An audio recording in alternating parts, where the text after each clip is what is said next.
Mushai, Malai, Eder, and Jeremiah. These were the sons of the Levites according to their fathers' houses. These also, the head of each father's house and his younger brother alike, cast lots, just as their brothers, the sons of Aaron, in the presence of King David, Zadok, Ahimelech, and the heads of fathers' houses of the priests and of the Levites. Chapter 25. David and the chiefs of the service also set apart for the service the sons of Asaph and of Heman, and of Jeduthun, who prophesied with lyres, with harps, and with cymbals. The list of those who did the work and of their duties was, of the sons of Asaph, Zachar, Joseph, Nethaniah, and Asherellah, sons of Asaph, under the direction of Asaph, who prophesied under the direction of the king. Of Jeduthun, the sons of Jeduthun, Gedaliah, Zerai, Jeshaiah, Shimei, Hashabiah, and Mattathiah, 6 under the direction of their father Jeduthun, who prophesied with the lyre in thanksgiving and praise to the Lord. Of Heman, the sons of Heman, Bechiah, Mattaniah, Uziel, Shebuel, and Jeremoth, Hananiah, Hanani, Eliathah, Gedaltai, and Romamti-Ezer, Joshbekashah, Malathi, Hothar, Mahazioth. All these were the sons of Heman the king's seer, according to the promise of God to exalt him, for God had given Heman 14 sons and 3 daughters. They were all under the direction of their father in the music in the house of the Lord with cymbals, harps, and lyres for the service of the house of God.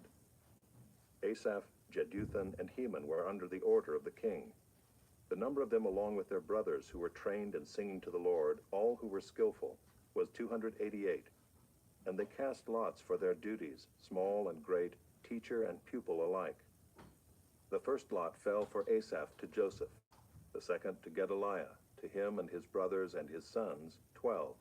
The third to Zachar, his sons and his brothers, 12. The fourth to Israel, his sons and his brothers, 12. The fifth to Nethaniah, his sons and his brothers, 12. The sixth to Bechiah, his sons and his brothers, 12. The seventh to Jesharilah, his sons and his brothers, 12. The eighth to Jeshaiah, his sons and his brothers, 12. The ninth to Mattaniah, his sons and his brothers, 12. The 10th to Shimei, his sons and his brothers, 12. The 11th to Azarel, his sons and his brothers, 12. The 12th to Hashabiah, his sons and his brothers, 12. To the 13th, Shubael, his sons and his brothers, 12. To the 14th, Mattathiah, his sons and his brothers, 12. To the 15th, to Jeremoth, his sons and his brothers, 12. To the 16th, to Hananiah, his sons and his brothers, 12. To the 17th, to Joshbekashah, his sons and his brothers, 12. To the 18th, to Hanani, his sons and his brothers, 12. To the 19th, to Malathi, his sons and his brothers, 12. To the 20th, to Eliathah, his sons and his brothers, 12. To the 21st, to Hothar, his sons and his brothers, 12. To the 22nd, to Gedaltai, his sons and his brothers, 12. To the 23rd, to Mahazioth, his sons and his brothers, 12. To the 24th, to Romamti-Ezer, his sons and his brothers, 12. Chapter 26. As for the divisions of the gatekeepers, of the Korahites, Meshelemiah the son of Kori, of the sons of Asaph.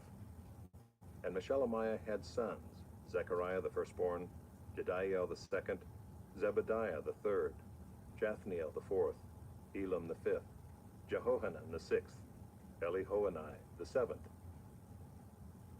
And Obed-Edom had sons, Shemaiah the firstborn, Jehozabad the second, Joah the third, Sakhar the fourth, Nethanel the fifth, Amiel the sixth, Issachar the seventh, Pulathai the eighth, for God blessed him. Also to his son Shemaiah were sons born, who were rulers in their fathers' houses, for they were men of great ability. The sons of Shemaiah, Othni, Rephael, Obed, and Elzabad, whose brothers were able men, Elihu and Semachiah. All these were of the sons of Obed-Edom, with their sons and brothers, able men qualified for the service, 62 of Obed-Edom. And Meshelemiah had sons and brothers, able men, 18. And Hosea of the sons of Merari had sons, Shimri the chief, for though he was not the firstborn, his father made him chief, Hilkiah the second, Tebaliah the third, Zechariah the fourth. All the sons and brothers of Hosea were 13. These divisions of the gatekeepers, corresponding to their chief men, had duties just as their brothers did, ministering in the house of the Lord. And they cast lots by fathers' houses, small and great alike, for their gates. The lot for the east fell to Shelemiah. They cast lots also for his son Zechariah, a shrewd counselor, and his lot came out for the north. Obed-Edom's came out for the south, and to his sons was allotted the gatehouse. For Shuppim and Hosea it came out for the west, at the gate of Shalakith on the road that goes up. Watch corresponded to watch. On the east there were 6 each day, on the north 4 each day, on the south 4 each day, as well as 2 and 2 at the gatehouse. And for the colonnade on the west there were 4 at the road, and 2 at the colonnade. These were the divisions of the gatekeepers among the Korahites and the sons of Merari. And of the Levites, Ahijah had charge of the treasuries of the house of God and the treasuries of the dedicated gifts. The sons of Ladan, the sons of the Gershonites belonging to Ladan, the heads of the fathers' houses belonging to Ladan the Gershonite, Jehieli. The sons of Jehieli, Zetham and Joel his brother, were in charge of the treasuries of the house of the Lord. Of the Amramites, the Izharites, the Hebronites, and the Uzzielites. And Shebuel the son of Gershom, son of Moses, was chief officer in charge of the treasuries. His brothers from Eleazar were his son Rehabiah, and his son Jeshiah, and his son Joram, and his son Zichri, and his son Shelomoth. This Shelomoth and his brothers were in charge of all the treasuries of the dedicated gifts that David the king and the heads of the fathers' houses, and the officers of the thousands and the hundreds, and the commanders of the army had dedicated. From spoil won in battles they dedicated gifts for the maintenance of the house of the Lord. Also all that Samuel the seer, and Saul the son of Kish, and Abner the son of Ner, and Joab the son of Zeruiah had dedicated. All dedicated gifts were in the care of Shelomoth and his brothers. Of the Israelites, Kenaniah and his sons were appointed to external duties for Israel as officers and judges. Of the Hebronites, Hashabiah and his brothers, 1,700 men of ability, had the oversight of Israel westward of the Jordan for all the work of the Lord, and for the service of the king. Of the Hebronites, Jerijah was chief of the Hebronites of whatever genealogy or fathers' houses. In the 40th year of David's reign, search was made, and men of great ability among them were found at Jazer in Gilead. King David appointed him and his brothers, 2,700 men of ability, heads of fathers' houses, to have the oversight of the Reubenites, the Gadites, and the half-tribe of the Manassites, for everything pertaining to God and for the affairs of the king. Chapter 27. This is the number of the people of Israel, the heads of fathers' houses, the commanders of thousands and hundreds, and their officers who served the king in all matters concerning the divisions that came and went, month after month, throughout the year, each division numbering 24,000. Jashobeam the son of Zabdiel was in charge of the first division in the first month. In his division were 24,000. He was a descendant of Perez and was chief of all the commanders. He served for the first month.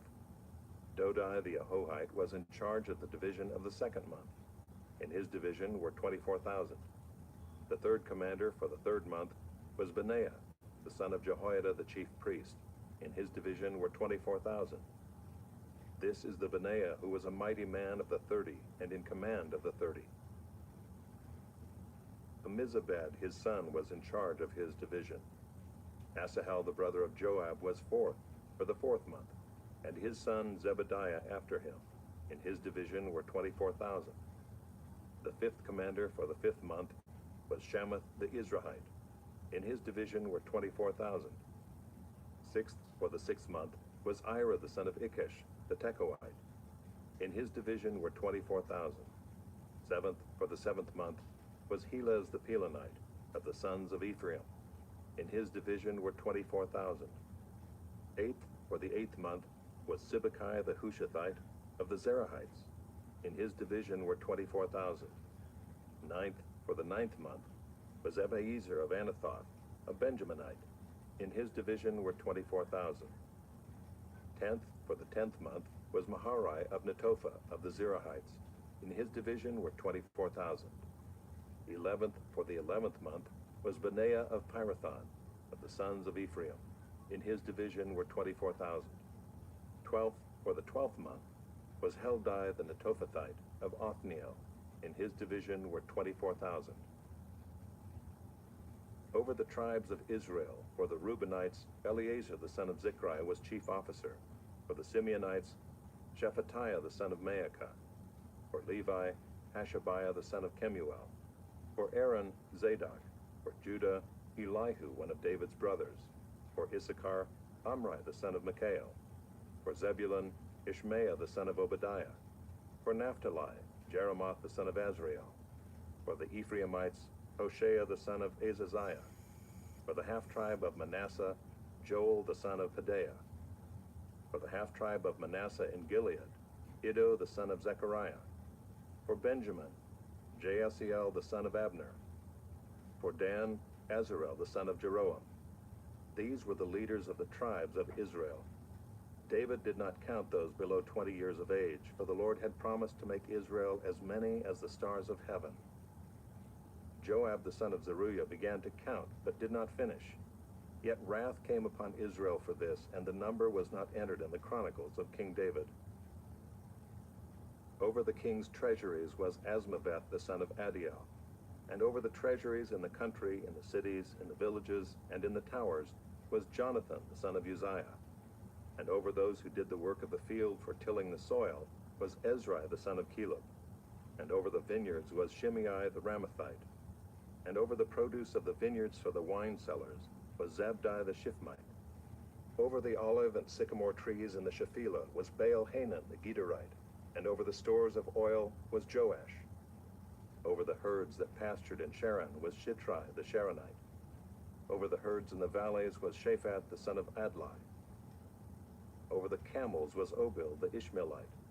And over the donkeys was Judea the Meronothite. Over the flocks was Jaziz the Hagrite. All these were stewards of King David's property. Jonathan, David's uncle, was a counselor, being a man of understanding and a scribe. He and Jehiel the son of Hachmoni attended the king's sons. Ahithophel was the king's counselor, and Hushai the Archite was the king's friend. Ahithophel was succeeded by Jehoiada the son of Benaiah and Abiathar. Joab was commander of the king's army. Chapter 28. David assembled at Jerusalem all the officials of Israel, the officials of the tribes, the officers of the divisions that served the king, the commanders of thousands, the commanders of hundreds, the stewards of all the property and livestock of the king and his sons, together with the palace officials, the mighty men, and all the seasoned warriors. Then King David rose to his feet and said, "Hear me, my brothers and my people. I had it in my heart to build a house of rest for the ark of the covenant of the Lord, and for the footstool of our God, and I made preparations for building. But God said to me, 'You may not build a house for my name, for you are a man of war and have shed blood.' Yet the Lord God of Israel chose me from all my father's house to be king over Israel forever. For he chose Judah as leader, and in the house of Judah my father's house. And among my father's sons he took pleasure in me to make me king over all Israel. And of all my sons, for the Lord has given me many sons, he has chosen Solomon my son to sit on the throne of the kingdom of the Lord over Israel. He said to me, 'It is Solomon your son who shall build my house and my courts, for I have chosen him to be my son, and I will be his father. I will establish his kingdom forever if he continues strong in keeping my commandments and my rules, as he is today.' Now therefore, in the sight of all Israel, the assembly of the Lord, and in the hearing of our God, observe and seek out all the commandments of the Lord your God, that you may possess this good land, and leave it for an inheritance to your children after you forever. And you, Solomon my son, Know the God of your father and serve him with a whole heart and with a willing mind. For the Lord searches all hearts and understands every plan and thought. If you seek him, he will be found by you. But if you forsake him, he will cast you off forever. Be careful now, for the Lord has chosen you to build a house for the sanctuary. Be strong and do it.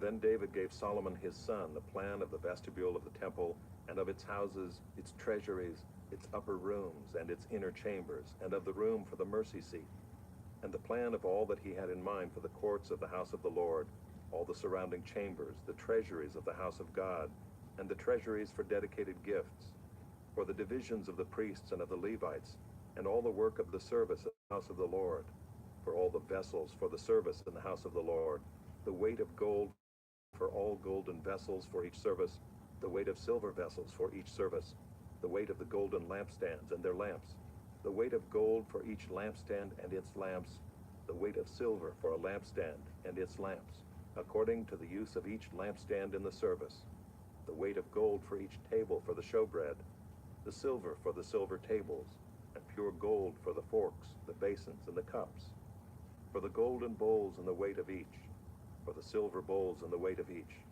for the altar of incense made of refined gold and its weight. Also his plan for the golden chariot of the cherubim that spread their wings and covered the ark of the covenant of the Lord. All this he made clear to me in writing from the hand of the Lord, all the work to be done according to the plan. Then David said to Solomon his son, Be strong and courageous, and do it. Do not be afraid, and do not be dismayed, for the Lord God, even my God, is with you. He will not leave you or forsake you, until all the work for the service of the house of the Lord is finished. And behold, the divisions of the priests and the Levites for all the service of the house of God, and with you in all the work will be every willing man who has skill for any kind of service. Also the officers and all the people will be wholly at your command. Chapter 29.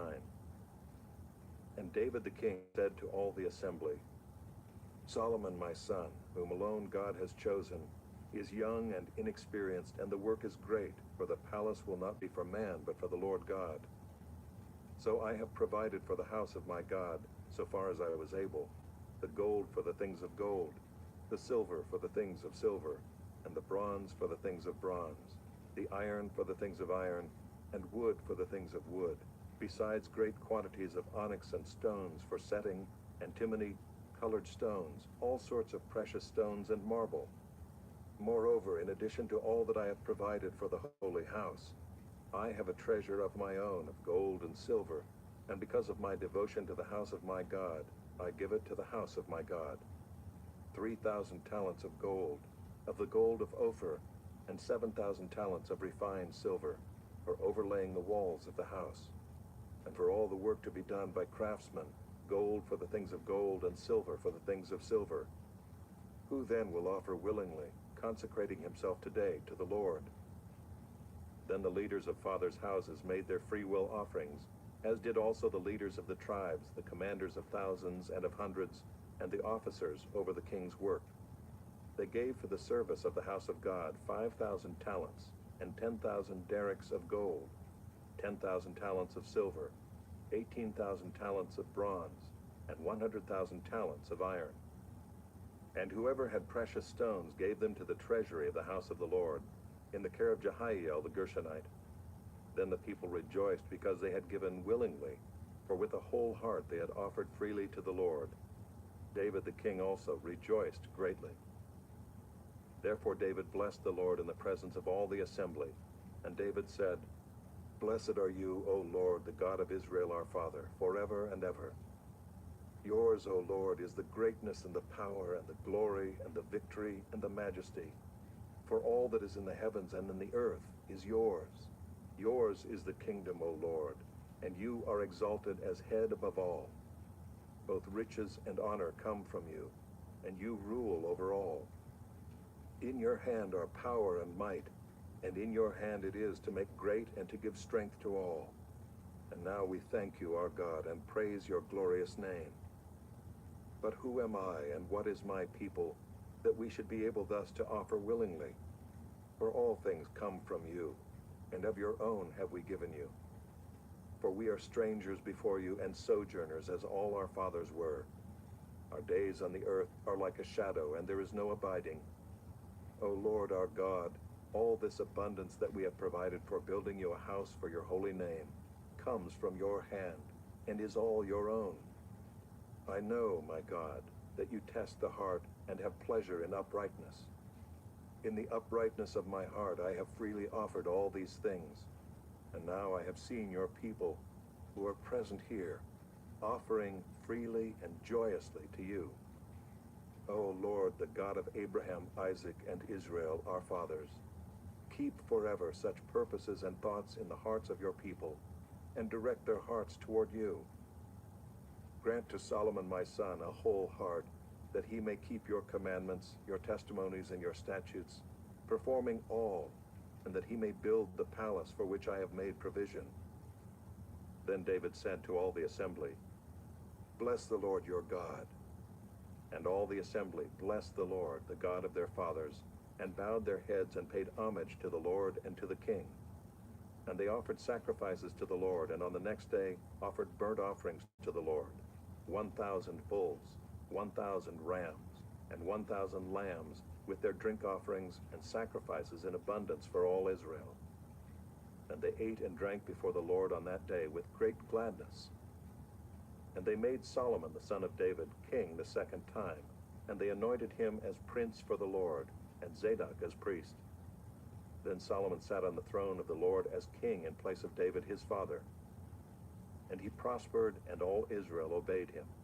All the leaders and the mighty men, and also all the sons of King David, pledged their allegiance to King Solomon. And the Lord made Solomon very great in the sight of all Israel, and bestowed on him such royal majesty as had not been on any king before him in Israel. Thus David the son of Jesse reigned over all Israel. The time that he reigned over Israel was 40 years. He reigned 7 years in Hebron, and 33 years in Jerusalem. Then he died at a good age, full of days, riches, and honor. And Solomon his son reigned in his place. Now the acts of King David, from first to last, are written in the chronicles of Samuel the seer, and in the chronicles of Nathan the prophet, and in the chronicles of Gad the seer, with accounts of all his rule and his might, and of the circumstances that came upon him, and upon Israel, and upon all the kingdoms of the countries. 2 Chronicles, chapter 1. Solomon the son of David established himself in his kingdom, and the Lord his God was with him, and made him exceedingly great. Solomon spoke to all Israel, to the commanders of thousands and of hundreds, to the judges and to all the leaders in all Israel, the heads of fathers' houses. And Solomon and all the assembly with him went to the high place that was at Gibeon, for the tent of meeting of God, which Moses the servant of the Lord had made in the wilderness, was there. But David had brought up the ark of God from Kiriath-Jearim to the place that David had prepared for it, for he had pitched a tent for it in Jerusalem. Moreover, the bronze altar that Bezalel the son of Uri, son of Hur, had made, was there before the tabernacle of the Lord, and Solomon and the assembly sought it out. And Solomon went up there to the bronze altar before the Lord, which was at the tent of meeting, and offered 1,000 burnt offerings on it. In that night God appeared to Solomon and said to him, Ask what I shall give you. And Solomon said to God, You have shown great and steadfast love to David my father, and have made me king in his place.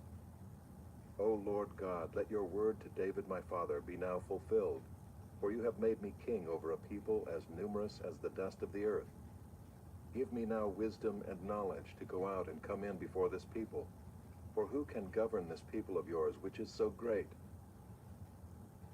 God answered Solomon, Because this was in your heart, and you have not asked for possessions, wealth, honor, or the life of those who hate you, and have not even asked for long life, but have asked for wisdom and knowledge for yourself, that you may govern my people over whom I have made you king. Wisdom and knowledge are granted to you. I will also give you riches, possessions, and honor, such as none of the kings had who were before you, and none after you shall have the like. So Solomon came from the high place at Gibeon, from before the tent of meeting to Jerusalem, and he reigned over Israel. Solomon gathered together chariots and horsemen. He had 1,400 chariots and 12,000 horsemen, whom he stationed in the chariot cities and with the king in Jerusalem. And the king made silver and gold as common in Jerusalem as stone, and he made cedar as plentiful as the sycamore of the Shephelah. And Solomon's import of horses was from Egypt and Cui, and the king's traders would buy them from Cui for a price. They imported a chariot from Egypt for 600 shekels of silver, and a horse for 150. Likewise, through them these were exported to all the kings of the Hittites and the kings of Syria. Chapter 2. Now Solomon purposed to build a temple for the name of the Lord, and a royal palace for himself. And Solomon assigned 70,000 men to bear burdens, and 80,000 to quarry in the hill country, and 3,600 to oversee them. And Solomon sent word to Hiram the king of Tyre, "As you dealt with David my father, and sent him cedar to build himself a house to dwell in, so deal with me. Behold, I am about to build a house for the name of the Lord my God, and dedicate it to him for the burning of incense of sweet spices before him, and for the regular arrangement of the showbread, and for burnt offerings morning and evening, on the Sabbaths and the new moons, and the appointed feasts of the Lord our God, as ordained forever for Israel. The house that I am to build will be great, for our God is greater than all gods. But who is able to build him a house, since heaven, even highest heaven, cannot contain him?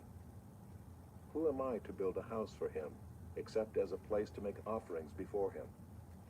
So now send me a man skilled to work in gold, silver, bronze, and iron, and in purple, crimson, and blue fabrics, trained also in engraving, to be with the skilled workers who are with me in Judah and Jerusalem, whom David my father provided. Send me also cedar, cypress, and algum timber from Lebanon, for I know that your servants know how to cut timber in Lebanon. And my servants will be with your servants, to prepare timber for me in abundance, for the house I am to build will be great and wonderful. I will give for your servants, the woodsmen who cut timber, 20,000 cores of crushed wheat, 20,000 cores of barley, 20,000 baths of wine, and 20,000 baths of oil." Then Hiram the king of Tyre answered in a letter that he sent to Solomon, "Because the Lord loves his people, he has made you king over them." Hiram also said, "Blessed be the Lord God of Israel, who made heaven and earth, who has given King David a wise son, who has discretion and understanding, who will build a temple for the Lord and a royal palace for himself. Now I have sent a skilled man who has understanding, Huram-Abi, the son of a woman of the daughters of Dan, and his father was a man of Tyre. He is trained to work in gold, silver, bronze, iron, stone, and wood, and in purple, blue, and crimson fabrics and fine linen, and to do all sorts of engraving, and execute any design that may be assigned him, with your craftsmen, the craftsmen of my lord David your father. Now therefore the wheat and barley, oil and wine, of which my lord has spoken, let him send to his servants. And we will cut whatever timber you need from Lebanon, and bring it to you in rafts by sea to Joppa, so that you may take it up to Jerusalem." Then Solomon counted all the resident aliens who were in the land of Israel after the census of them that David his father had taken, and there were found 153,600. 70,000 of them he assigned to bear burdens, 80,000 to quarry in the hill country, and 3,600 as overseers to make the people work. Chapter 3. Then Solomon began to build the house of the Lord in Jerusalem on Mount Moriah, where the Lord had appeared to David his father, at the place that David had appointed, on the threshing floor of Ornan the Jebusite. He began to build in the 2nd month of the 4th year of his reign. These are Solomon's measurements for building the house of God. The length in cubits of the old standard was 60 cubits, and the breadth 20 cubits. The vestibule in front of the nave of the house was 20 cubits long, equal to the width of the house, and its height was 120 cubits. He overlaid it on the inside with pure gold. The nave he lined with cypress and covered it with fine gold, and made palms and chains on it. He adorned the house with settings of precious stones. The gold was gold of Parvaim. So he lined the house with gold, its beams, its thresholds, its walls, and its doors. And he carved cherubim on the walls. And he made the most holy place. Its length, corresponding to the breadth of the house, was 20 cubits, and its breadth was 20 cubits. He overlaid it with 600 talents of fine gold. The weight of gold for the nails was 50 shekels, and he overlaid the upper chambers with gold. In the most holy place he made 2 cherubim of wood, and overlaid them with gold. The wings of the cherubim together extended 20 cubits. One wing of the one, of 5 cubits, touched the wall of the house, and its other wing, of 5 cubits, touched the wing of the other cherub. And of this cherub, one wing of 5 cubits touched the wall of the house, and the other wing, also of 5 cubits, was joined to the wing of the first cherub. The wings of these cherubim extended 20 cubits. The cherubim stood on their feet, facing the nave. And he made the veil of blue and purple and crimson fabrics and fine linen, and he worked cherubim on it. In front of the house he made 2 pillars, 35 cubits high, with a capital of 5 cubits on the top of each. He made chains like a necklace, and put them on the tops of the pillars, and he made 100 pomegranates, and put them on the chains. He set up the pillars in front of the temple, one on the south, the other on the north. That on the south he called Jachin, and that on the north Boaz. Chapter 4. He made an altar of bronze, 20 cubits long and 20 cubits wide and 10 cubits high. Then he made the sea of cast metal. It was round, 10 cubits from brim to brim, and 5 cubits high, and a line of 30 cubits measured its circumference. Under it were figures of gourds for 10 cubits, compassing the sea all around. The gourds were in 2 rows, cast with it when it was cast.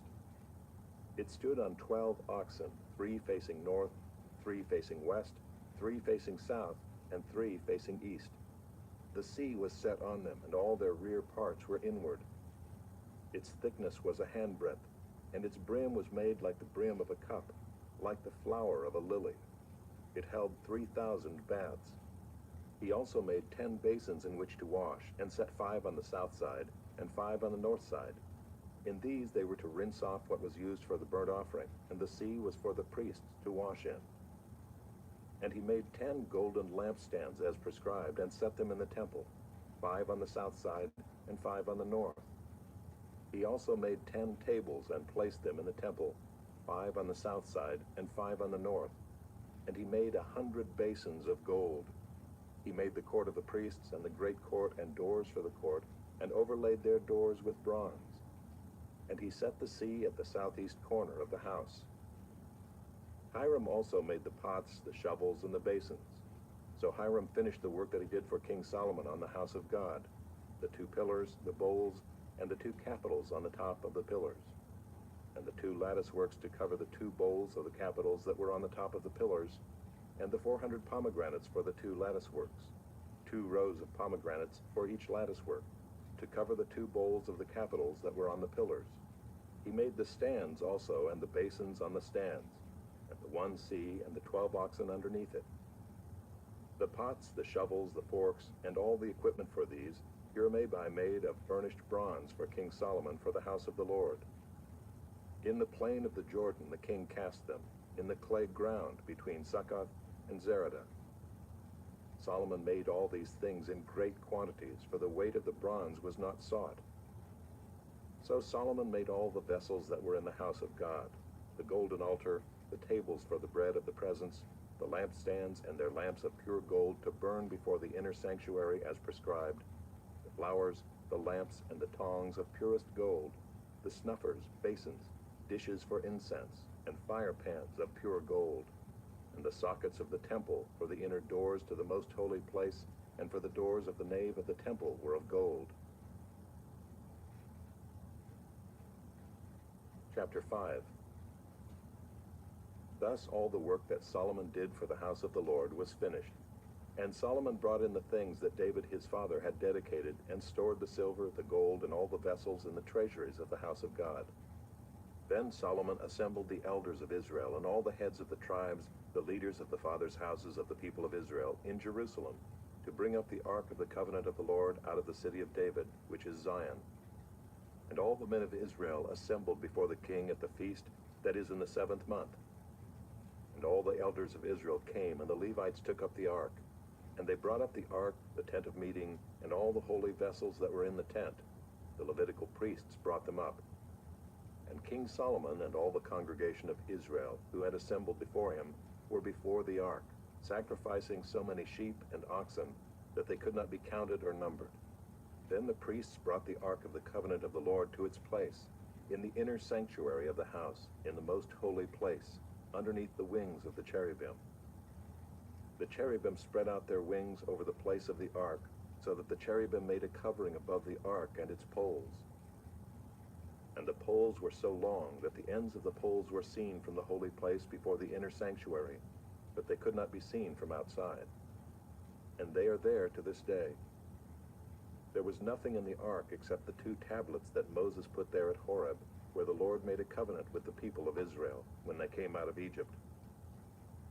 And when the priests came out of the holy place, for all the priests who were present had consecrated themselves without regard to their divisions, and all the Levitical singers, Asaph, Heman, and Jeduthun, their sons and kinsmen, arrayed in fine linen, with cymbals, harps, and lyres, stood east of the altar with 120 priests who were trumpeters. And it was the duty of the trumpeters and singers to make themselves heard in unison in praise and thanksgiving to the Lord. And when the song was raised with trumpets and cymbals and other musical instruments in praise to the Lord, for he is good, for his steadfast love endures forever. The house of the Lord, was filled with a cloud, so that the priests could not stand to minister because of the cloud, for the glory of the Lord filled the house of God. Chapter 6. Then Solomon said, "The Lord has said that he would dwell in thick darkness, but I have built you an exalted house, a place for you to dwell in forever." Then the king turned around and blessed all the assembly of Israel, while all the assembly of Israel stood. And he said, "Blessed be the Lord, the God of Israel, who with his hand has fulfilled what he promised with his mouth to David my father, saying, Since the day that I brought my people out of the land of Egypt, I chose no city out of all the tribes of Israel in which to build a house, that my name might be there, and I chose no man as prince over my people Israel. But I have chosen Jerusalem, that my name may be there, and I have chosen David to be over my people Israel. Now it was in the heart of David my father to build a house for the name of the Lord, the God of Israel. But the Lord said to David my father, Whereas it was in your heart to build a house for my name, you did well that it was in your heart. Nevertheless, it is not you who shall build the house, but your son who shall be born to you shall build the house for my name. Now the Lord has fulfilled his promise that he made. For I have risen in the place of David my father, and sit on the throne of Israel, as the Lord promised. And I have built the house for the name of the Lord, the God of Israel. And there I have set the ark, in which is the covenant of the Lord that he made with the people of Israel. Then Solomon stood before the altar of the Lord in the presence of all the assembly of Israel, and spread out his hands. Solomon had made a bronze platform, 5 cubits long, 5 cubits wide, and 3 cubits high, and had set it in the court, and he stood on it. Then he knelt on his knees in the presence of all the assembly of Israel, and spread out his hands toward heaven, and said, O Lord God of Israel, there is no God like you in heaven or on earth, keeping covenant and showing steadfast love to your servants who walk before you with all their heart, who have kept with your servant David my father what you declared to him. You spoke with your mouth, and with your hand have fulfilled it this day. Now therefore, O Lord God of Israel, keep for your servant David my father what you have promised him, saying, You shall not lack a man to sit before me on the throne of Israel, if only your sons pay close attention to their way, to walk in my law as you have walked before me. Now therefore, O Lord, God of Israel, let your word be confirmed which you have spoken to your servant David. But will God indeed dwell with man on the earth? Behold, heaven and the highest heaven cannot contain you, how much less this house that I have built? Yet have regard to the prayer of your servant, and to his plea, O Lord my God, listening to the cry and to the prayer that your servant prays before you, that your eyes may be open day and night toward this house, the place where you have promised to set your name, that you may listen to the prayer that your servant offers toward this place. And listen to the pleas of your servant and of your people Israel when they pray toward this place. And listen from heaven, your dwelling place, and when you hear, forgive. If a man sins against his neighbor and is made to take an oath, and comes and swears his oath before your altar in this house, then hear from heaven, and act and judge your servants, repaying the guilty by bringing his conduct on his own head, and vindicating the righteous by rewarding him according to his righteousness. If your people Israel are defeated before the enemy because they have sinned against you, and they turn again and acknowledge your name and pray and plead with you in this house, then hear from heaven and forgive the sin of your people Israel, and bring them again to the land that you gave to them and to their fathers. When heaven is shut up and there is no rain because they have sinned against you, if they pray toward this place and acknowledge your name and turn from their sin when you afflict them, then hear in heaven and forgive the sin of your servants, your people Israel, when you teach them the good way in which they should walk, and grant rain upon your land, which you have given to your people as an inheritance. If there is famine in the land, if there is pestilence or blight or mildew or locust or caterpillar, if their enemies besiege them in the land at their gates, whatever plague, whatever sickness there is, whatever prayer, whatever plea is made by any man or by all your people Israel, each knowing his own affliction and his own sorrow, and stretching out his hands toward this house, then hear from heaven your dwelling place, and forgive and render to each whose heart you know, according to all his ways.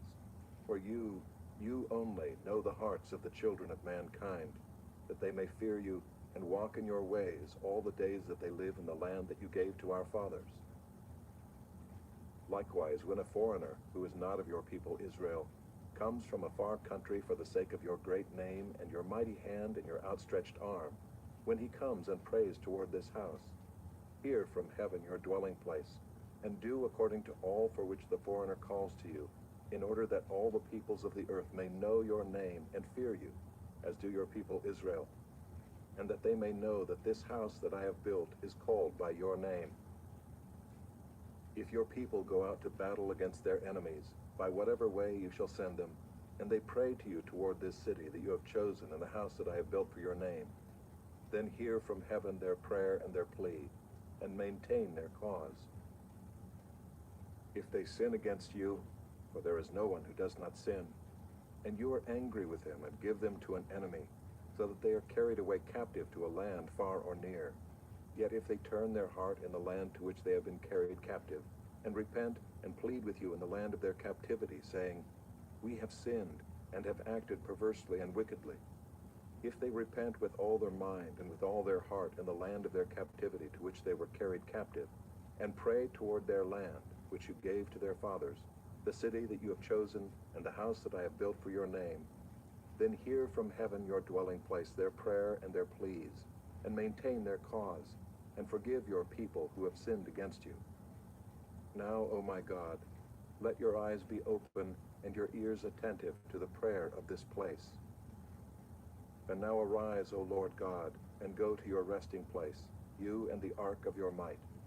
Let your priests, O Lord God, be clothed with salvation, and let your saints rejoice in your goodness. O Lord God, do not turn away the face of your anointed one. Remember your steadfast love for David, your servant. Chapter 7. As soon as Solomon finished his prayer, fire came down from heaven and consumed the burnt offering and the sacrifices, and the glory of the Lord filled the temple. And the priests could not enter the house of the Lord, because the glory of the Lord filled the Lord's house. When all the people of Israel saw the fire come down and the glory of the Lord on the temple, they bowed down with their faces to the ground on the pavement, and worshipped and gave thanks to the Lord, saying, for he is good, for his steadfast love endures forever. Then the king and all the people offered sacrifice before the Lord. King Solomon offered as a sacrifice 22,000 oxen and 120,000 sheep. So the king and all the people dedicated the house of God. The priests stood at their posts, the Levites also with the instruments for music to the Lord, that King David had made for giving thanks to the Lord, for his steadfast love endures forever. Whenever David offered praises by their ministry, opposite them the priests sounded trumpets, and all Israel stood. And Solomon consecrated the middle of the court that was before the house of the Lord, for there he offered the burnt offering and the fat of the peace offerings, because the bronze altar Solomon had made could not hold the burnt offering and the grain offering and the fat. At that time Solomon held the feast for 7 days, and all Israel with him, a very great assembly, from Lebo-Hamath to the brook of Egypt.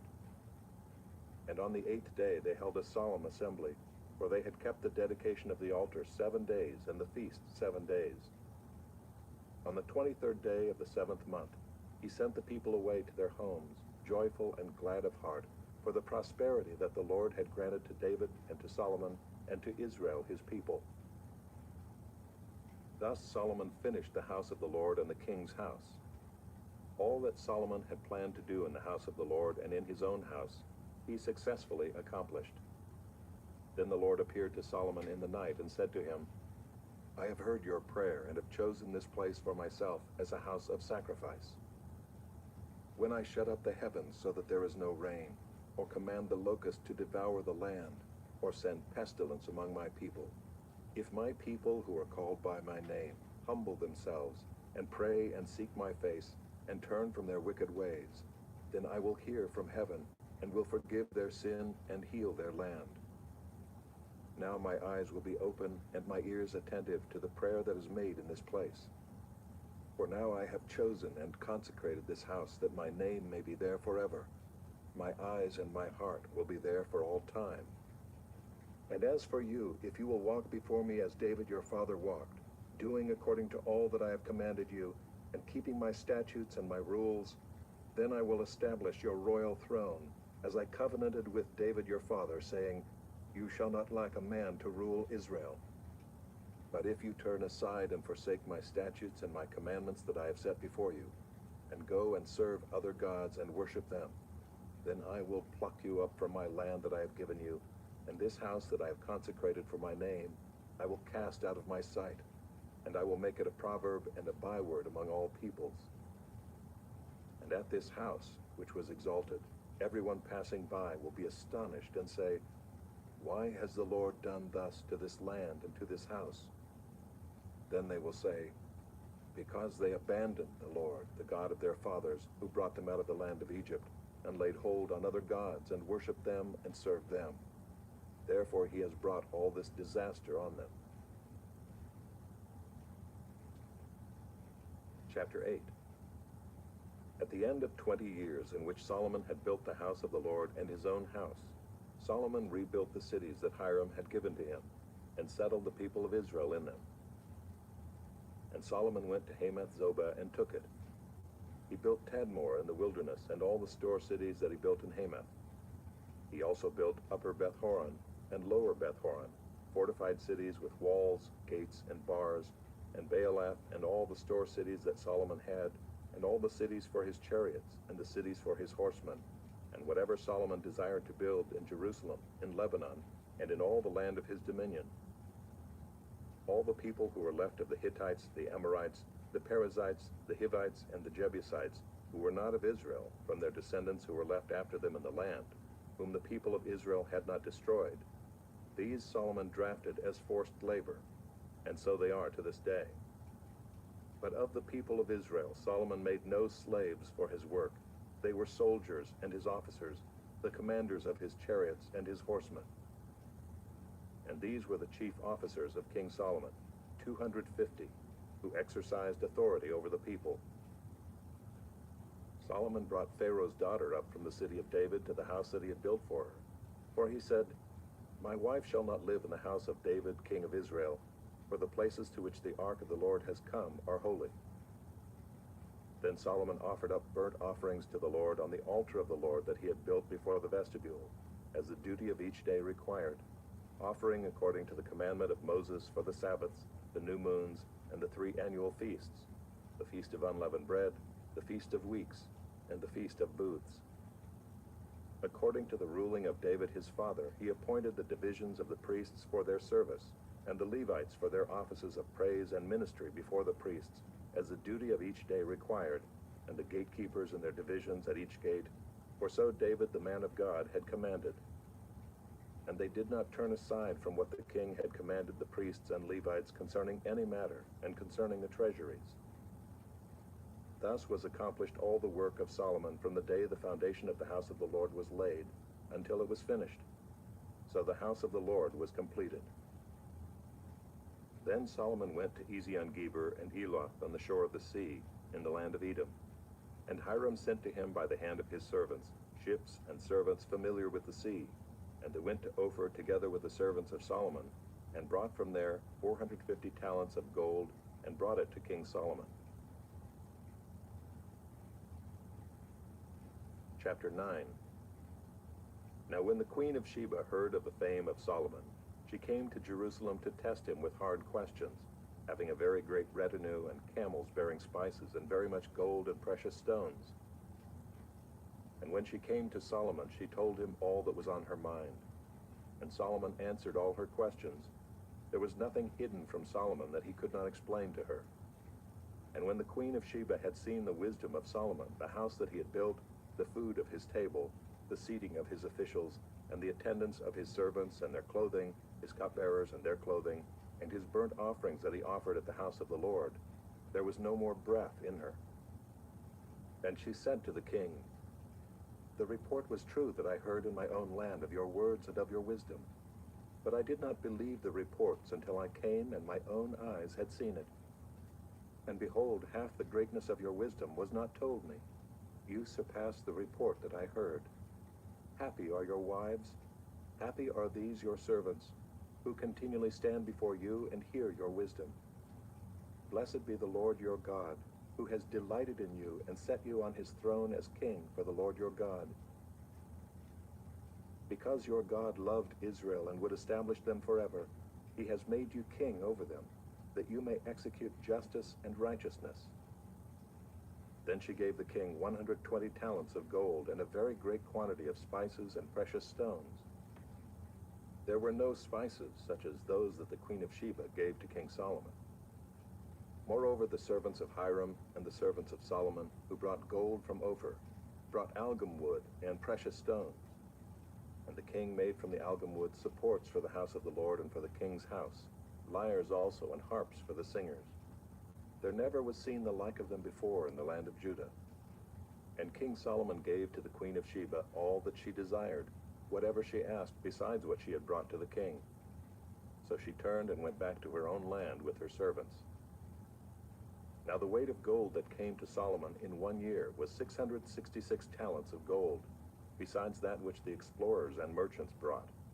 And all the kings of Arabia and the governors of the land brought gold and silver to Solomon. King Solomon made 200 large shields of beaten gold. 600 shekels of beaten gold went into each shield. And he made 300 shields of beaten gold. 300 shekels of gold went into each shield. And the king put them in the house of the forest of Lebanon. The king also made a great ivory throne, and overlaid it with pure gold. The throne had 6 steps and a footstool of gold, which were attached to the throne, and on each side of the seat were armrests, and 2 lions standing beside the armrests, while 12 lions stood there, one on each end of a step on the 6 steps. Nothing like it was ever made for any kingdom. All King Solomon's drinking vessels were of gold, and all the vessels of the house of the forest of Lebanon were of pure gold. Silver was not considered as anything in the days of Solomon, for the king's ships went to Tarshish with the servants of Hiram. Once every 3 years, the ships of Tarshish used to come bringing gold, silver, ivory, apes, and peacocks. Thus King Solomon excelled all the kings of the earth in riches and in wisdom, and all the kings of the earth sought the presence of Solomon to hear his wisdom, which God had put into his mind. Every one of them brought his present, articles of silver and of gold, garments, myrrh, spices, horses, and mules, so much year by year. And Solomon had 4,000 stalls for horses and chariots, and 12,000 horsemen, whom he stationed in the chariot cities and with the king in Jerusalem. And he ruled over all the kings from the Euphrates to the land of the Philistines and to the border of Egypt. And And the king made silver as common in Jerusalem as stone, and he made cedar as plentiful as the sycamore of the Shephelah. And horses were imported for Solomon from Egypt and from all lands. Now the rest of the acts of Solomon, from first to last, are they not written in the history of Nathan the prophet, and in the prophecy of Ahijah the Shilonite, and in the visions of Iddo the seer concerning Jeroboam the son of Nebat? Solomon reigned in Jerusalem over all Israel 40 years. And Solomon slept with his fathers, and was buried in the city of David his father. And Rehoboam his son reigned in his place. Chapter 10. Rehoboam went to Shechem, for all Israel had come to Shechem to make him king. And as soon as Jeroboam the son of Nebat heard of it, for he was in Egypt where he had fled from King Solomon, then Jeroboam returned from Egypt, and they sent and called him. And Jeroboam and all Israel came and said to Rehoboam, Your father made our yoke heavy. Now therefore lighten the hard service of your father and his heavy yoke on us, and we will serve you. He said to them, Come to me again in 3 days. So the people went away. Then King Rehoboam took counsel with the old men who had stood before Solomon his father while he was yet alive, saying, How do you advise me to answer this people? And they said to him, If you will be good to this people and please them and speak good words to them, then they will be your servants forever. But he abandoned the counsel that the old men gave him, and took counsel with the young men who had grown up with him and stood before him. And he said to them, What do you advise that we answer this people who have said to me, Lighten the yoke that your father put on us? And the young men who had grown up with him said to him, Thus shall you speak to the people who said to you, Your father made our yoke heavy, but you lightened it for us. Thus shall you say to them, My little finger is thicker than my father's thighs. And now, whereas my father laid on you a heavy yoke, I will add to your yoke. My father disciplined you with whips, but I will discipline you with scorpions. So Jeroboam and all the people came to Rehoboam the 3rd day, as the king said, Come to me again the 3rd day. And the king answered them harshly, and forsaking the counsel of the old men, King Rehoboam spoke to them according to the counsel of the young men, saying, My father made your yoke heavy, but I will add to it. My father disciplined you with whips, but I will discipline you with scorpions. So the king did not listen to the people, for it was a turn of affairs brought about by God, that the Lord might fulfill his word, which he spoke by Ahijah the Shilonite, to Jeroboam the son of Nebat. And when all Israel saw that the king did not listen to them, the people answered the king, What portion have we in David? We have no inheritance in the son of Jesse. Each of you to your tents, O Israel. Look now to your own house, David. So all Israel went to their tents, but Rehoboam reigned over the people of Israel who lived in the cities of Judah. Then King Rehoboam sent Hadoram, who was taskmaster over the forced labor, and the people of Israel stoned him to death with stones. And King Rehoboam quickly mounted his chariot to flee to Jerusalem. So Israel has been in rebellion against the house of David to this day. Chapter 11. When Rehoboam came to Jerusalem, he assembled the house of Judah and Benjamin, 180,000 chosen warriors, to fight against Israel, to restore the kingdom to Rehoboam. But the word of the Lord came to Shemaiah the man of God. Say to Rehoboam the son of Solomon, king of Judah, and to all Israel and Judah and Benjamin, Thus says the Lord, You shall not go up or fight against your relatives. Return every man to his home, for this thing is from me. So they listened to the word of the Lord and returned, and did not go against Jeroboam. Rehoboam lived in Jerusalem, and he built cities for defense in Judah. He built Bethlehem, Edom, Tekoa, Bethzur, Soko, Adullam, Gath, Marisha, Ziph, Adoraim, Lachish, Azekah, Zorah, Aijalon, and Hebron, fortified cities that are in Judah and in Benjamin. He made the fortresses strong and put commanders in them, and stores of food, oil, and wine. And he put shields and spears in all the cities and made them very strong. So he held Judah and Benjamin. And the priests and the Levites who were in all Israel presented themselves to him from all places where they lived. For the Levites left their common lands and their holdings and came to Judah and Jerusalem, because Jeroboam and his sons cast them out from serving as priests of the Lord, and he appointed his own priests for the high places and for the goat idols and for the calves that he had made. And those who had set their hearts to seek the Lord God of Israel came after them from all the tribes of Israel to Jerusalem to sacrifice to the Lord, the God of their fathers. They strengthened the kingdom of Judah, and for 3 years they made Rehoboam the son of Solomon secure, for they walked for 3 years in the way of David and Solomon. Rehoboam took his wife Mahalath, the daughter of Jeremoth the son of David, and of Abihail the daughter of Eliab the son of Jesse, and she bore him sons, Jeush, Shemariah, and Zaham. After her he took Maacah the daughter of Absalom, who bore him Abijah, Attai, Ziza, and Shelomith. Rehoboam loved Maacah the daughter of Absalom above all his wives and concubines. He took 18 wives and 60 concubines, and fathered 28 sons and 60 daughters. And Rehoboam appointed Abijah the son of Maacah as chief prince among his brothers, for he intended to make him king. And he dealt wisely and distributed some of his sons through all the districts of Judah and Benjamin, in all the fortified cities, and he gave them abundant provisions, and procured wives for them. Chapter 12. When the rule of Rehoboam was established and he was strong, he abandoned the law of the Lord and all Israel with him. In the 5th year of King Rehoboam, because they had been unfaithful to the Lord, Shishak king of Egypt came up against Jerusalem with 1,200 chariots and 60,000 horsemen. And the people were without number who came with him from Egypt, Libyans, Sukkiim, and Ethiopians. And he took the fortified cities of Judah and came as far as Jerusalem. Then Shemaiah the prophet came to Rehoboam and to the princes of Judah, who had gathered at Jerusalem because of Shishak, and said to them, Thus says the Lord, You abandoned me, so I have abandoned you to the hand of Shishak. Then the princes of Israel and the king humbled themselves and said, The Lord is righteous. When the Lord saw that they humbled themselves, the word of the Lord came to Shemaiah. They have humbled themselves, I will not destroy them, but I will grant them some deliverance, and my wrath shall not be poured out on Jerusalem by the hand of Shishak. Nevertheless, they shall be servants to him, that they may know my service and the service of the kingdoms of the countries.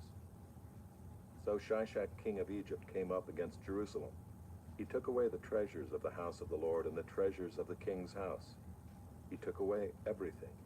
He also took away the shields of gold that Solomon had made, and King Rehoboam made in their place shields of bronze, and committed them to the hands of the officers of the guard, who kept the door of the king's house. And as often as the king went into the house of the Lord, the guard came and carried them and brought them back to the guard room. And when he humbled himself, the wrath of the Lord turned from him, so as not to make a complete destruction. Moreover, conditions were good in Judah. So King Rehoboam grew strong in Jerusalem and reigned. Rehoboam was 41 years old when he began to reign, and he reigned 17 years in Jerusalem, the city that the Lord had chosen out of all the tribes of Israel to put his name there. His mother's name was Naamah the Ammonite, and he did evil, for he did not set his heart to seek the Lord. Now the acts of Rehoboam from first to last, are they not written in the chronicles of Shemaiah the prophet, and of Iddo the seer? There were continual wars between Rehoboam and Jeroboam. And Rehoboam slept with his fathers and was buried in the city of David, and Abijah his son reigned in his place. Chapter 13. In the 18th year of King Jeroboam, Abijah began to reign over Judah. He reigned for 3 years in Jerusalem. His mother's name was Micaiah, the daughter of Uriel of Gibeah. Now there was war between Abijah and Jeroboam. Abijah went out to battle, having an army of valiant men of war, 400,000 chosen men. And Jeroboam drew up his line of battle against him with 800,000 chosen mighty warriors.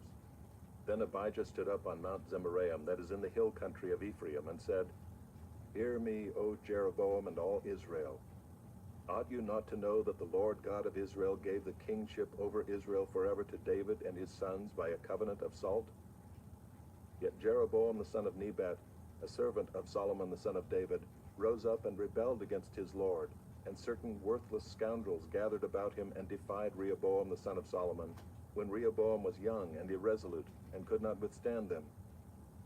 And now you think to withstand the kingdom of the Lord in the hand of the sons of David, because you are a great multitude, and have with you the golden calves that Jeroboam made you for gods. Have you not driven out the priests of the Lord, the sons of Aaron, and the Levites, and made priests for yourselves like the peoples of other lands? Whoever comes for ordination with a young bull or 7 rams becomes a priest of what are no gods. But as for us, the Lord is our God, and we have not forsaken him. We have priests ministering to the Lord who are sons of Aaron, and Levites for their service.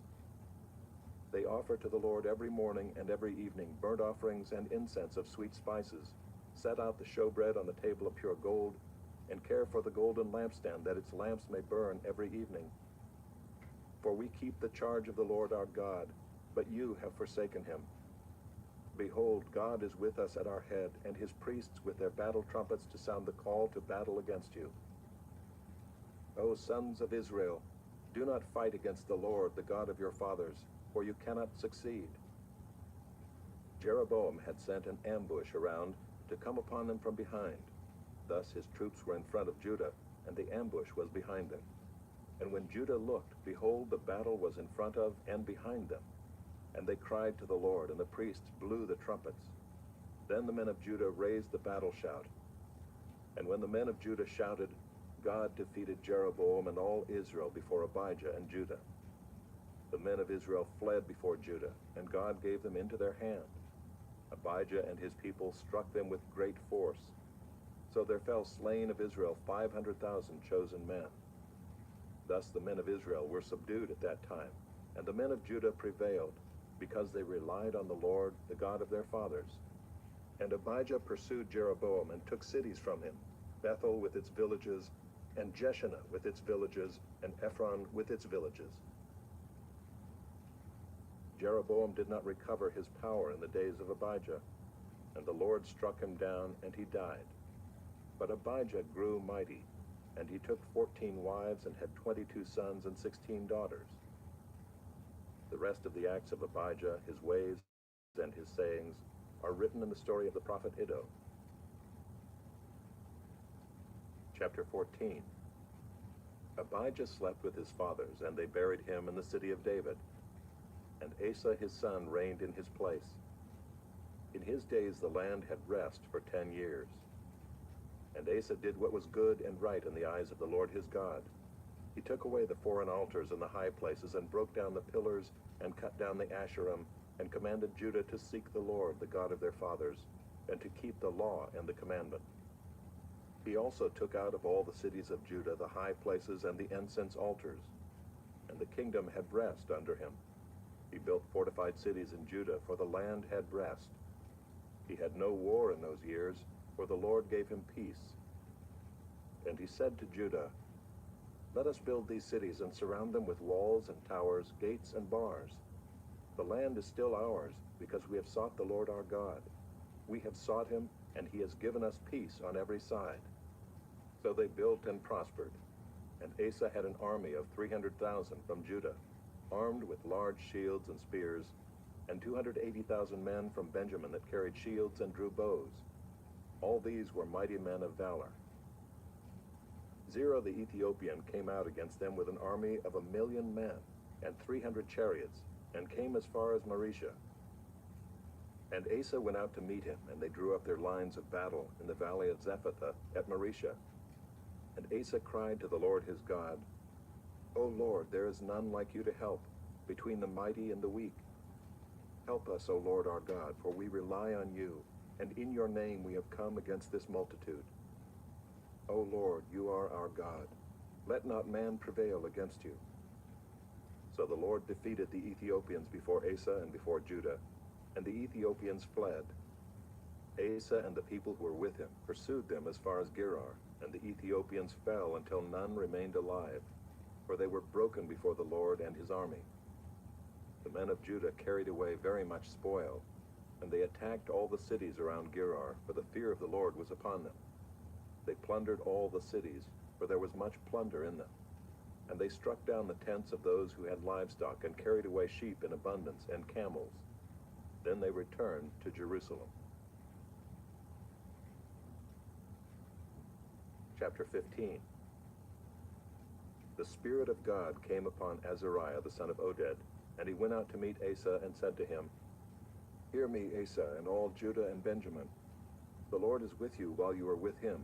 If you seek him, he will be found by you. But if you forsake him, he will forsake you. For a long time Israel was without the true God, and without a teaching priest, and without law. But when in their distress they turned to the Lord, the God of Israel, and sought him, he was found by them. In those times there was no peace to him who went out, or to him who came in, for great disturbances afflicted all the inhabitants of the lands. They were broken in pieces. Nation was crushed by nation, and city by city, for God troubled them with every sort of distress. But you, take courage. Do not let your hands be weak, for your work shall be rewarded. As soon as Asa heard these words, the prophecy of Azariah the son of Oded, he took courage and put away the detestable idols from all the land of Judah and Benjamin, and from the cities that he had taken in the hill country of Ephraim. And he repaired the altar of the Lord that was in front of the vestibule of the house of the Lord. And he gathered all Judah and Benjamin, and those from Ephraim, Manasseh, and Simeon who were residing with them, for great numbers had deserted to him from Israel when they saw that the Lord his God was with him. They were gathered at Jerusalem in the 3rd month of the 15th year of the reign of Asa. They sacrificed to the Lord on that day from the spoil that they had brought 700 oxen and 7,000 sheep. And they entered into a covenant to seek the Lord, the God of their fathers, with all their heart and with all their soul, but that whoever would not seek the Lord, the God of Israel, should be put to death, whether young or old, man or woman. They swore an oath to the Lord with a loud voice, and with shouting, and with trumpets, and with horns. And all Judah rejoiced over the oath, for they had sworn with all their heart, and had sought him with their whole desire, and he was found by them, and the Lord gave them rest all around. Even Maacah, his mother, King Asa removed from being queen mother, because she had made a detestable image for Asherah. Asa cut down her image, crushed it, and burned it at the brook Kidron. But the high places were not taken out of Israel. Nevertheless, the heart of Asa was wholly true all his days. And he brought into the house of God the sacred gifts of his father, and his own sacred gifts, silver and gold and vessels. And there was no more war until the 35th year of the reign of Asa.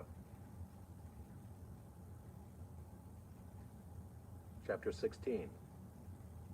In the 36th year of the reign of Asa, Baasha king of Israel went up against Judah and built Ramah, that he might permit no one to go out or come in to Asa king of Judah.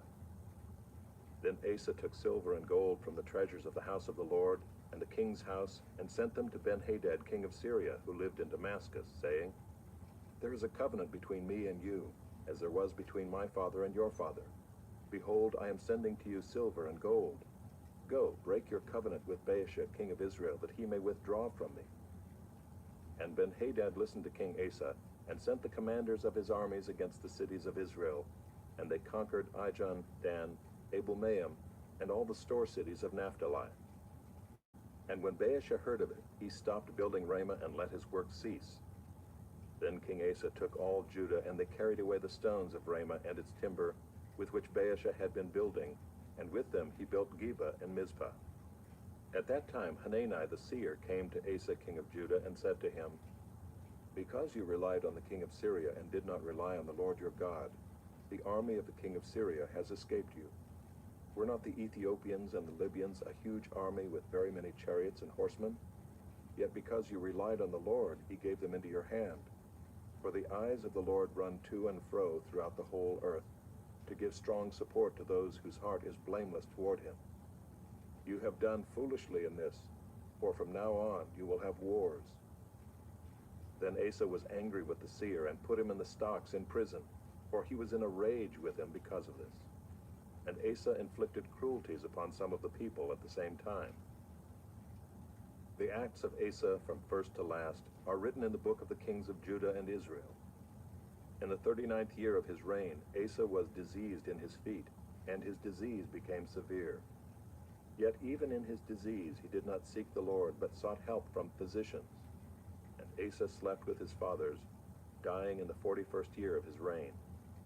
They buried him in the tomb that he had cut for himself in the city of David. They laid him on a bier that had been filled with various kinds of spices prepared by the perfumer's art, and they made a very great fire in his honor. Chapter 17. Jehoshaphat his son reigned in his place, and strengthened himself against Israel. He placed forces in all the fortified cities of Judah, and set garrisons in the land of Judah, and in the cities of Ephraim that Asa his father had captured. The Lord was with Jehoshaphat, because he walked in the earlier ways of his father David. He did not seek the Baals, but sought the God of his father, and walked in his commandments, and not according to the practices of Israel. Therefore the Lord established the kingdom in his hand, and all Judah brought tribute to Jehoshaphat, and he had great riches and honor. His heart was courageous in the ways of the Lord, and furthermore he took the high places and the Asherim out of Judah. In the 3rd year of his reign he sent his officials, Ben-Hail, Obadiah, Zechariah, Nathanael, and Micaiah, to teach in the cities of Judah, and with them the Levites, Shemaiah, Nethaniah, Zebediah, Asahel, Shemiramoth, Jehonathan, Adonijah, Tobijah, and Tobadonijah, and with these Levites the priests Elishama and Jehoram. And they taught in Judah, having the book of the law of the Lord with them. They went about through all the cities of Judah and taught among the people. And the fear of the Lord fell upon all the kingdoms of the lands that were around Judah, and they made no war against Jehoshaphat. Some of the Philistines brought Jehoshaphat presents and silver for tribute, and the Arabians also brought him 7,700 rams and 7,700 goats. And Jehoshaphat grew steadily greater. He built in Judah fortresses and store cities, and he had large supplies in the cities of Judah. He had soldiers, mighty men of valor, in Jerusalem. This was the muster of them by fathers' houses. Of Judah, the commander of thousands. Adnah the commander, with 300,000 mighty men of valor. And next to him, Jehohanan, the commander, with 280,000. And next to him, Amasiah the son of Zichri, a volunteer for the service of the Lord, with 200,000 mighty men of valor.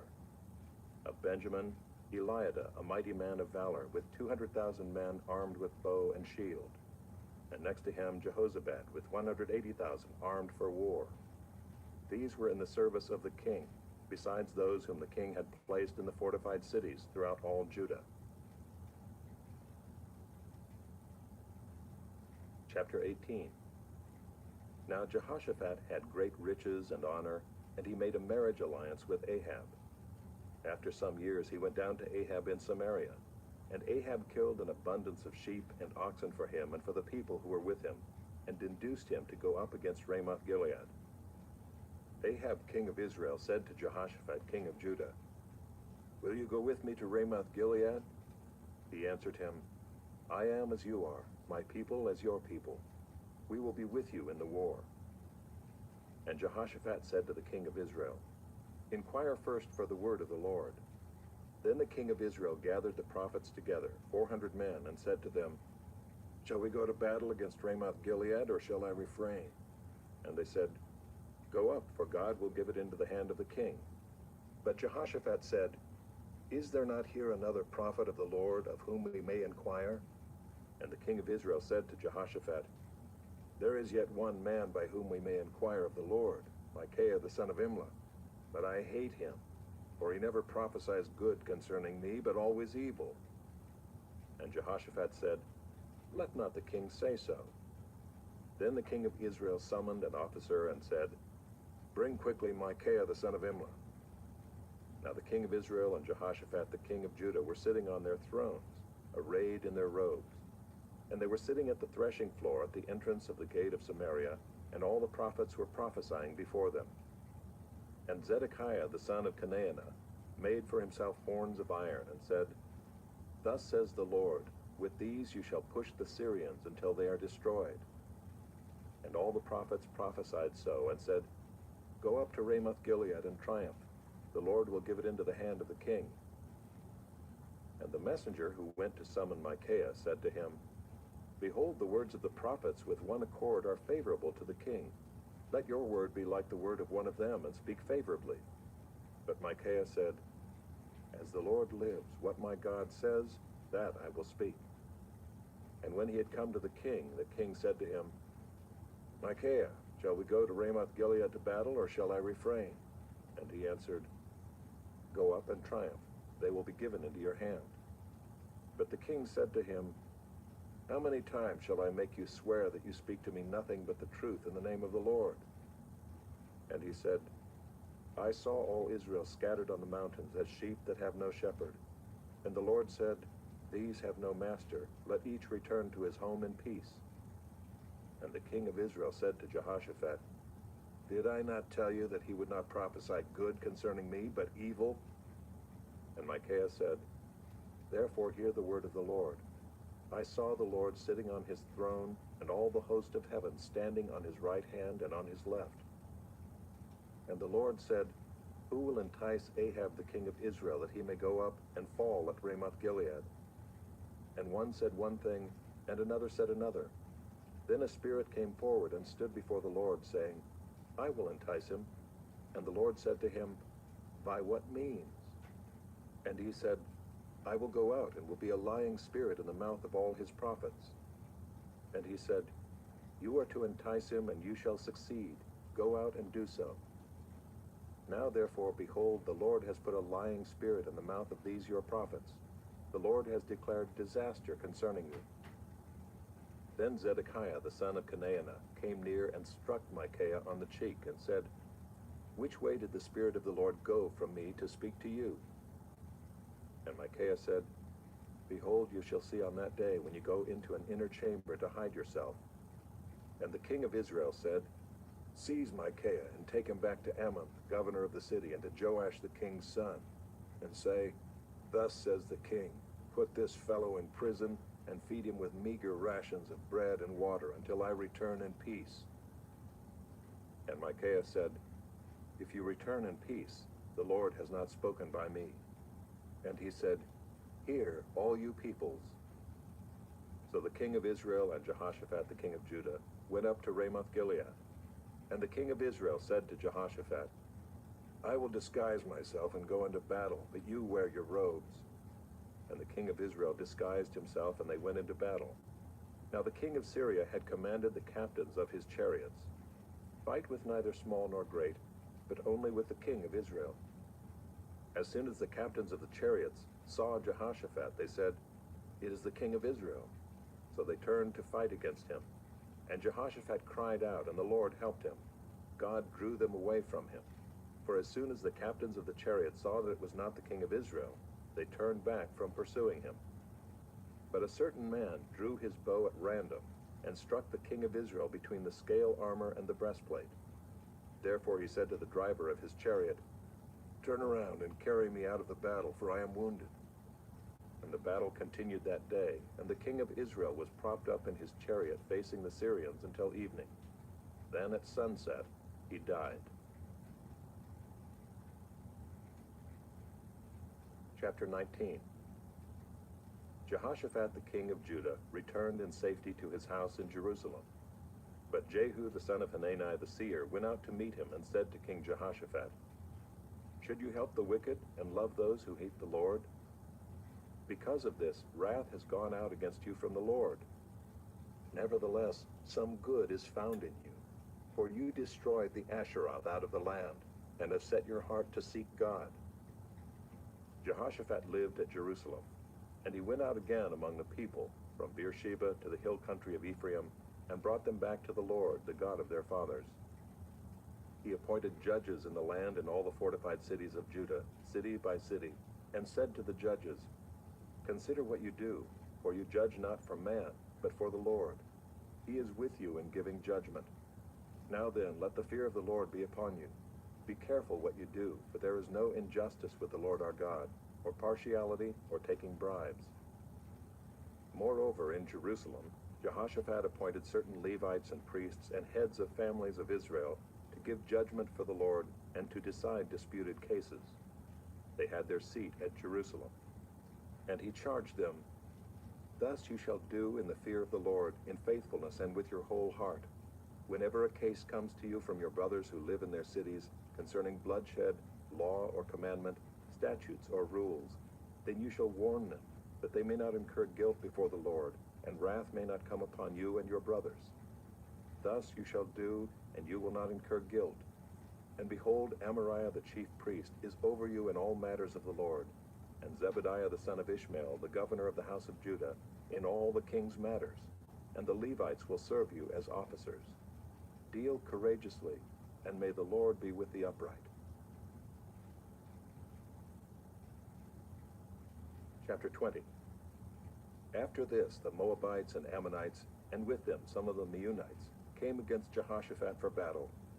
Some men came and told Jehoshaphat, "A great multitude is coming against you from Edom, from beyond the sea, and behold, they are in Hazazon Tamar, that is in Gedi." Then Jehoshaphat was afraid and set his face to seek the Lord, and proclaimed a fast throughout all Judah. And Judah assembled to seek help from the Lord. From all the cities of Judah they came to seek the Lord. And Jehoshaphat stood in the assembly of Judah and Jerusalem, in the house of the Lord, before the new court, and said, "O Lord, God of our fathers, are you not God in heaven? You rule over all the kingdoms of the nations. In your hand are power and might, so that none is able to withstand you. Did you not, our God, drive out the inhabitants of this land before your people Israel, and give it forever to the descendants of Abraham your friend? And they have lived in it, and have built for you in it a sanctuary for your name, saying, if disaster comes upon us, the sword, judgment, or pestilence, or famine, we will stand before this house and before you, for your name is in this house, and cry out to you in our affliction, and you will hear and save. And now behold, the men of Ammon and Moab and Mount Seir, whom you would not let Israel invade when they came from the land of Egypt, and whom they avoided and did not destroy. Behold, they reward us by coming to drive us out of your possession, which you have given us to inherit. O our God, will you not execute judgment on them? For we are powerless against this great horde that is coming against us. We do not know what to do, but our eyes are on you." Meanwhile all Judah stood before the Lord with their little ones, their wives, and their children. And the Spirit of the Lord came upon Jehaziel the son of Zechariah, son of Benaiah, son of Jeiel, son of Mattaniah, a Levite of the sons of Asaph, in the midst of the assembly. And he said, "Listen, all Judah and inhabitants of Jerusalem and King Jehoshaphat. Thus says the Lord to you, do not be afraid and do not be dismayed at this great horde, for the battle is not yours but God's. Tomorrow go down against them. Behold, they will come up by the ascent of Ziz. You will find them at the end of the valley east of the wilderness of Jeruel. You will not need to fight in this battle. Stand firm, hold your position, and see the salvation of the Lord on your behalf, O Judah and Jerusalem. Do not be afraid and do not be dismayed. Tomorrow go out against them, and the Lord will be with you." Then Jehoshaphat bowed his head with his face to the ground, and all Judah and the inhabitants of Jerusalem fell down before the Lord, worshiping the Lord. And the Levites of the Kohathites and the Korahites stood up to praise the Lord, the God of Israel, with a very loud voice. And they rose early in the morning and went out into the wilderness of Tekoa. And when they went out, Jehoshaphat stood and said, "Hear me, Judah and inhabitants of Jerusalem. Believe in the Lord your God, and you will be established. Believe his prophets, and you will succeed." And when he had taken counsel with the people, he appointed those who were to sing to the Lord and praise him in holy attire, as they went before the army, and say, "Give thanks to the Lord, for his steadfast love endures forever." And when they began to sing and praise, the Lord set an ambush against the men of Ammon, Moab, and Mount Seir, who had come against Judah, so that they were routed. For the men of Ammon and Moab rose against the inhabitants of Mount Seir, devoting them to destruction. And when they had made an end of the inhabitants of Seir, they all helped to destroy one another. When Judah came to the watchtower of the wilderness, they looked toward the horde, and behold, there were dead bodies lying on the ground. None had escaped. When Jehoshaphat and his people came to take their spoil, they found among them in great numbers goods, clothing, and precious things, which they took for themselves until they could carry no more.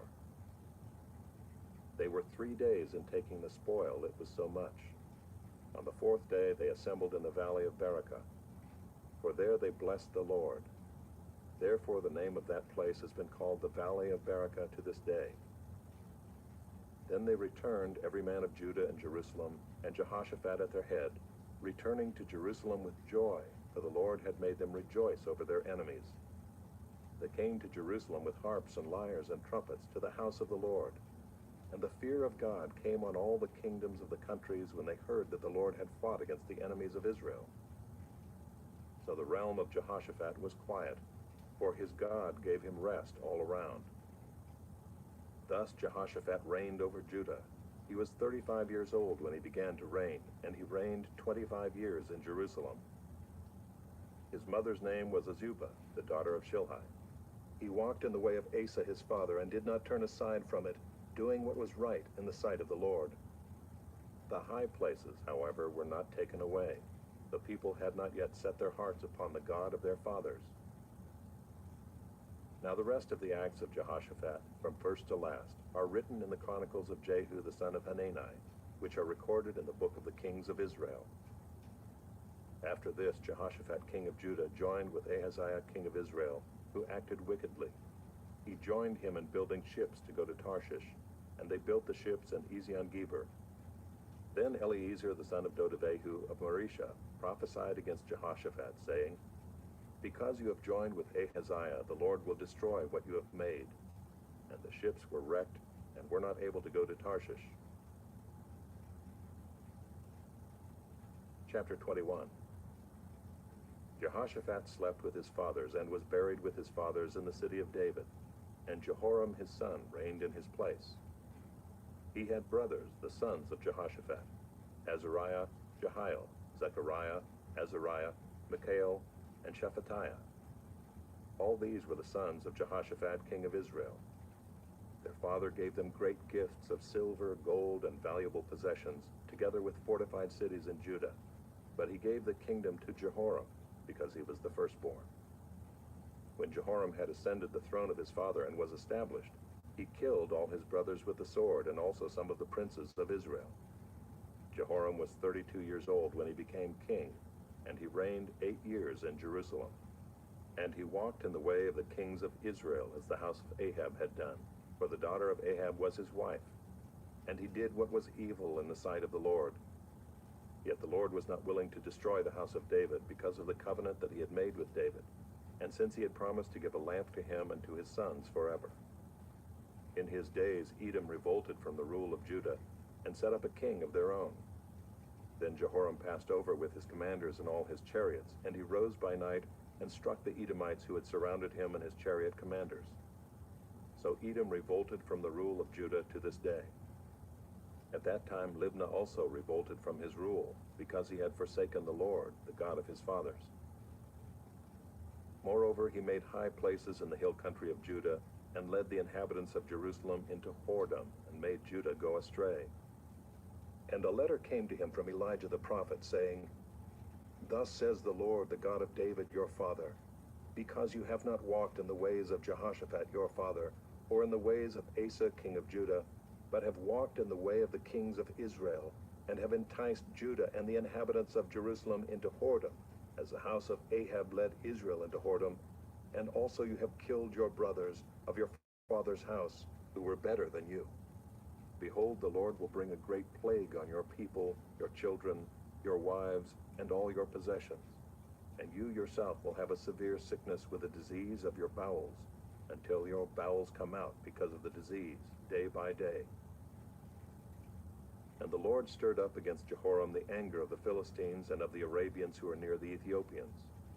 And they came up against Judah and invaded it, and carried away all the possessions they found that belonged to the king's house, and also his sons and his wives, so that no son was left to him except Jehoahaz, his youngest son. And after all this, the Lord struck him in his bowels with an incurable disease. In the course of time, at the end of 2 years, his bowels came out because of the disease, and he died in great agony. His people made no fire in his honor like the fires made for his fathers. He was 32 years old when he began to reign, and he reigned 8 years in Jerusalem. And he departed with no one's regret. They buried him in the city of David, but not in the tombs of the kings.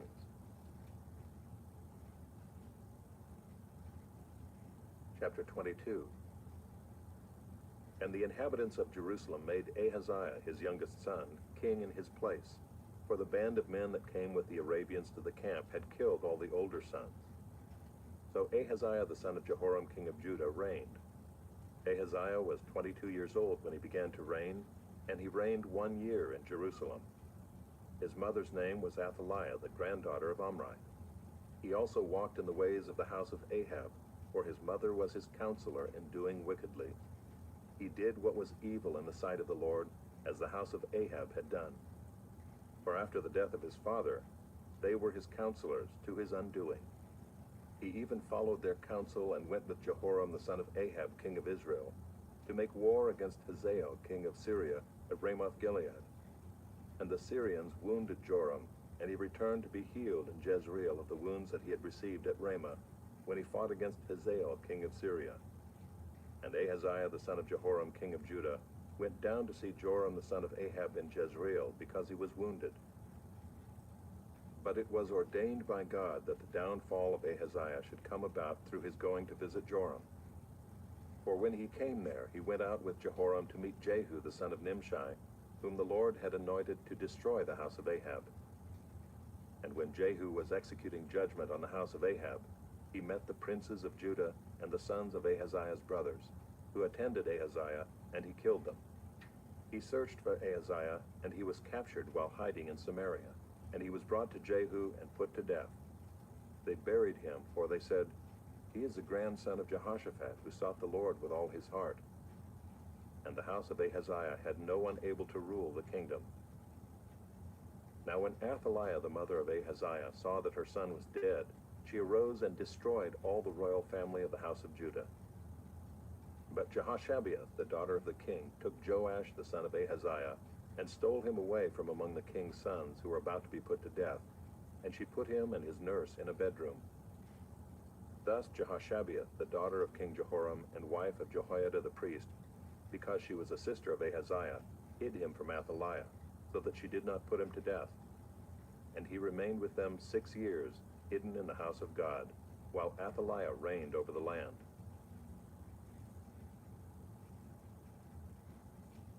Chapter 23. But in the 7th year Jehoiada took courage, and entered into a covenant with the commanders of hundreds, Azariah the son of Jehoram, Ishmael the son of Jehohanan, Azariah the son of Obed, Maaseiah the son of Adaiah, and Elishaphat the son of Zichri. And they went about through Judah and gathered the Levites from all the cities of Judah, and the heads of fathers' houses of Israel, and they came to Jerusalem. And all the assembly made a covenant with the king in the house of God. And Jehoiada said to them, "Behold the king's son. Let him reign as the Lord spoke concerning the sons of David. This is the thing that you shall do. Of you priests and Levites who come off duty on the Sabbath, 1/3 shall be gatekeepers, and 1/3 shall be at the king's house, and 1/3 at the gate of the foundation. And all the people shall be in the courts of the house of the Lord. Let no one enter the house of the Lord except the priests and ministering Levites. They may enter, for they are holy, but all the people shall keep the charge of the Lord. The Levites shall surround the king, each with his weapons in his hand, and whoever enters the house shall be put to death. Be with the king when he comes in and when he goes out." The Levites and all Judah did according to all that Jehoiada the priest commanded, and they each brought his men who were to go off duty on the Sabbath, with those who were to come on duty on the Sabbath, for Jehoiada the priest did not dismiss the divisions. And Jehoiada the priest gave to the captains the spears and the large and small shields that had been King David's, which were in the house of God. And he set all the people as a guard for the king, every man with his weapon in his hand, from the south side of the house to the north side of the house, around the altar and the house. Then they brought out the king's son and put the crown on him and gave him the testimony. And they proclaimed him king, and Jehoiada and his sons anointed him, and they said, "Long live the king." When Athaliah heard the noise of the people running and praising the king, she went into the house of the Lord to the people. And when she looked, there was the king standing by his pillar at the entrance, and the captains and the trumpeters beside the king, and all the people of the land rejoicing and blowing trumpets, and the singers with their musical instruments leading in the celebration. And Athaliah tore her clothes and cried, "Treason! Treason!" Then Jehoiada the priest brought out the captains who were set over the army, saying to them, "Bring her out between the ranks, and anyone who follows her is to be put to death with the sword." For the priest said, "Do not put her to death in the house of the Lord." So they laid hands on her, and she went into the entrance of the horse gate of the king's house, and they put her to death there. And Jehoiada made a covenant between himself and all the people and the king, that they should be the Lord's people. Then all the people went to the house of Baal and tore it down. His altars and his images they broke in pieces, and they killed Mattan the priest of Baal before the altars. And Jehoiada posted watchmen for the house of the Lord under the direction of the Levitical priests and the Levites whom David had organized to be in charge of the house of the Lord, to offer burnt offerings to the Lord, as it is written in the law of Moses, with rejoicing and with singing, according to the order of David. He stationed the gatekeepers at the gates of the house of the Lord, so that no one should enter who was in any way unclean. And he took the captains, the nobles, the governors of the people, and all the people of the land, and they brought the king down from the house of the Lord, marching through the upper gate to the king's house. And they set the king on the royal throne. So all the people of the land rejoiced, and the city was quiet after Athaliah had been put to death with the sword. Chapter 24. Joash was 7 years old when he began to reign, and he reigned 40 years in Jerusalem. His mother's name was Zibiah of Beersheba. And Joash did what was right in the eyes of the Lord all the days of Jehoiada the priest. Jehoiada got for him 2 wives, and he had sons and daughters. After this, Joash decided to restore the house of the Lord, and he gathered the priests and the Levites and said to them, "Go out to the cities of Judah and gather from all Israel money to repair the house of your God from year to year, and see that you act quickly." But the Levites did not act quickly. So the king summoned Jehoiada the chief and said to him, "Why have you not required the Levites to bring in from Judah and Jerusalem the tax levied by Moses, the servant of the Lord, and the congregation of Israel for the tent of testimony?" For the sons of Athaliah, that wicked woman, had broken into the house of God, and had also used all the dedicated things of the house of the Lord for the Baals. So the king commanded, and they made a chest and set it outside the gate of the house of the Lord. And proclamation was made throughout Judah and Jerusalem to bring in for the Lord the tax that Moses, the servant of God, laid on Israel in the wilderness. And all the princes and all the people rejoiced, and brought their tax and dropped it into the chest until they had finished. And whenever the chest was brought to the king's officers by the Levites, when they saw that there was much money in it, the king's secretary and the officer of the chief priest would come and empty the chest, and take it and return it to its place. Thus they did day after day, and collected money in abundance. And the king and Jehoiada gave it to those who had charge of the work of the house of the Lord. And they hired masons and carpenters to restore the house of the Lord, and also workers in iron and bronze to repair the house of the Lord. So those who were engaged in the work labored, and the repairing went forward in their hands, and they restored the house of God to its proper condition and strengthened it. And when they had finished, they brought the rest of the money before the king and Jehoiada, and with it were made utensils for the house of the Lord, both for the service and for the burnt offerings, and dishes for incense, and vessels of gold and silver. And they offered burnt offerings in the house of the Lord regularly all the days of Jehoiada.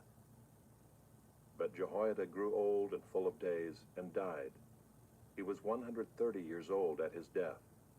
And they buried him in the city of David among the kings, because he had done good in Israel and toward God and his house. Now after the death of Jehoiada, the princes of Judah came and paid homage to the king.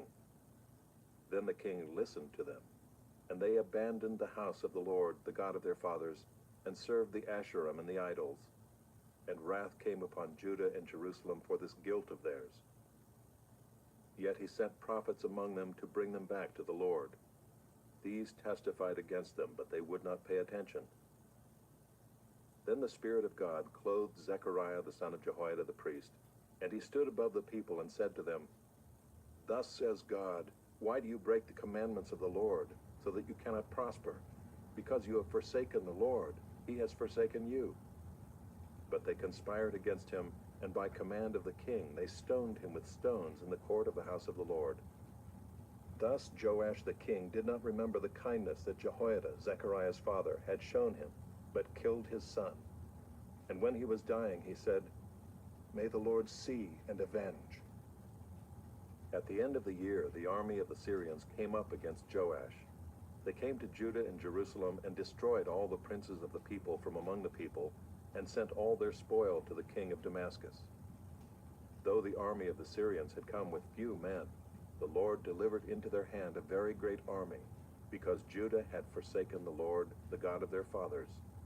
Thus they executed judgment on Joash. When they had departed from him, leaving him severely wounded, his servants conspired against him because of the blood of the son of Jehoiada the priest, and killed him on his bed. So he died, and they buried him in the city of David, but they did not bury him in the tombs of the kings. Those who conspired against him were Zabad the son of Shimeath the Ammonite, and Jehozabad the son of Shimrith the Moabite. Accounts of his sons and of the many oracles against him, and of the rebuilding of the house of God, are written in the story of the book of the Kings. And Amaziah his son reigned in his place. Chapter 25. Amaziah was 25 years old when he began to reign, and he reigned 29 years in Jerusalem. His mother's name was Jehoadan of Jerusalem. And he did what was right in the eyes of the Lord, yet not with a whole heart. And as soon as the royal power was firmly his, he killed his servants who had struck down the king his father. But he did not put their children to death, according to what is written in the law in the book of Moses, where the Lord commanded, "Fathers shall not die because of their children, nor children die because of their fathers, but each one shall die for his own sin." Then Amaziah assembled the men of Judah and set them by fathers' houses under commanders of thousands and of hundreds for all Judah and Benjamin. He mustered those 20 years old and upward, and found that they were 300,000 choice men, fit for war, able to handle spear and shield. He hired also 100,000 mighty men of valor from Israel for 100 talents of silver. But a man of God came to him and said, "O king, do not let the army of Israel go with you, for the Lord is not with Israel, with all these Ephraimites. But go, act, be strong for the battle. Why should you suppose that God will cast you down before the enemy? For God has power to help or to cast down." And Amaziah said to the man of God, "But what shall we do about the 100 talents that I have given to the army of Israel?" The man of God answered, "The Lord is able to give you much more than this." Then Amaziah discharged the army that had come to him from Ephraim to go home again. And they became very angry with Judah, and returned home in fierce anger. But Amaziah took courage and led out his people and went to the valley of Salt, and struck down 10,000 men of Seir. The men of Judah captured another 10,000 alive, and took them to the top of a rock, and threw them down from the top of the rock, and they were all dashed to pieces. But the men of the army whom Amaziah sent back, not letting them go with him to battle, raided the cities of Judah from Samaria to Beth-horon, and struck down 3,000 people in them, and took much spoil. After Amaziah came from striking down the Edomites, he brought the gods of the men of Seir, and set them up as his gods, and worshipped them, making offerings to them. Therefore the Lord was angry with Amaziah, and sent to him a prophet, who said to him, "Why have you sought the gods of a people who did not deliver their own people from your hand?" But as he was speaking, the king said to him, "Have we made you a royal counselor? Stop. Why should you be struck down?" So the prophet stopped, but said, "I know that God has determined to destroy you, because you have done this and have not listened to my counsel." Then Amaziah king of Judah took counsel and sent to Joash the son of Jehoahaz, son of Jehu, king of Israel, saying, "Come, let us look one another in the face." And Joash the king of Israel sent word to Amaziah king of Judah, "A thistle on Lebanon sent to a cedar on Lebanon, saying, Give your daughter to my son for a wife." And a wild beast of Lebanon passed by and trampled down the thistle. You say, "See, I have struck down Edom, and your heart has lifted you up in boastfulness. But now stay at home. Why should you provoke trouble so that you fall, you and Judah with you?" But Amaziah would not listen, for it was of God, in order that he might give them into the hand of their enemies, because they had sought the gods of Edom. So Joash king of Israel went up, and he and Amaziah king of Judah faced one another in battle at Bethshemesh, which belongs to Judah.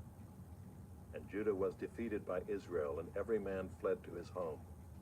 And Joash king of Israel captured Amaziah king of Judah, the son of Joash, son of Ahaziah, at Bethshemesh, and brought him to Jerusalem, and broke down the wall of Jerusalem for 400 cubits, from the Ephraim gate to the corner gate.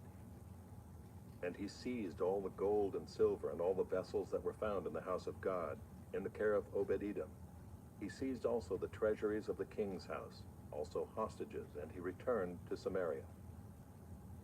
Amaziah the son of Joash, king of Judah, lived 15 years after the death of Joash the son of Jehoahaz, king of Israel. Now the rest of the deeds of Amaziah, from first to last, are they not written in the book of the kings of Judah and Israel?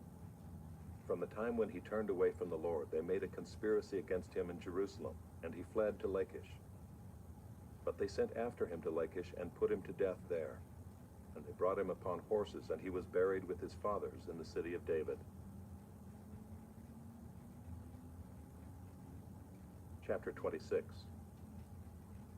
And all the people of Judah took Uzziah, who was 16 years old, and made him king instead of his father Amaziah. He built Eloth and restored it to Judah, after the king slept with his fathers. Uzziah was 16 years old when he began to reign, and he reigned 52 years in Jerusalem. His mother's name was Jechaliah of Jerusalem. And he did what was right in the eyes of the Lord, according to all that his father Amaziah had done. He set himself to seek God in the days of Zechariah, who instructed him in the fear of God, and as long as he sought the Lord, God made him prosper. He went out and made war against the Philistines, and broke through the wall of Gath, and the wall of Jabneh, and the wall of Ashdod, and he built cities in the territory of Ashdod and elsewhere among the Philistines. God helped him against the Philistines, and against the Arabians who lived in Gurbaal, and against the Meunites. The Ammonites paid tribute to Uzziah, and his fame spread even to the border of Egypt, for he became very strong. Moreover, Uzziah built towers in Jerusalem at the corner gate, and at the valley gate, and at the angle, and fortified them. And he built towers in the wilderness, and cut out many cisterns, for he had large herds, both in the Shephelah and in the plain. And he had farmers and vine dressers in the hills and in the fertile lands, for he loved the soil. Moreover, Uzziah had an army of soldiers, fit for war, in divisions according to the numbers in the muster made by Jeiel the secretary, and Maaseiah the officer, under the direction of Hananiah, one of the king's commanders. The whole number of the heads of fathers' houses of mighty men of valor was 2,600. Under their command was an army of 307,500, who could make war with mighty power to help the king against the enemy. And Uzziah prepared for all the army shields, spears, helmets, coats of mail, bows, and stones for slinging. In Jerusalem he made machines, invented by skillful men, to be on the towers and the corners, to shoot arrows and great stones. And his fame spread far, for he was marvelously helped till he was strong. But when he was strong, he grew proud, to his destruction, for he was unfaithful to the Lord his God, and entered the temple of the Lord to burn incense on the altar of incense. But Azariah the priest went in after him, with 80 priests of the Lord who were men of valor. And they withstood King Uzziah, and said to him, "It is not for you, Uzziah, to burn incense to the Lord, but for the priests, the sons of Aaron, who are consecrated to burn incense. Go out of the sanctuary, for you have done wrong, and it will bring you no honor from the Lord God." Then Uzziah was angry. Now he had a censer in his hand to burn incense, and when he became angry with the priests, leprosy broke out on his forehead in the presence of the priests in the house of the Lord by the altar of incense. And Azariah the chief priest and all the priests looked at him, and behold, he was leprous in his forehead. and they rushed him out quickly, and he himself hurried to go out, because the Lord had struck him. And King Uzziah was a leper to the day of his death, and being a leper lived in a separate house, for he was excluded from the house of the Lord. And Jotham his son was over the king's household, governing the people of the land. Now the rest of the acts of Uzziah from first to last, Isaiah the prophet, the son of Amoz, wrote. And Uzziah slept with his fathers, and they buried him with his fathers in the burial field that belonged to the kings, for they said, He is a leper. And Jotham his son reigned in his place. Chapter 27. Jotham was 25 years old when he began to reign, and he reigned 16 years in Jerusalem. His mother's name was Jerusha, the daughter of Zadok. And he did what was right in the eyes of the Lord, according to all that his father Uzziah had done, except he did not enter the temple of the Lord. But the people still followed corrupt practices. He built the upper gate of the house of the Lord, and did much building on the wall of Ophel. Moreover, he built cities in the hill country of Judah, and forts and towers on the wooded hills. He fought with the king of the Ammonites, and prevailed against them. And the Ammonites gave him that year 100 talents of silver, and 10,000 cores of wheat, and 10,000 of barley. The Ammonites paid him the same amount in the second and the third years. So Jotham became mighty, because he ordered his ways before the Lord his God. Now the rest of the acts of Jotham, and all his wars and his ways, behold, they are written in the book of the kings of Israel and Judah. He was 25 years old when he began to reign, and he reigned 16 years in Jerusalem. And Jotham slept with his fathers, and they buried him in the city of David, and Ahaz his son reigned in his place. Chapter 28. Ahaz was 20 years old when he began to reign, and he reigned 16 years in Jerusalem. And he did not do what was right in the eyes of the Lord, as his father David had done, but he walked in the ways of the kings of Israel.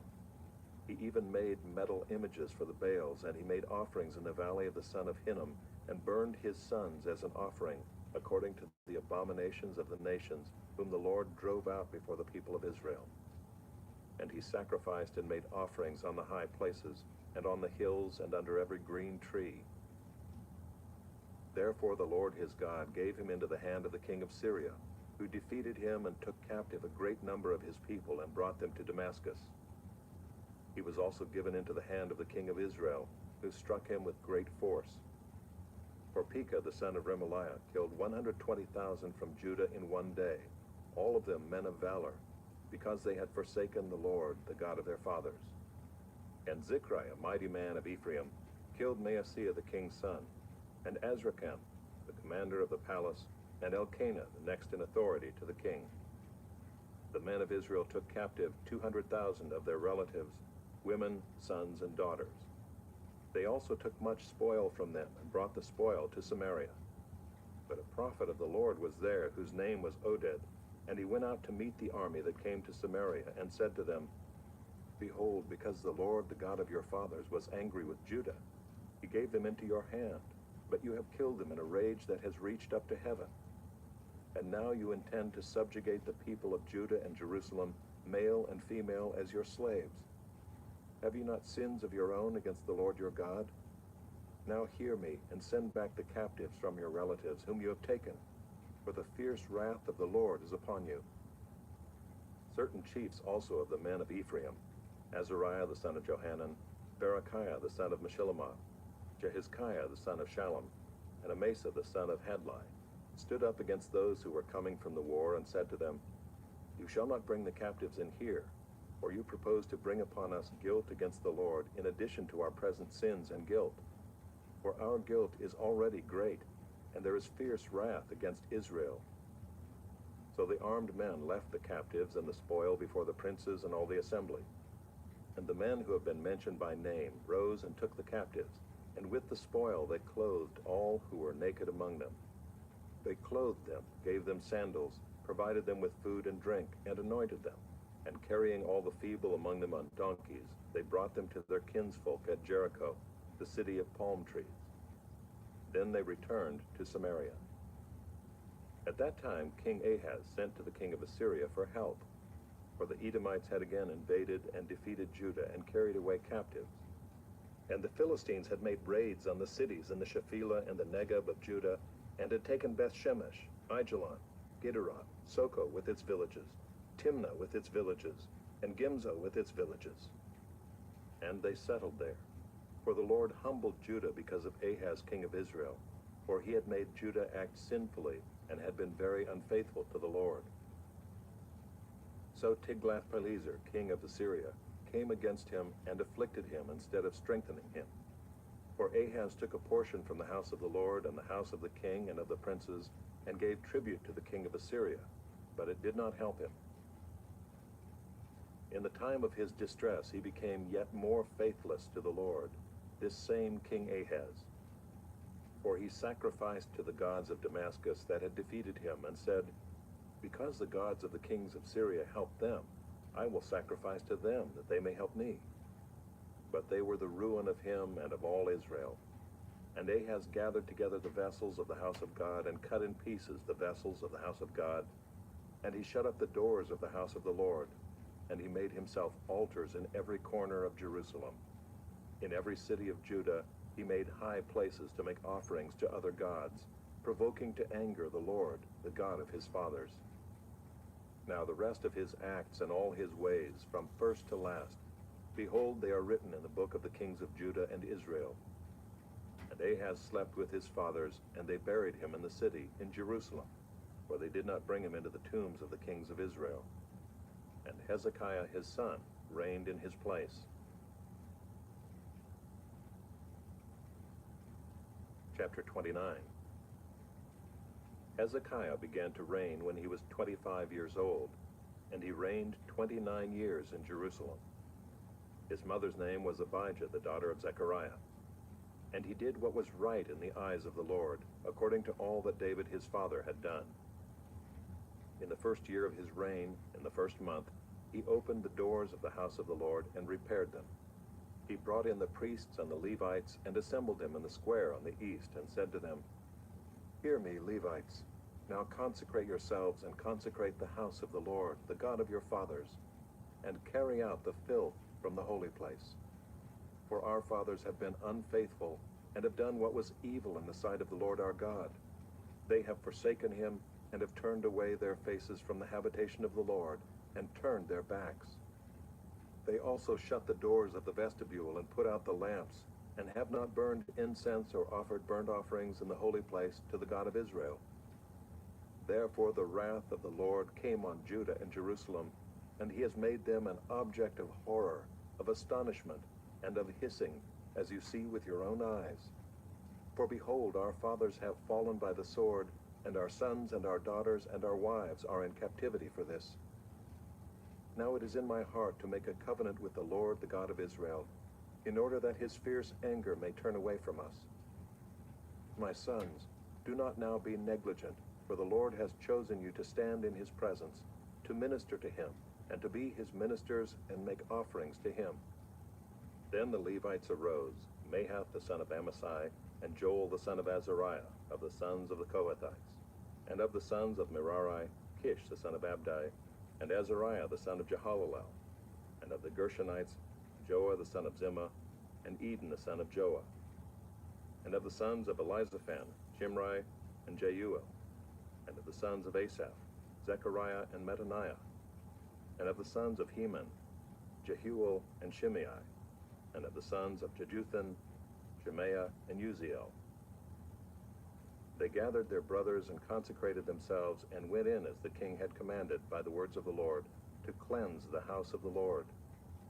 The priests went into the inner part of the house of the Lord to cleanse it, and they brought out all the uncleanness that they found in the temple of the Lord into the court of the house of the Lord. And the Levites took it and carried it out to the brook Kidron. They began to consecrate on the first day of the first month, and on the 8th day of the month they came to the vestibule of the Lord.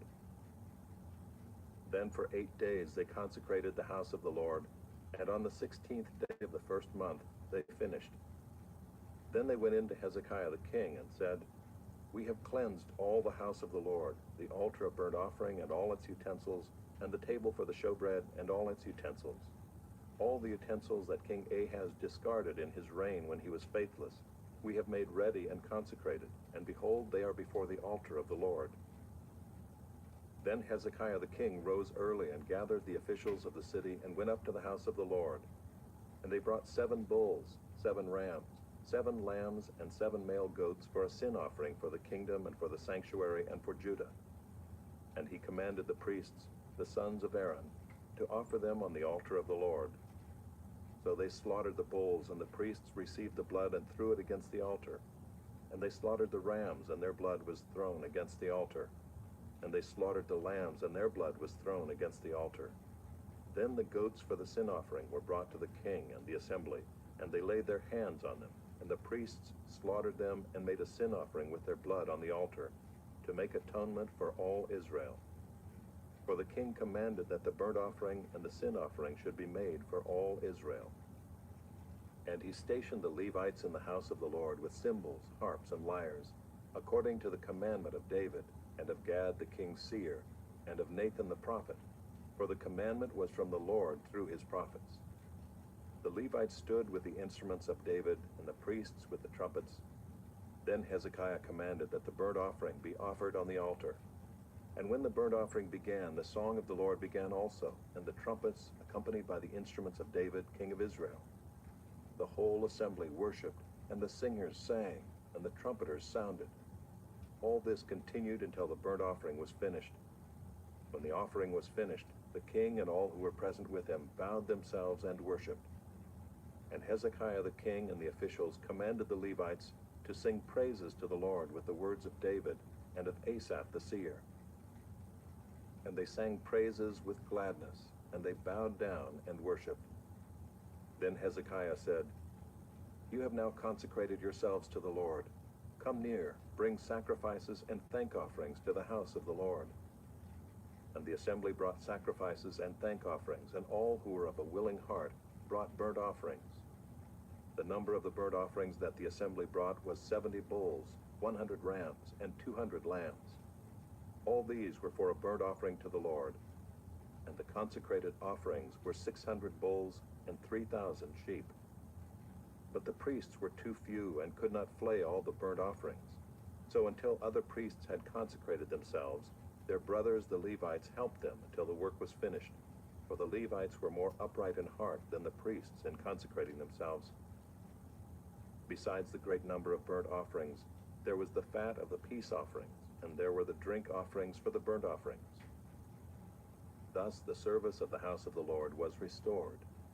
And Hezekiah and all the people rejoiced, because God had provided for the people, for the thing came about suddenly.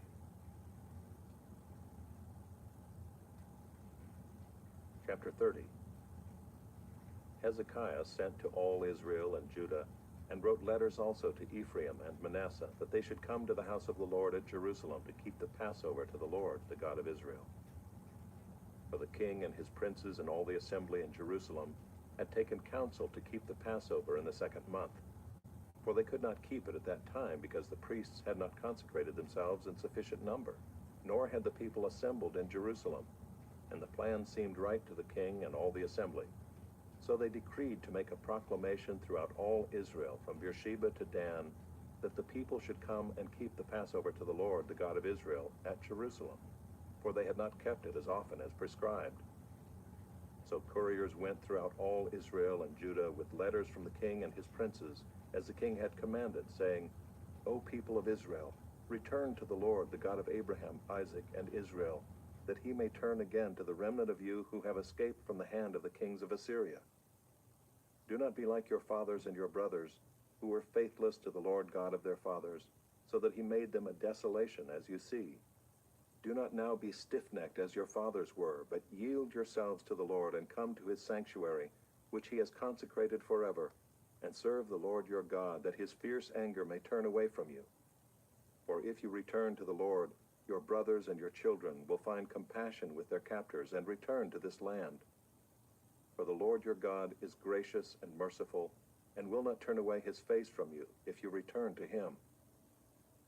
So the couriers went from city to city through the country of Ephraim and Manasseh and as far as Zebulun, but they laughed them to scorn and mocked them.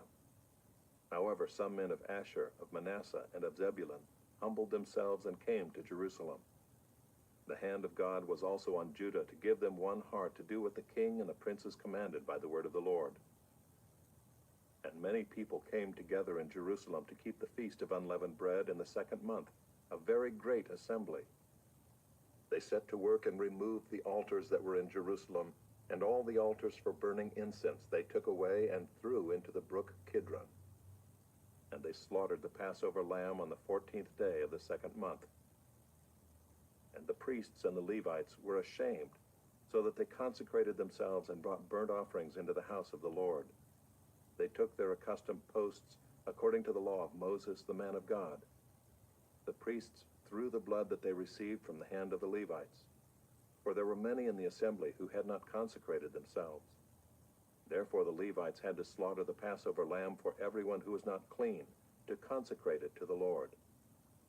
For a majority of the people, many of them from Ephraim, Manasseh, Issachar, and Zebulun, had not cleansed themselves, yet they ate the Passover, otherwise than as prescribed. For Hezekiah had prayed for them, saying, "May the good Lord pardon everyone who sets his heart to seek God, the Lord, the God of his fathers, even though not according to the sanctuary's rules of cleanness." And the Lord heard Hezekiah and healed the people. And the people of Israel who were present at Jerusalem kept the feast of unleavened bread 7 days with great gladness. And the Levites and the priests praised the Lord day by day, singing with all their might to the Lord. And Hezekiah spoke encouragingly to all the Levites who showed good skill in the service of the Lord. So they ate the food of the festival for 7 days, sacrificing peace offerings and giving thanks to the Lord, the God of their fathers. Then the whole assembly agreed together to keep the feast for another 7 days. So they kept it for another 7 days with gladness. For Hezekiah king of Judah gave the assembly 1,000 bulls and 7,000 sheep for offerings. And the princes gave the assembly 1,000 bulls and 10,000 sheep. And the priests consecrated themselves in great numbers. The whole assembly of Judah, and the priests and the Levites, and the whole assembly that came out of Israel, and the sojourners who came out of the land of Israel, and the sojourners who lived in Judah, rejoiced. So there was great joy in Jerusalem, for since the time of Solomon the son of David king of Israel, there had been nothing like this in Jerusalem. Then the priests and the Levites arose and blessed the people, and their voice was heard, and their prayer came to his holy habitation in heaven.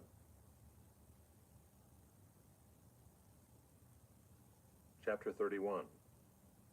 Now when all this was finished, all Israel who were present went out to the cities of Judah and broke in pieces the pillars and cut down the Asherim and broke down the high places and the altars throughout all Judah and Benjamin and in Ephraim and Manasseh, until they had destroyed them all. Then all the people of Israel returned to their cities, every man to his possession. And Hezekiah appointed the divisions of the priests and of the Levites, division by division, each according to his service, the priests and the Levites, for burnt offerings and peace offerings, to minister in the gates of the camp of the Lord, and to give thanks and praise. The contribution of the king from his own possessions was for the burnt offerings of morning and evening, and the burnt offerings for the Sabbaths, the new moons, and the appointed feasts, as it is written in the law of the Lord. And he commanded the people who lived in Jerusalem to give the portion due to the priests and the Levites, that they might give themselves to the law of the Lord. As soon as the command was spread abroad, the people of Israel gave in abundance the first fruits of grain, wine, oil, honey, and of all the produce of the field. And they brought in abundantly the tithe of everything. And the people of Israel and Judah who lived in the cities of Judah also brought in the tithe of cattle and sheep, and the tithe of the dedicated things that had been dedicated to the Lord their God, and laid them in heaps. In the 3rd month they began to pile up the heaps, and finished them in the 7th month. When Hezekiah and the princes came and saw the heaps, they blessed the Lord and his people Israel. And Hezekiah questioned the priests and the Levites about the heaps. Azariah the chief priest, who was of the house of Zadok, answered him, Since they began to bring the contributions into the house of the Lord, we have eaten and had enough and have plenty left. For the Lord has blessed his people so that we have this large amount left. Then Hezekiah commanded them to prepare chambers in the house of the Lord, and they prepared them. And they faithfully brought in the contributions, the tithes, and the dedicated things.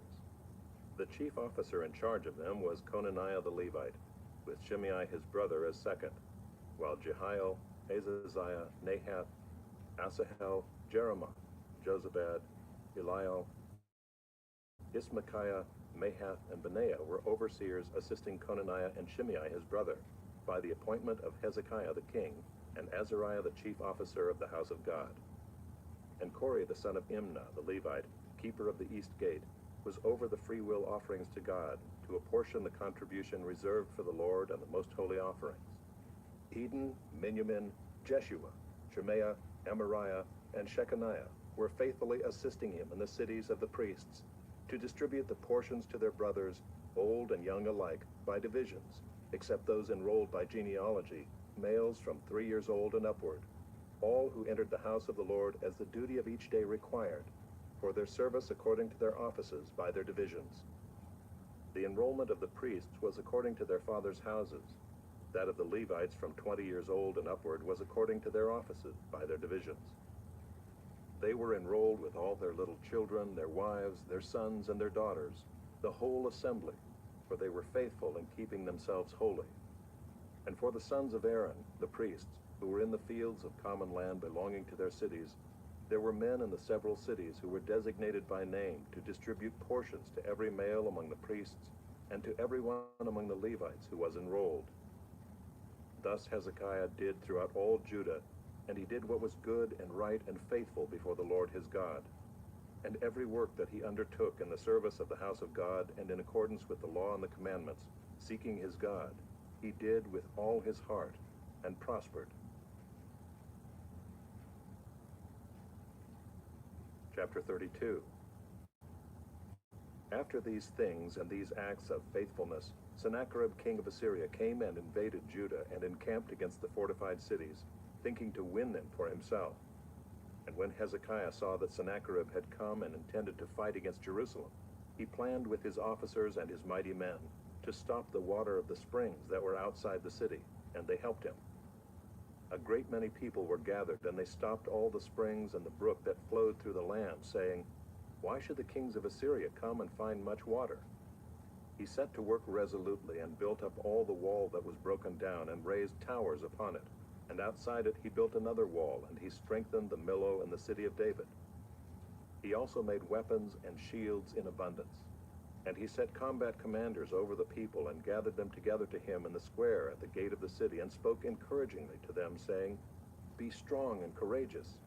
Do not be afraid or dismayed before the king of Assyria and all the horde that is with him, for there are more with us than with him.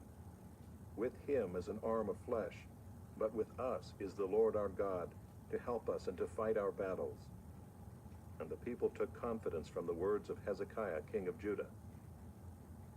After this, Sennacherib king of Assyria, who was besieging Lachish with all his forces, sent his servants to Jerusalem to Hezekiah king of Judah, and to all the people of Judah who were in Jerusalem, saying, "Thus says Sennacherib king of Assyria, on what are you trusting that you endure the siege in Jerusalem? Is not Hezekiah misleading you, that he may give you over to die by famine and by thirst, when he tells you, 'The Lord our God will deliver us from the hand of the king of Assyria'?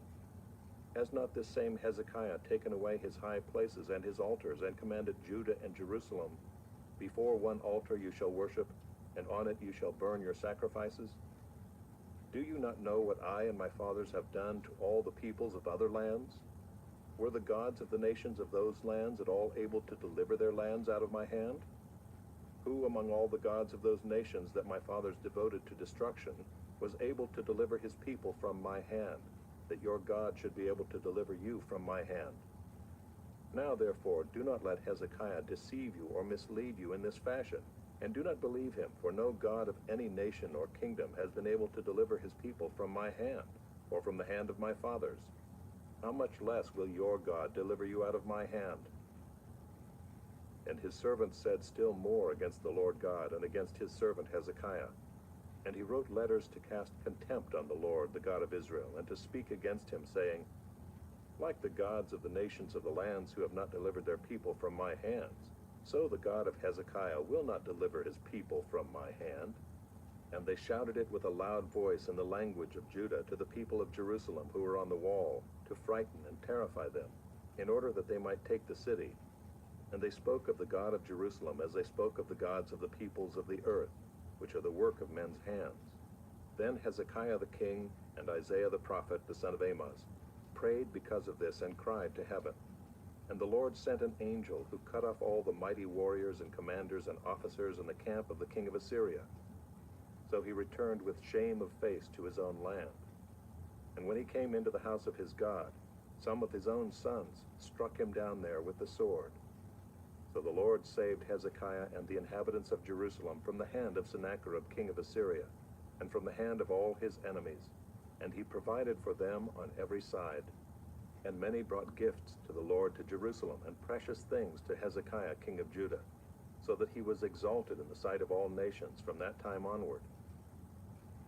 In those days Hezekiah became sick and was at the point of death, and he prayed to the Lord, and he answered him and gave him a sign. But Hezekiah did not make return according to the benefit done to him, for his heart was proud. Therefore wrath came upon him and Judah and Jerusalem. But Hezekiah humbled himself for the pride of his heart, both he and the inhabitants of Jerusalem, so that the wrath of the Lord did not come upon them in the days of Hezekiah. And Hezekiah had very great riches and honor, and he made for himself treasuries for silver, for gold, for precious stones, for spices, for shields, and for all kinds of costly vessels, storehouses also for the yield of grain, wine, and oil, and stalls for all kinds of cattle and sheepfolds. He likewise provided cities for himself, and flocks and herds in abundance, for God had given him very great possessions. This same Hezekiah closed the upper outlet of the waters of Gihon, and directed them down to the west side of the city of David. And Hezekiah prospered in all his works. And so in the matter of the envoys of the princes of Babylon, who had been sent to him to inquire about the sign that had been done in the land, God left him to himself, in order to test him and to know all that was in his heart. Now the rest of the acts of Hezekiah and his good deeds, behold, they are written in the vision of Isaiah the prophet, the son of Amoz, in the book of the kings of Judah and Israel. And Hezekiah slept with his fathers, and they buried him in the upper part of the tombs of the sons of David. And all Judah and the inhabitants of Jerusalem did him honor at his death. And Manasseh his son reigned in his place. Chapter 33. Manasseh was 12 years old when he began to reign, and he reigned 55 years in Jerusalem. And he did what was evil in the sight of the Lord, according to the abominations of the nations whom the Lord drove out before the people of Israel. For he rebuilt the high places that his father Hezekiah had broken down, and he erected altars to the Baals, and made Asherah, and worshipped all the host of heaven, and served them. And he built altars in the house of the Lord, of which the Lord had said, In Jerusalem shall my name be forever. And he built altars for all the host of heaven in the two courts of the house of the Lord. And he burned his sons as an offering in the valley of the son of Hinnom, and used fortune-telling and omens and sorcery, and dealt with mediums and with necromancers. He did much evil in the sight of the Lord, provoking him to anger. And the carved image of the idol that he had made he set in the house of God, of which God said to David and to Solomon his son, In this house and in Jerusalem, which I have chosen out of all the tribes of Israel, I will put my name forever. And I will no more remove the foot of Israel from the land that I appointed for your fathers, if only they will be careful to do all that I have commanded them, all the law, the statutes, and the rules given through Moses. Manasseh led Judah and the inhabitants of Jerusalem astray, to do more evil than the nations whom the Lord destroyed before the people of Israel. The Lord spoke to Manasseh and to his people, but they paid no attention. Therefore the Lord brought upon them the commanders of the army of the king of Assyria, who captured Manasseh with hooks and bound him with chains of bronze, and brought him to Babylon. And when he was in distress, he entreated the favor of the Lord his God, and humbled himself greatly before the God of his fathers. He prayed to him, and God was moved by his entreaty, and heard his plea, and brought him again to Jerusalem into his kingdom. Then Manasseh knew that the Lord was God. Afterward he built an outer wall for the city of David west of Gihon in the valley, and for the entrance into the fish gate, and carried it around Ophel, and raised it to a very great height.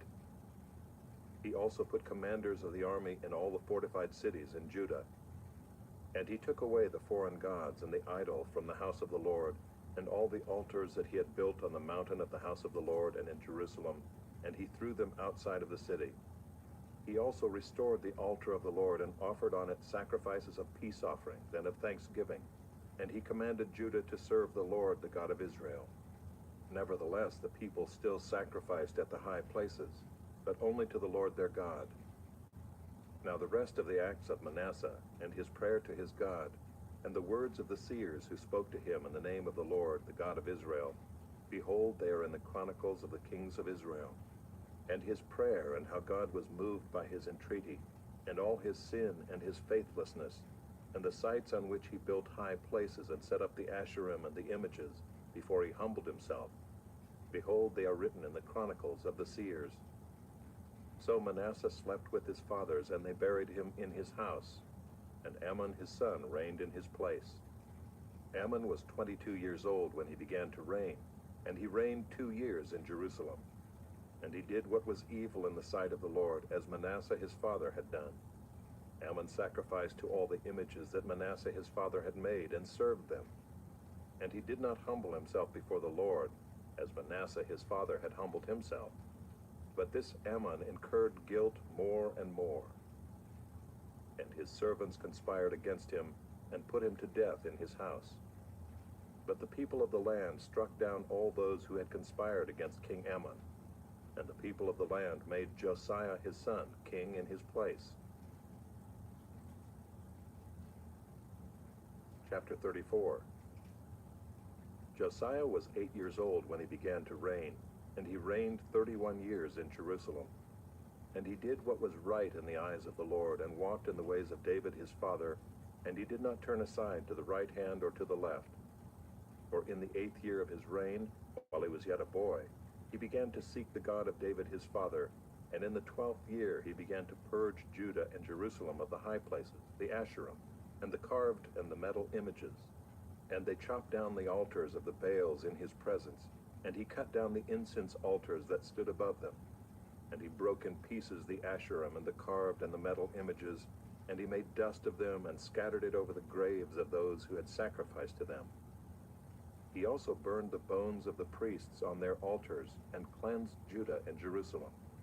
And in the cities of Manasseh, Ephraim, and Simeon, and as far as Naphtali, in their ruins all around, he broke down the altars and beat the Asherim and the images into powder, and cut down all the incense altars throughout all the land of Israel.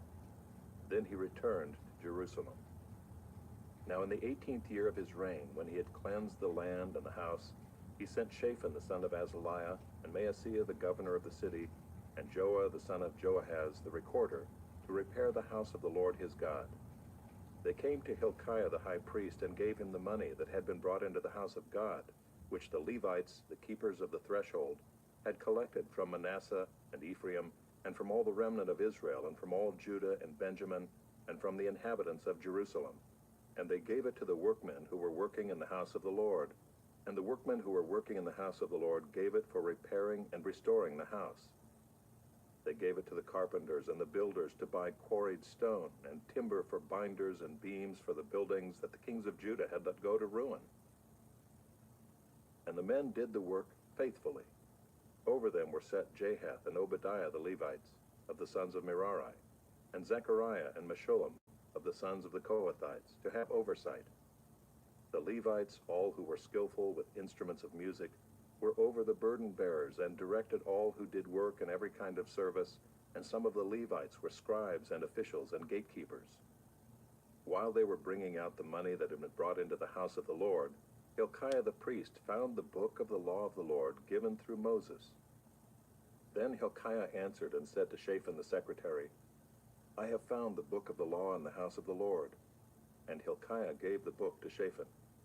Shaphan brought the book to the king, and further reported to the king, "All that was committed to your servants they are doing. They have emptied out the money that was found in the house of the Lord, and have given it into the hand of the overseers and the workmen."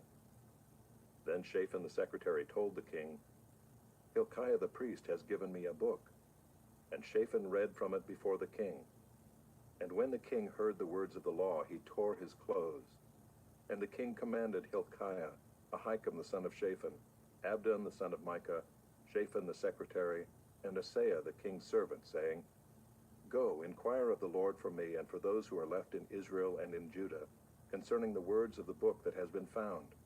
For great is the wrath of the Lord that is poured out on us, because our fathers have not kept the word of the Lord, to do according to all that is written in this book." So Hilkiah and those whom the king had sent went to Huldah the prophetess, the wife of Shallum the son of Tokath, son of Hazra, keeper of the wardrobe. Now she lived in Jerusalem in the second quarter, and spoke to her to that effect.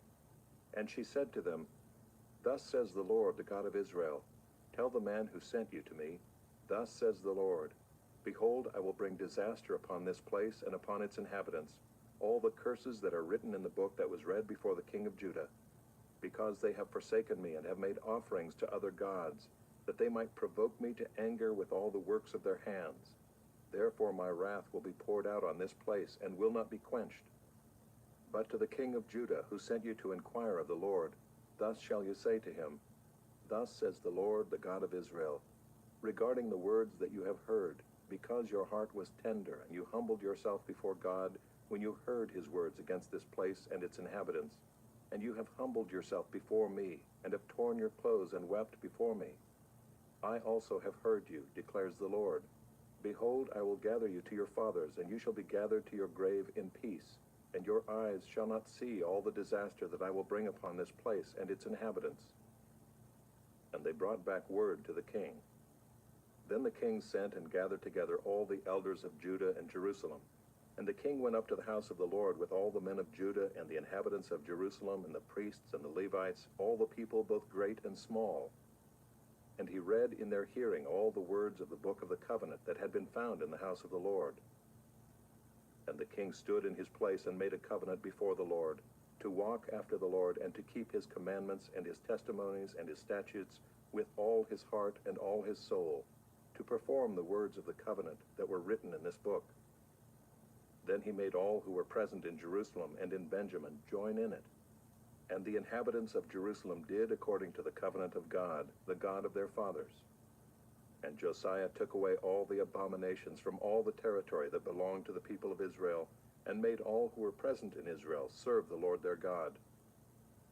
All his days they did not turn away from following the Lord, the God of their fathers.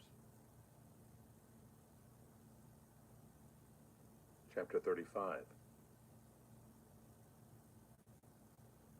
Josiah kept a Passover to the Lord in Jerusalem, and they slaughtered the Passover lamb on the 14th day of the first month. He appointed the priests to their offices and encouraged them in the service of the house of the Lord. And he said to the Levites who taught all Israel and who were holy to the Lord, Put the holy ark in the house that Solomon the son of David, king of Israel, built. You need not carry it on your shoulders. Now serve the Lord your God and his people Israel. Prepare yourselves according to your fathers' houses by your divisions, as prescribed in the writing of David, king of Israel, and the document of Solomon, his son. And stand in the holy place according to the groupings of the fathers' houses of your brothers, the lay people, and according to the division of the Levites by fathers' household. And slaughter the Passover lamb, and consecrate yourselves, and prepare for your brothers to do according to the word of the Lord by Moses.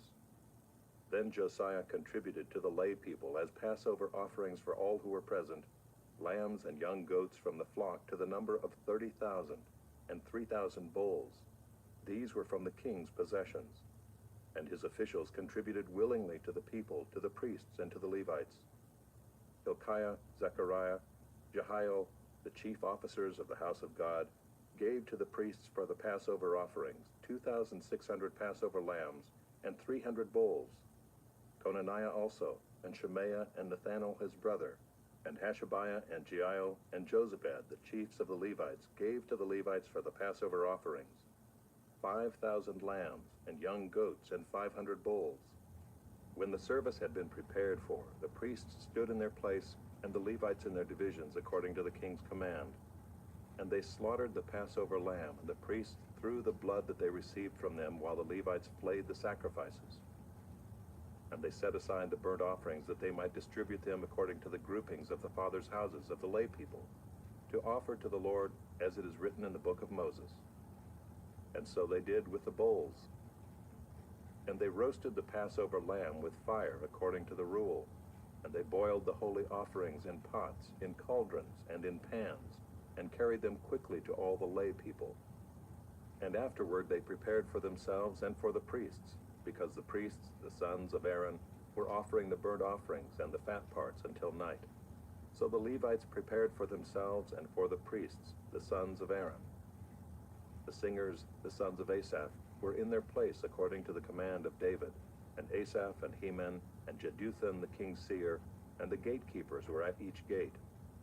They did not need to depart from their service, for their brothers the Levites prepared for them. So all the service of the Lord was prepared that day to keep the Passover and to offer burnt offerings on the altar of the Lord, according to the command of King Josiah. And the people of Israel who were present kept the Passover at that time, and the feast of unleavened bread 7 days.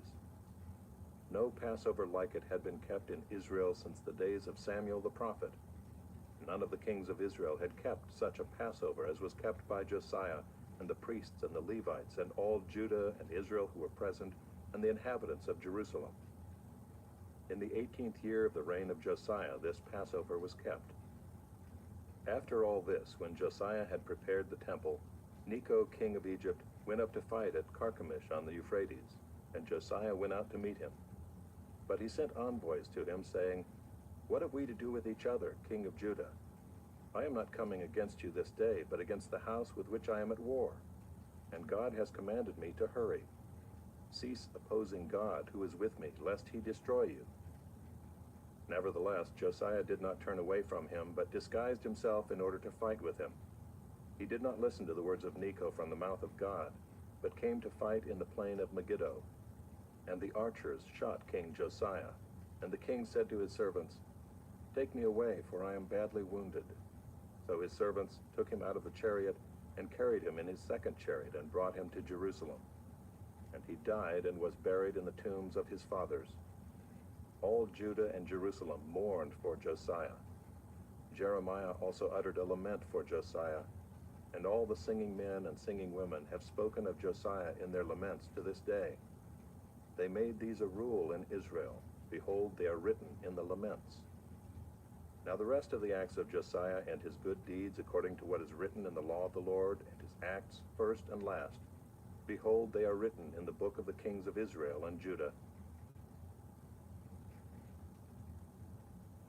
Chapter 36.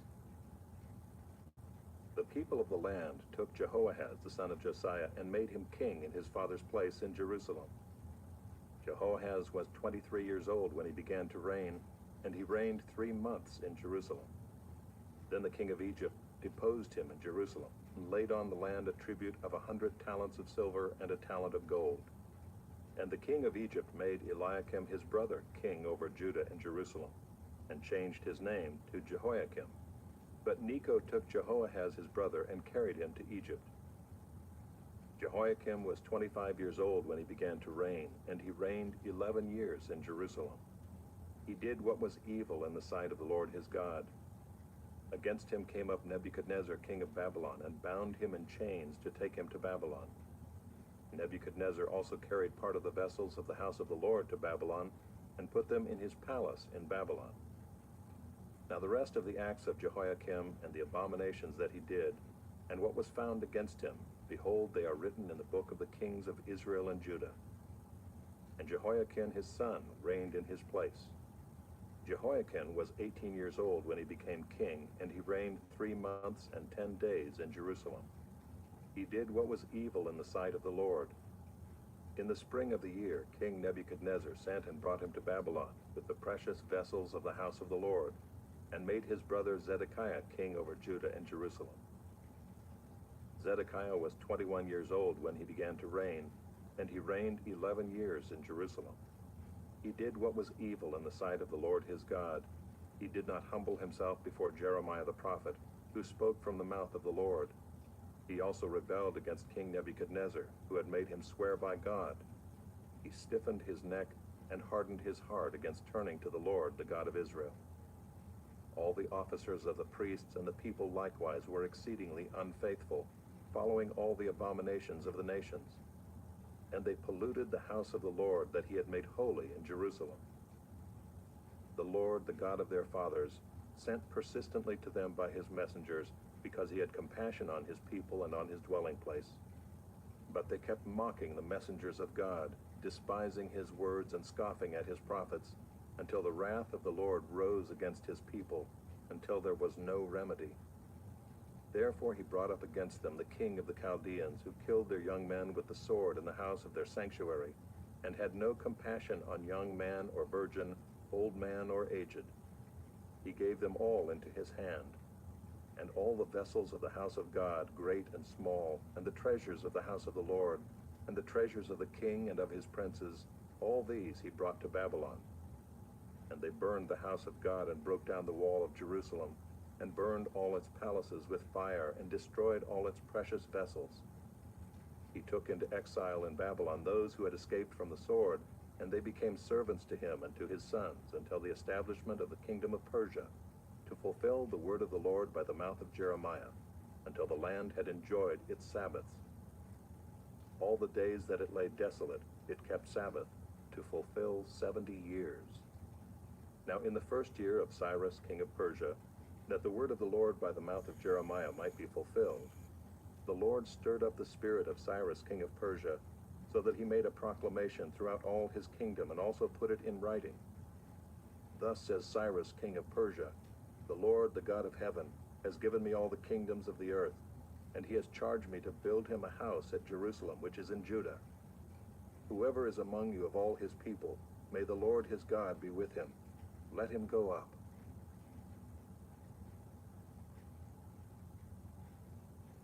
This audiobook has been broken into multiple parts to make the download faster. You have reached the end of a part, but not the end of the complete audiobook. So please check your library for the next part of this audiobook. You are listening to the ESV Hear the Word Audio Bible, read by David Cochran Heath, produced in 2008 by Crossway Bibles. Ezra, chapter 1. In the first year of Cyrus king of Persia, that the word of the Lord by the mouth of Jeremiah might be fulfilled, the Lord stirred up the spirit of Cyrus king of Persia, so that he made a proclamation throughout all his kingdom, and also put it in writing. Thus says Cyrus king of Persia, the Lord, the God of heaven, has given me all the kingdoms of the earth, and he has charged me to build him a house at Jerusalem, which is in Judah. Whoever is among you of all his people, may his God be with him, and let him go up to Jerusalem, which is in Judah, and rebuild the house of the Lord, the God of Israel. He is the God who is in Jerusalem. And let each survivor in whatever place he sojourns be assisted by the men of his place, with silver and gold, with goods and with beasts, besides freewill offerings for the house of God that is in Jerusalem. Then rose up the heads of the fathers' houses of Judah and Benjamin, and the priests and the Levites, everyone whose spirit God had stirred to go up to rebuild the house of the Lord that is in Jerusalem. And all who were about them aided them with vessels of silver, with gold, with goods, with beasts, and with costly wares, besides all that was freely offered. Cyrus the king also brought out the vessels of the house of the Lord, that Nebuchadnezzar had carried away from Jerusalem and placed in the house of his gods. Cyrus king of Persia brought these out in the charge of Mithridath the treasurer, who counted them out to Sheshbazzar the prince of Judah. And this was the number of them: 30 basins of gold, 1,000 basins of silver, 29 censers, 30 bowls of gold, 410 bowls of silver, and 1,000 other vessels. All the vessels of gold and of silver were 5,400. All these did Sheshbazzar bring up, when the exiles were brought up from Babylonia to Jerusalem. Chapter 2. Now these were the people of the province, who came up out of the captivity of those exiles whom Nebuchadnezzar the king of Babylon had carried captive to Babylonia. They returned to Jerusalem and Judah, each to his own town. They came with Zerubbabel, Jeshua, Nehemiah, Seraiah, Realiah, Mordecai, Bilshan, Mizpar, Bigvai, Rehum, and Baanah. The number of the men of the people of Israel, the sons of Parash, 2,172. The sons of Shephatiah, 372. The sons of Erah, 775. The sons of Pahath Moab, namely the sons of Jeshua and Joab, 2,812. The sons of Elam, 1,254. The sons of Zattu, 945. The sons of Zakkai, 760. The sons of Bani, 642. The sons of Bebai, 623. The sons of Azgad, 1,222. The sons of Adonikam, 666. The sons of Bigvai, 2,056. The sons of Aden, 454. The sons of Ader, namely of Hezekiah, 98. The sons of Bezai, 323. The sons of Jorah, 112. The sons of Hashem, 223. The sons of Gibbar, 95. The sons of Bethlehem, 123. The men of Netophah, 56. The men of Anathoth, 128. The sons of Asmaveth, 42. The sons of Kiriath-Aram, Kephirah, and Beeroth, 743. The sons of Ramah and Geba, 621. The men of Michmas, 122. The men of Bethel and Ai, 223. The sons of Nebo, 52. The sons of Magbish, 156. The sons of the other Elam, 1,254. The sons of Haram, 320. The sons of Lod, Hadid, and Ono, 725. The sons of Jericho, 345. The sons of Sineah, 3,630. The priests, the sons of Judea, of the house of Jeshua, 973. The sons of Immer, 1,052. The sons of Pashur, 1,247. The sons of Haram, 1,017. The Levites, the sons of Jeshua and Kadmiel, of the sons of Hodaviah, 74. The singers, the sons of Asaph, 128. The sons of the gatekeepers, the sons of Shallum, sons of Ater, the sons of Talmon, the sons of Akub, the sons of Hatita, and the sons of Shobai, in all 139. The temple servants, the sons of Ziha, the sons of Hasupha, the sons of Tabaoth, the sons of Kiros, the sons of Siaha, the sons of Padan, the sons of Labana, the sons of Hagabah, the sons of Akub, the sons of Hagab, the sons of Shamlai, the sons of Hanan, the sons of Giddel, the sons of Gehar, the sons of Reaiah, the sons of Rezin, the sons of Nekoda, the sons of Gazam, the sons of Uzzah, the sons of Paseah, the sons of Besai, the sons of Asna, the sons of Meunim, the sons of Nephisim, the sons of Bakbuk, the sons of Hakupha, the sons of Harhur, the sons of Bazluth, the sons of Mahida, the sons of Harsha, the sons of Barkos, the sons of Sisera, the sons of Tema, the sons of Neziah, and the sons of Hatipha. The sons of Solomon's servants, the sons of Sotai, the sons of Hasaphara, the sons of Peruda, the sons of Jaelah, the sons of Darkon, the sons of Giddel, the sons of Shephatiah, the sons of Hattil, the sons of Pokereth-Hazzebaim, and the sons of Amai. All the temple servants and the sons of Solomon's servants were 392. The following were those who came up from Telmela, Telharsha, Kerub, Adon, and Immer, though they could not prove their fathers' houses or their descent, whether they belonged to Israel. The sons of Delaiah, the sons of Tobiah, and the sons of Nekoda, 652. Also of the sons of the priests, the sons of Habeah, the sons of Hakaz, and the sons of Barzillai, who had taken a wife from the daughters of Barzillai the Gileadite, and was called by their name. These sought their registration among those enrolled in the genealogies, but they were not found there, and so they were excluded from the priesthood as unclean. The governor told them that they were not to partake of the most holy food until there should be a priest to consult Urim and Thummim. The whole assembly together was 42,360, besides their male and female servants, of whom there were 7,337, and they had 200 male and female singers. Their horses were 736, their mules were 245, their camels were 435, and their donkeys were 6,720. Some of the heads of families, when they came to the house of the Lord that is in Jerusalem, made freewill offerings for the house of God, to erect it on its site. According to their ability, they gave to the treasury of the work 61,000 derricks of gold, 5,000 minas of silver, and 100 priests' garments. Now the priests, the Levites, some of the people, the singers, the gatekeepers, and the temple servants lived in their towns, and all the rest of Israel in their towns. Chapter 3. When the 7th month came and the children of Israel were in the towns, the people gathered as one man to Jerusalem.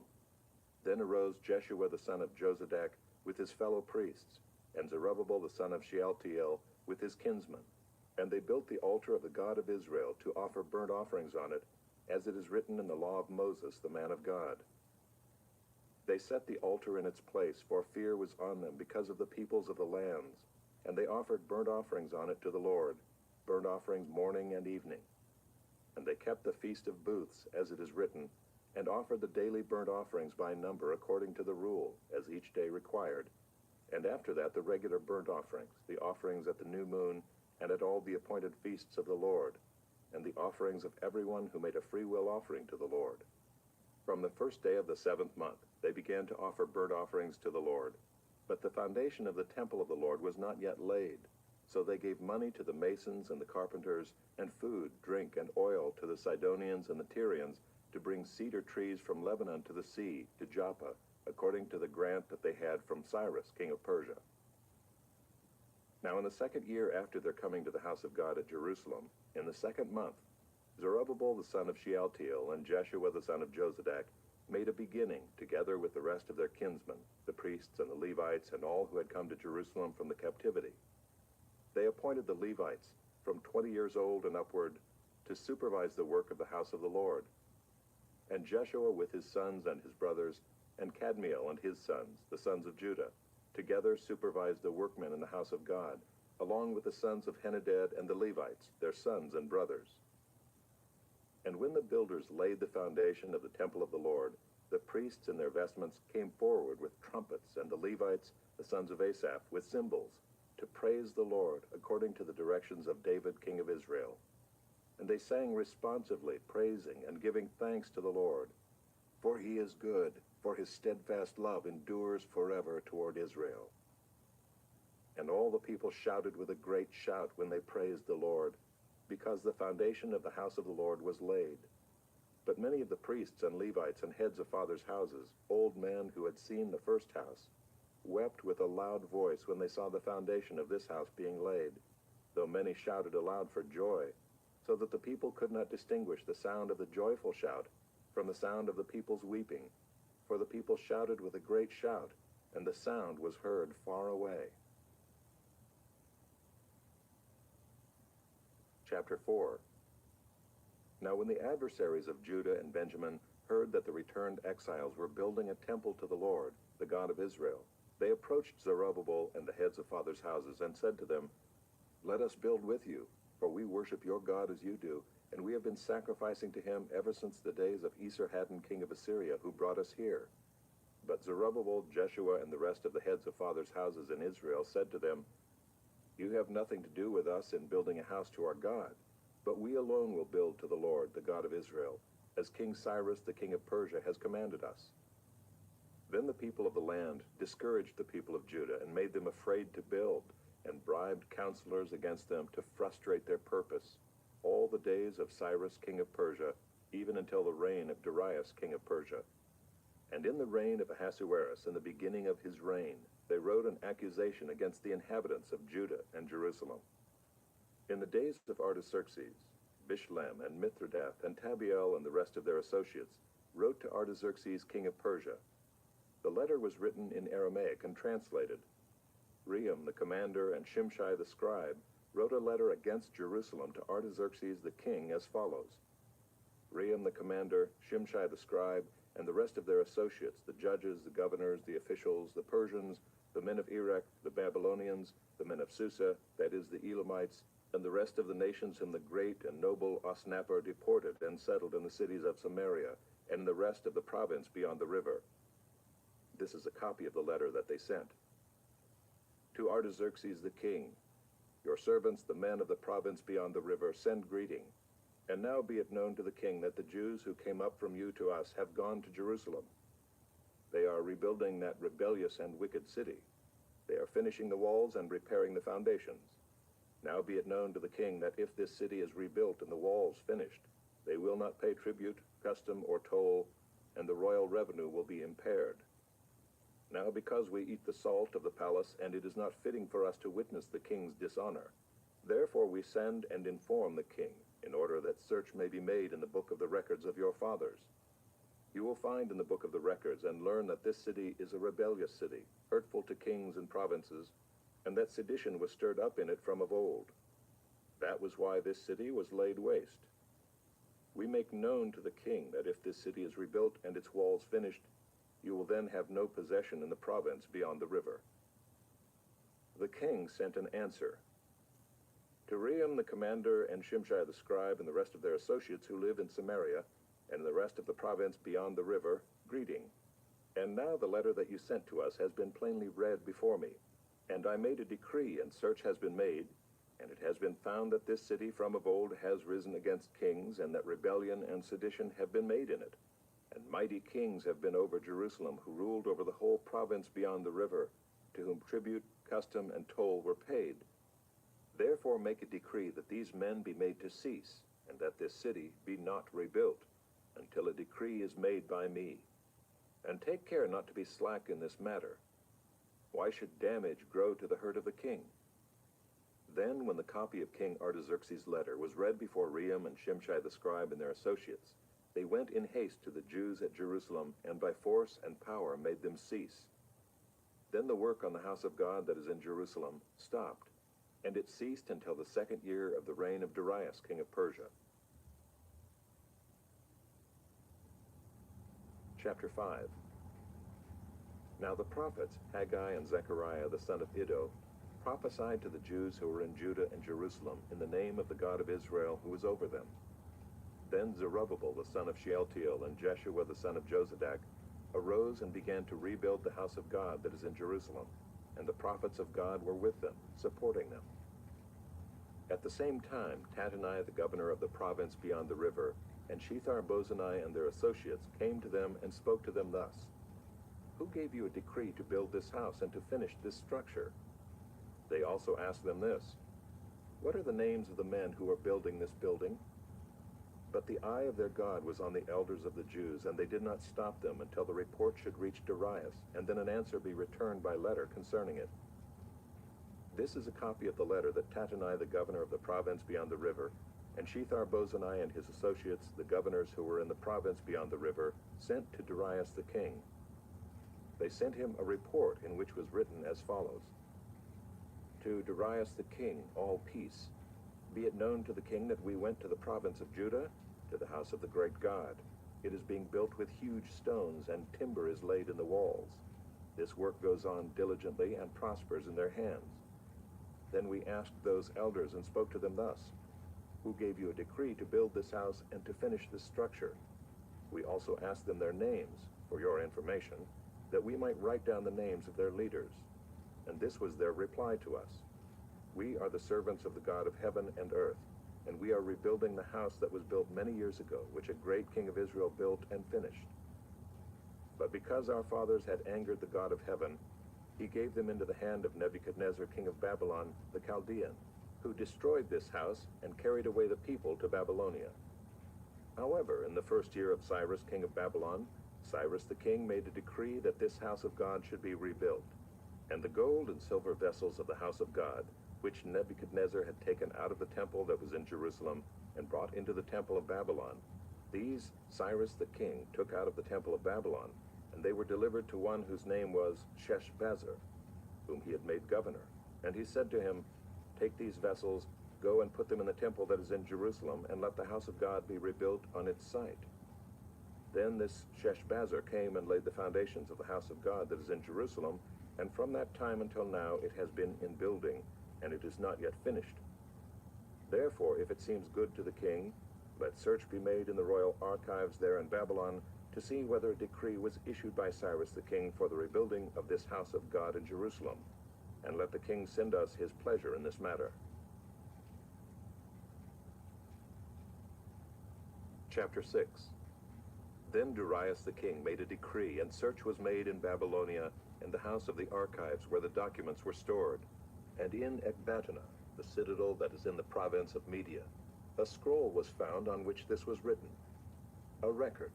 In the first year of Cyrus the king issued a decree concerning the house of God at Jerusalem. Let the house be rebuilt, the place where sacrifices were offered, and let its foundations be retained. Its height shall be 60 cubits, and its breadth 60 cubits, with 3 layers of great stones and 1 layer of timber. Let the cost be paid from the royal treasury, and also let the gold and silver vessels of the house of God, which Nebuchadnezzar took out of the temple that is in Jerusalem and brought to Babylon, be restored and brought back to the temple that is in Jerusalem, each to its place. You shall put them in the house of God. Now therefore, Tattenai, governor of the province beyond the river, Shethar-Bozenai and your associates, the governors who are in the province beyond the river, keep away. Let the work on this house of God alone. Let the governor of the Jews and the elders of the Jews rebuild this house of God on its site. Moreover, I make a decree regarding what you shall do for these elders of the Jews for the rebuilding of this house of God. The cost is to be paid to these men in full and without delay from the royal revenue, the tribute of the province from beyond the river.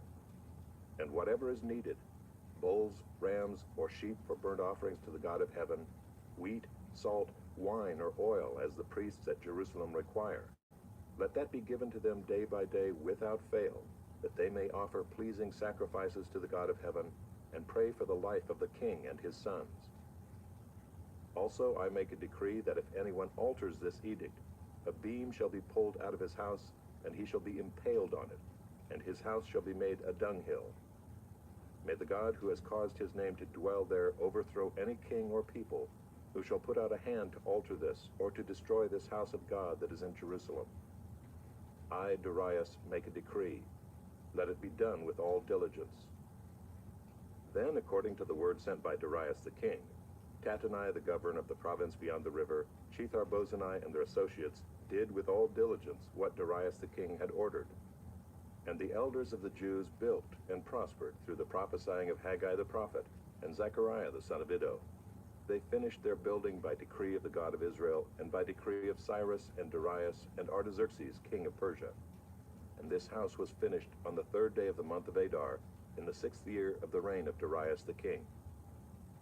And the people of Israel, the priests and the Levites and the rest of the returned exiles, celebrated the dedication of this house of God with joy. They offered at the dedication of this house of God 100 bulls, 200 rams, 400 lambs, and as a sin offering for all Israel, 12 male goats, according to the number of the tribes of Israel. And they set the priests in their divisions and the Levites in their divisions for the service of God at Jerusalem, as it is written in the book of Moses.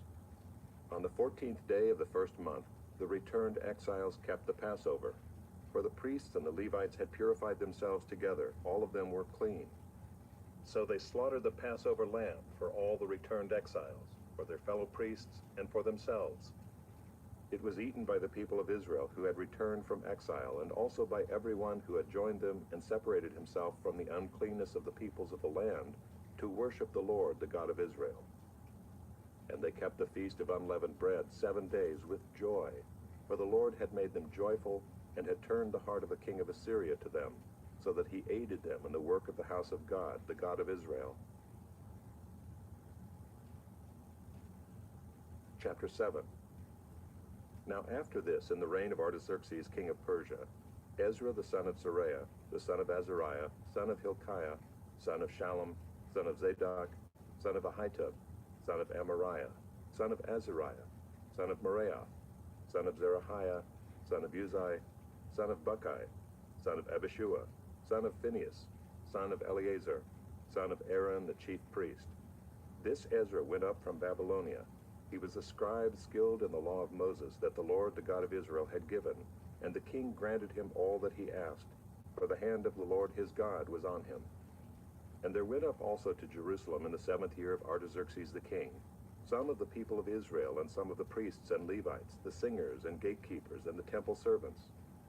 And Ezra came to Jerusalem in the 5th month, which was in the 7th year of the king.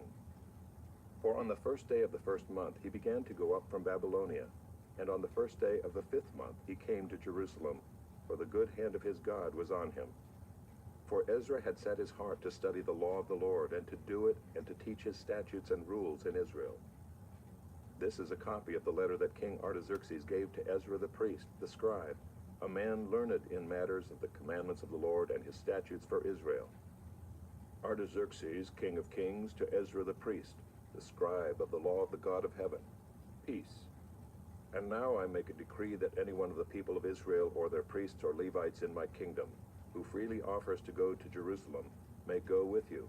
For you are sent by the king and his 7 counselors to make inquiries about Judah and Jerusalem, according to the law of your God which is in your hand, and also to carry the silver and gold that the king and his counselors have freely offered to the God of Israel, whose dwelling is in Jerusalem, with all the silver and gold that you shall find in the whole province of Babylonia, and with the freewill offerings of the people and the priests, vowed willingly for the house of their God that is in Jerusalem. With this money then you shall with all diligence buy bulls, rams, and lambs, with their grain offerings and their drink offerings, and you shall offer them on the altar of the house of your God that is in Jerusalem. Whatever seems good to you and your brothers to do with the rest of the silver and gold, you may do, according to the will of your God. The vessels that have been given you for the service of the house of your God, you shall deliver before the God of Jerusalem. And whatever else is required for the house of your God, which it falls to you to provide, you may provide it out of the king's treasury. And I, Artaxerxes the king, make a decree to all the treasurers in the province beyond the river. Whatever Ezra the priest, the scribe of the law of the God of heaven, requires of you, let it be done with all diligence, up to 100 talents of silver, 100 cores of wheat, 100 baths of wine, 100 baths of oil, and salt without prescribing how much. Whatever is decreed by the God of heaven, let it be done in full for the house of the God of heaven, lest his wrath be against the realm of the king and his sons.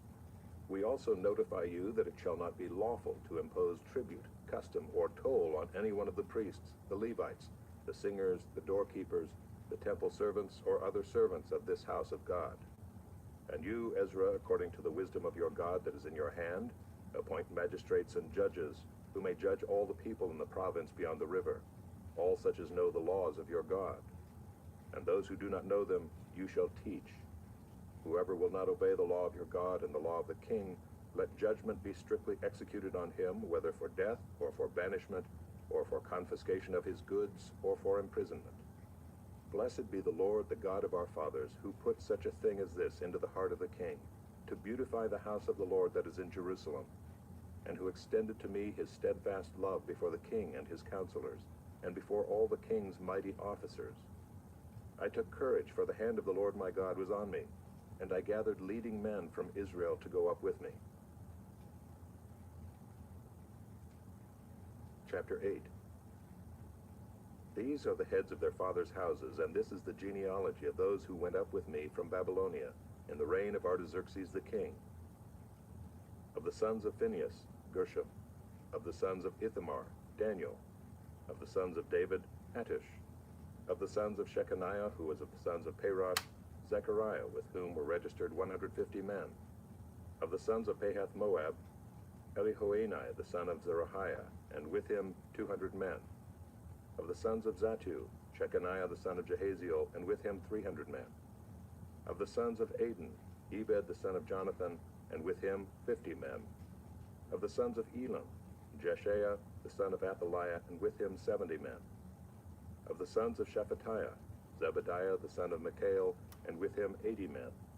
Of the sons of Joab, Obadiah the son of Jehiel, and with him 218 men. Of the sons of Bani, Shelomoth the son of Josephiah, and with him 160 men.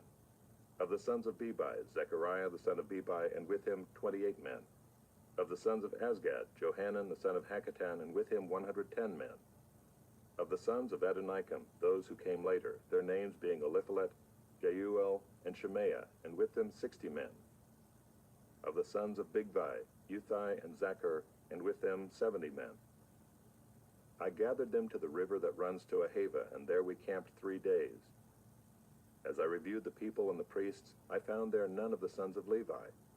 Then I sent for Eliezer, Ariel, Shemaiah, Elnathan, Jerub, Elnathan, Nathan, Zechariah, and Meshullam, leading men, and for Joiarib and Elnathan, who were men of insight, and sent them to Iddo, the leading man at the place Casiphia, telling them what to say to Iddo and his brothers and the temple servants at the place Casiphia, namely, to send us ministers for the house of our God.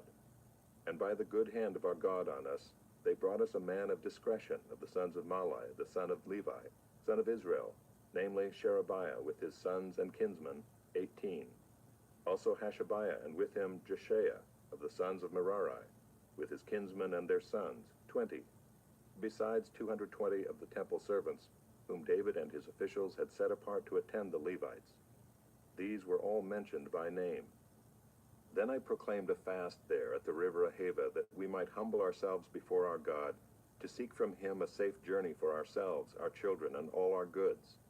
For I was ashamed to ask the king for a band of soldiers and horsemen to protect us against the enemy on our way, since we had told the king, "The hand of our God is for good on all who seek him, and the power of his wrath is against all who forsake him." So we fasted and implored our God for this, and he listened to our entreaty. Then I set apart 12 of the leading priests, Sherebiah, Hashabiah, and 10 of their kinsmen with them. And I weighed out to them the silver and the gold and the vessels, the offering for the house of our God that the king and his counselors and his lords and all Israel there present had offered. I weighed out into their hands 650 talents of silver, and silver vessels worth 200 talents, and 100 talents of gold, 20 bowls of gold worth 1,000 derricks, and 2 vessels of fine bright bronze as precious as gold. And I said to them, "You are holy to the Lord, and the vessels are holy, and the silver and the gold are a free will offering to the Lord, the God of your fathers. Guard them and keep them until you weigh them before the chief priests and the Levites and the heads of fathers' houses in Israel at Jerusalem, within the chambers of the house of the Lord." So the priests and the Levites took over the weight of the silver and the gold and the vessels to bring them to Jerusalem, to the house of our God. Then we departed from the river Ahava on the 12th day of the first month to go to Jerusalem. The hand of our God was on us, and he delivered us from the hand of the enemy and from ambushes by the way. We came to Jerusalem, and there we remained 3 days. On the 4th day, within the house of our God, the silver and the gold and the vessels were weighed into the hands of Meremoth the priest, son of Uriah, and with him was Eleazar the son of Phinehas, and with them were the Levites, Jozabad the son of Jeshua, and Noadiah the son of Binnui. The whole was counted and weighed, and the weight of everything was recorded. At that time those who had come from captivity, the returned exiles, offered burnt offerings to the God of Israel, 12 bulls for all Israel, 96 rams, 77 lambs, and as a sin offering 12 male goats. All this was a burnt offering to the Lord. They also delivered the king's commissions to the king's satraps and to the governors of the province beyond the river, and they aided the people in the house of God. Chapter 9. After these things had been done, the officials approached me and said, "The people of Israel and the priests and the Levites have not separated themselves from the peoples of the lands with their abominations, from the Canaanites, the Hittites, the Perizzites, the Jebusites, the Ammonites, the Moabites, the Egyptians, and the Amorites. For they have taken some of their daughters to be wives for themselves and for their sons, so that the holy race has mixed itself with the peoples of the lands. And in this faithlessness the hand of the officials and chief men has been foremost. As soon as I heard this, I tore my garment and my cloak, and pulled hair from my head and beard, and sat appalled. Then all who trembled at the words of the God of Israel, because of the faithlessness of the returned exiles, gathered around me while I sat appalled until the evening sacrifice. And at the evening sacrifice I rose from my fasting with my garment and my cloak torn, and fell upon my knees and spread out my hands to the Lord my God, saying, "O my God, I am ashamed and blush to lift my face to you, my God, For our iniquities have risen higher than our heads, and our guilt has mounted up to the heavens. From the days of our fathers to this day we have been in great guilt, and for our iniquities we, our kings and our priests, have been given into the hand of the kings of the lands, to the sword, to captivity, to plundering, and to utter shame as it is today. But now for a brief moment favor has been shown by the Lord our God, to leave us a remnant, and to give us a secure hold within his holy place, that our God may brighten our eyes and grant us a little reviving in our slavery. For we are slaves. Yet our God has not forsaken us in our slavery, but has extended to us his steadfast love before the kings of Persia, to grant us some reviving, to set up the house of our God, to repair its ruins, and to give us protection in Judea and Jerusalem. And now, O our God, what shall we say after this? For we have forsaken your commandments, which you commanded by your servants the prophets, saying, the land that you are entering to take possession of it is a land impure with the impurity of the peoples of the lands, with their abominations that have filled it from end to end with their uncleanness. Therefore do not give your daughters to their sons, neither take their daughters for your sons, and never seek their peace or prosperity, that you may be strong and eat the good of the land, and leave it for an inheritance to your children forever. And after all that has come upon us for our evil deeds and for our great guilt, seeing that you, our God, have punished us less than our iniquities deserved, and have given us such a remnant as this, shall we break your commandments again, and intermarry with the peoples who practice these abominations? Would you not be angry with us until you consumed us, so that there should be no remnant, nor any to escape? O Lord, the God of Israel, you are just, for we are left a remnant that has escaped as it is today. Behold, we are before you in our guilt, for none can stand before you because of this. Chapter 10. While Ezra prayed and made confession, weeping and casting himself down before the house of God, a very great assembly of men, women, and children gathered to him out of Israel, for the people wept bitterly. And Shechaniah the son of Jehiel, of the sons of Elam, addressed Ezra. We have broken faith with our God, and have married foreign women from the peoples of the land. But even now there is hope for Israel in spite of this. Therefore let us make a covenant with our God to put away all these wives and their children, according to the counsel of my Lord, and of those who tremble at the commandment of our God, and let it be done according to the law. Arise, for it is your task, and we are with you. Be strong and do it. Then Ezra arose and made the leading priests and Levites and all Israel take an oath that they would do as had been said. So they took the oath. Then Ezra withdrew from before the house of God and went to the chamber of Jehohanan, the son of Eliashib, where he spent the night, neither eating bread nor drinking water, for he was mourning over the faithlessness of the exiles. And a proclamation was made throughout Judah and Jerusalem to all the returned exiles, that they should assemble at Jerusalem, and that if anyone did not come within 3 days, by order of the officials and the elders, all his property should be forfeited, and he himself banned from the congregation of the exiles. Then all the men of Judah and Benjamin assembled at Jerusalem within the 3 days. It was the 9th month, on the 20th day of the month. And all the people sat in the open square before the house of God, trembling because of this matter and because of the heavy rain. And Ezra the priest stood up and said to them, You have broken faith and married foreign women, and so increased the guilt of Israel. Now then make confession to the Lord, the God of your fathers, and do his will. Separate yourselves from the peoples of the land and from the foreign wives. Then all the assembly answered with a loud voice, It is so, we must do as you have said. But the people are many, and it is a time of heavy rain. We cannot stand in the open. Nor is this a task for 1 day or for 2, for we have greatly transgressed in this matter. Let our officials stand for the whole assembly. Let all in our cities who have taken foreign wives come at appointed times, and with them the elders and judges of every city, until the fierce wrath of our God over this matter is turned away from us. Only Jonathan the son of Asahel and Josiah the son of Tikvah opposed this, and Meshullam and Shabbathai the Levite supported them. Then the returned exiles did so, Ezra the priest selected men, heads of fathers' houses, according to their fathers' houses, each of them designated by name. On the first day of the 10th month they sat down to examine the matter, and by the first day of the first month they had come to the end of all the men who had married foreign women.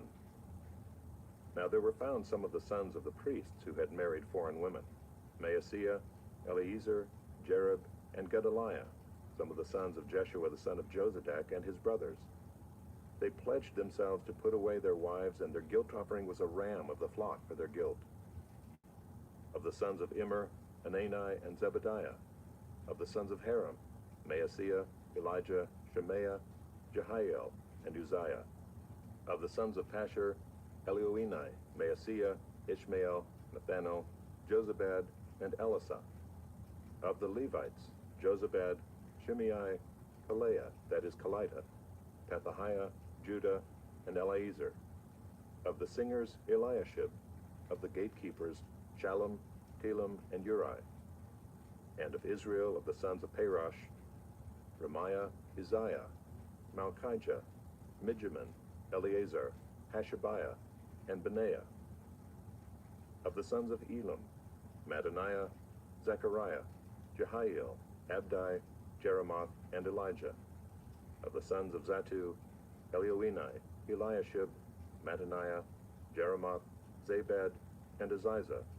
Of the sons of Bebai were Jehohanan, Hananiah, Zabbai, and Ethli. Of the sons of Bani were Meshullam, Malach, Adiah, Jashub, Sheel, and Jeremoth. Of the sons of Pahath Moab, Adnah, Kelal, Benaiah, Maaseiah, Mattaniah, Bezalel, Binnui, and Manasseh. Of the sons of Haram, Eleazar, Ishijah, Malchijah, Shemaiah, Shimeon, Benjamin, Malach, and Shemariah. Of the sons of Hashem, Mattani, Mattatah, Zabad, Eliphalet, Jeremiah, Manasseh, and Shimei. Of the sons of Bani, Maadai, Amram, Uel, Benaiah, Bedaiah, Kelahai, Benaiah, Meremoth, Eliashib, Mattaniah, Mattani, Jeasu. Of the sons of Binnui, Shimei, Shelemiah, Nathan, Adaiah, Magnedabai, Sheshai, Sherai, Azarel, Shelemiah, Shemariah, Shallum, Amariah, and Joseph. Of the sons of Nebo, Jeiel, Mattathiah, Zabad, Zabina, Jedi, Joel, and Benaiah. All these had married foreign women, and some of the women had even borne children. Nehemiah, chapter 1. The words of Nehemiah the son of Hakaliah. Now it happened in the month of Kislev, in the 20th year, as I was in Susa the citadel, that Hanani, one of my brothers, came with certain men from Judah. And I asked them concerning the Jews who escaped, who had survived the exile, and concerning Jerusalem. And they said to me, the remnant there in the province who had survived the exile is in great trouble and shame. The wall of Jerusalem is broken down, and its gates are destroyed by fire. As soon as I heard these words, I sat down and wept and mourned for days, and I continued fasting and praying before the God of heaven. And I said, O Lord God of heaven, the great and awesome God who keeps covenant and steadfast love with those who love him and keep his commandments, let your ear be attentive and your eyes open to hear the prayer of your servant that I now pray before you day and night for the people of Israel, your servants, confessing the sins of the people of Israel, which we have sinned against you. Even I and my father's house have sinned. We have acted very corruptly against you, and have not kept the commandments, the statutes, and the rules that you commanded your servant Moses. Remember the word that you commanded your servant Moses, saying, if you are unfaithful, I will scatter you among the peoples.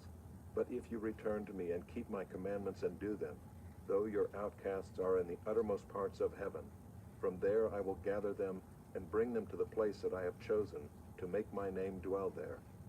They are your servants and your people, whom you have redeemed by your great power and by your strong hand. O Lord, let your ear be attentive to the prayer of your servant, and to the prayer of your servants who delight to fear your name, and give success to your servant today, and grant him mercy in the sight of this man. Now I was cupbearer to the king. Chapter 2. In the month of Nisan, in the 20th year of King Artaxerxes, when wine was before him, I took up the wine and gave it to the king. Now I had not been sad in his presence. And the king said to me, "Why is your face sad, seeing you are not sick? This is nothing but sadness of the heart." Then I was very much afraid. I said to the king, "Let the king live forever. Why should not my face be sad when the city, the place of my father's graves, lies in ruins, and its gates have been destroyed by fire?" Then the king said to me, "What are you requesting?" So I prayed to the God of heaven, and I said to the king, "If it pleases the king, and if your servant has found favor in your sight, that you send me to Judah, to the city of my father's graves, that I may rebuild it." And the king said to me, the queen sitting beside him, "How long will you be gone, and when will you return?" So it pleased the king to send me when I had given him a time.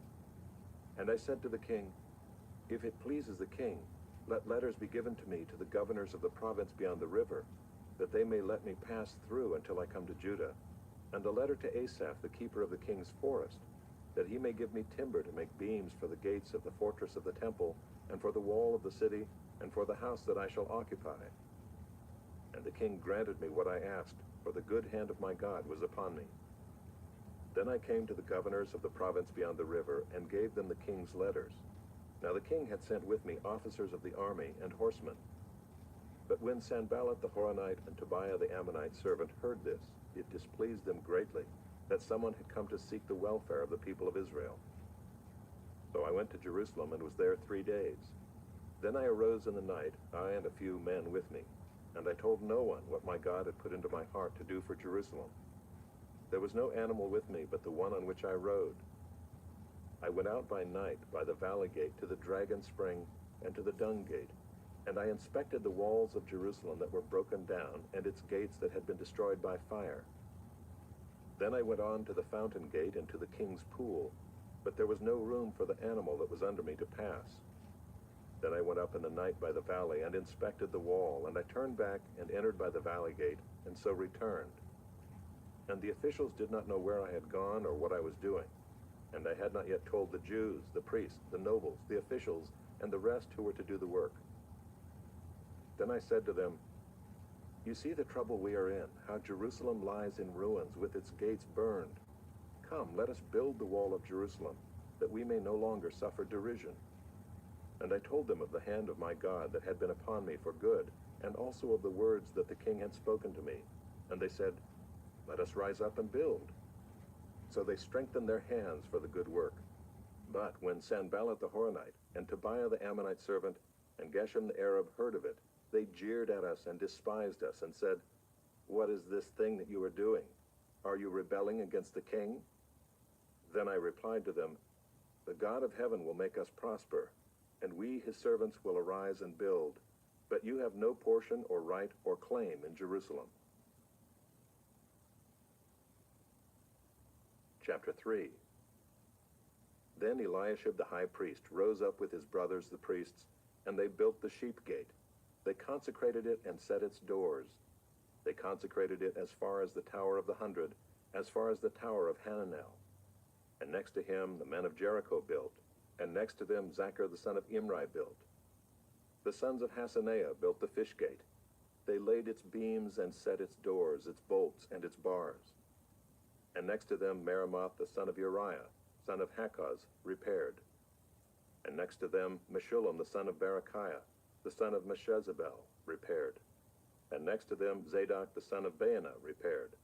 And next to them the Tekoites repaired, but their nobles would not stoop to serve their lord. Joiada the son of Paseah and Meshullam the son of Besadiah repaired the gate of Yeshana. They laid its beams and set its doors, its bolts, and its bars. And next to them repaired Melatiah the Gibeonite, and Jadon the Meronothite, the men of Gibeon and Mizpah, the seat of the governor of the province beyond the river. Next to them Uziel the son of Harhaiah, goldsmiths, repaired. Next to him Hananiah, one of the perfumers, repaired, and they restored Jerusalem as far as the broad wall. Next to them Raphaiah the son of Hur, ruler of half the district of Jerusalem, repaired. Next to them Jedaiah the son of Harumaph, repaired opposite his house. And next to him Haddish the son of Hashabneiah repaired. Malchijah the son of Haram and Hashab the son of Pahath-Moab repaired another section and the tower of the ovens. Next to him Shallum the son of Halohesh, ruler of half the district of Jerusalem, repaired, he and his daughters. Hanan and the inhabitants of Zanoah repaired the valley gate. They rebuilt it and set its doors, its bolts, and its bars, and repaired 1,000 cubits of the wall as far as the dung gate. Malchijah the son of Rechab, ruler of the district of Beth-Hakkerem, repaired the dung gate. He rebuilt it and set its doors, its bolts, and its bars. And Shallum the son of Colhoseth, ruler of the district of Mizpah, repaired the fountain gate. He rebuilt it and covered it and set its doors, its bolts, and its bars. And he built the wall of the pool of Shelah of the king's garden, as far as the stairs that go down from the city of David.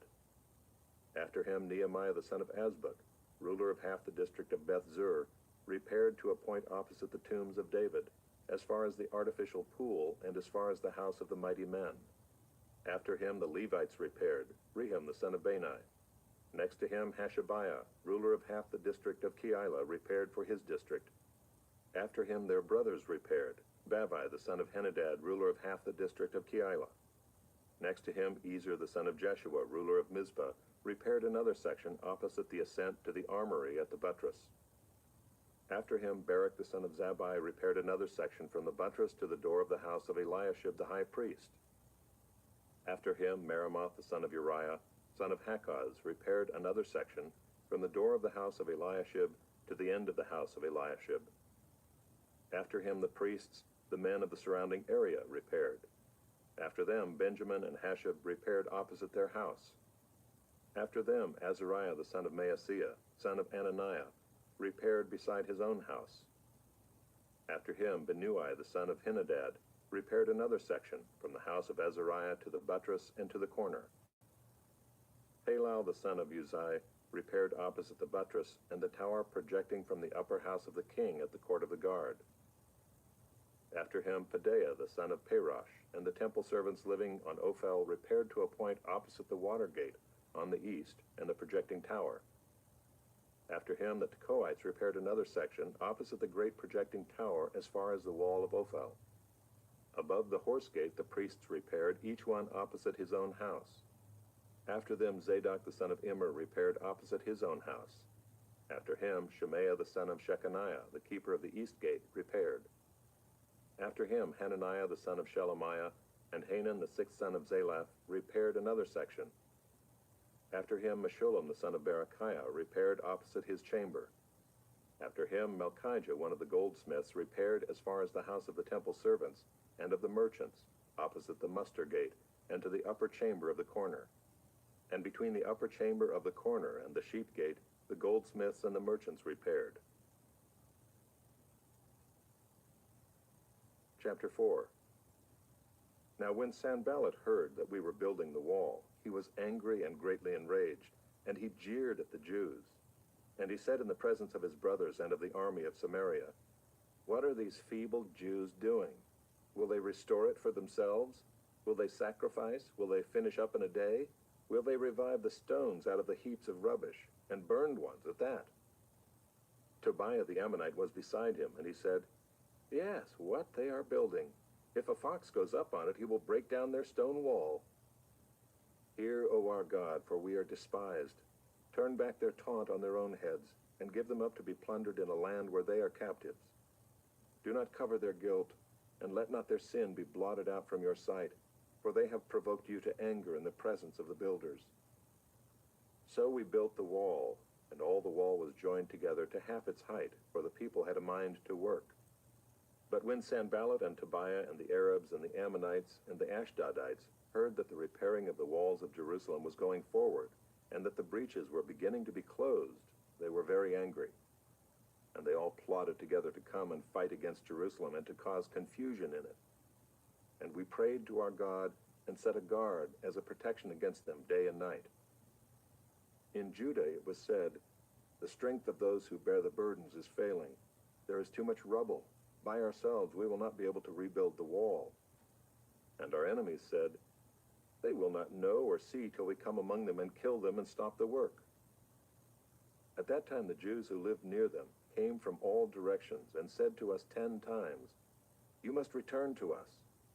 So in the lowest parts of the space behind the wall, in open places, I stationed the people by their clans with their swords, their spears, and their bows. And I looked and arose and said to the nobles and to the officials and to the rest of the people, "Do not be afraid of them. Remember the Lord, who is great and awesome, and fight for your brothers, your sons, your daughters, your wives, and your homes." When our enemies heard that it was known to us and that God had frustrated their plan, we all returned to the wall, each to his work. From that day on, half of my servants worked on construction, and half held the spears, shields, bows, and coats of mail. And the leaders stood behind the whole house of Judah, who were building on the wall. Those who carried burdens were loaded in such a way that each labored on the work with one hand, and held his weapon with the other. And each of the builders had his sword strapped at his side while he built. The man who sounded the trumpet was beside me, and I said to the nobles and to the officials and to the rest of the people, "The work is great and widely spread, and we are separated on the wall far from one another. In the place where you hear the sound of the trumpet, rally to us there. Our God will fight for us." So we labored at the work, and half of them held the spears from the break of dawn until the stars came out. I also said to the people at that time, "Let every man and his servant pass the night within Jerusalem, that they may be a guard for us by night, and may labor by day."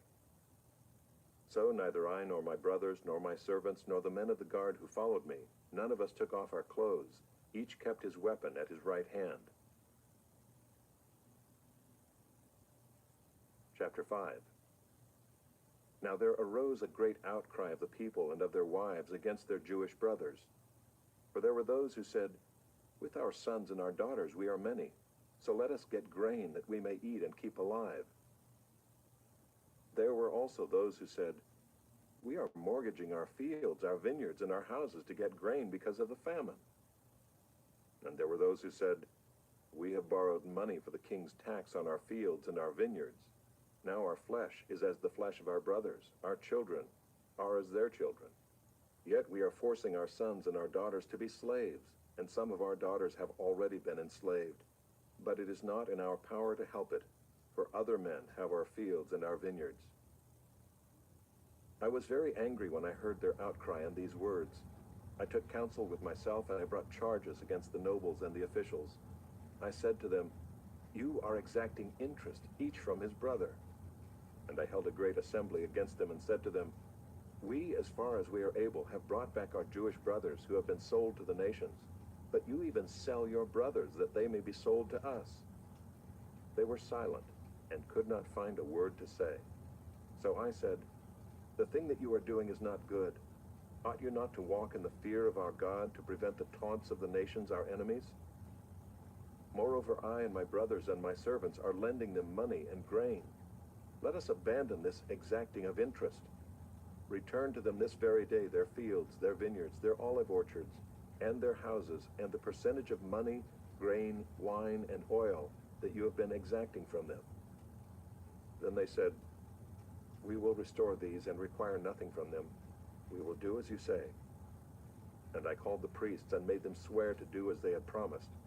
I also shook out the fold of my garment and said, "So may God shake out every man from his house and from his labor who does not keep this promise.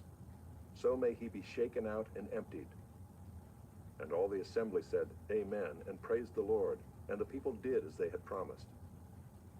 Moreover, from the time that I was appointed to be their governor in the land of Judah, from the 20th year to the 32nd year of Artaxerxes the king, 12 years, neither I nor my brothers ate the food allowance of the governor. The former governors who were before me laid heavy burdens on the people and took from them for their daily ration 40 shekels of silver. Even their servants lorded it over the people. But I did not do so because of the fear of God. I also persevered in the work on this wall, and we acquired no land, and all my servants were gathered there for the work. Moreover, there were at my table 150 men, Jews and officials, besides those who came to us from the nations that were around us. Now what was prepared at my expense for each day was 1 ox and 6 choice sheep and birds, and every 10 days all kinds of wine in abundance. Yet for all this I did not demand the food allowance of the governor, because the service was too heavy on this people. Remember for my good, O my God, all that I have done for this people. Chapter 6.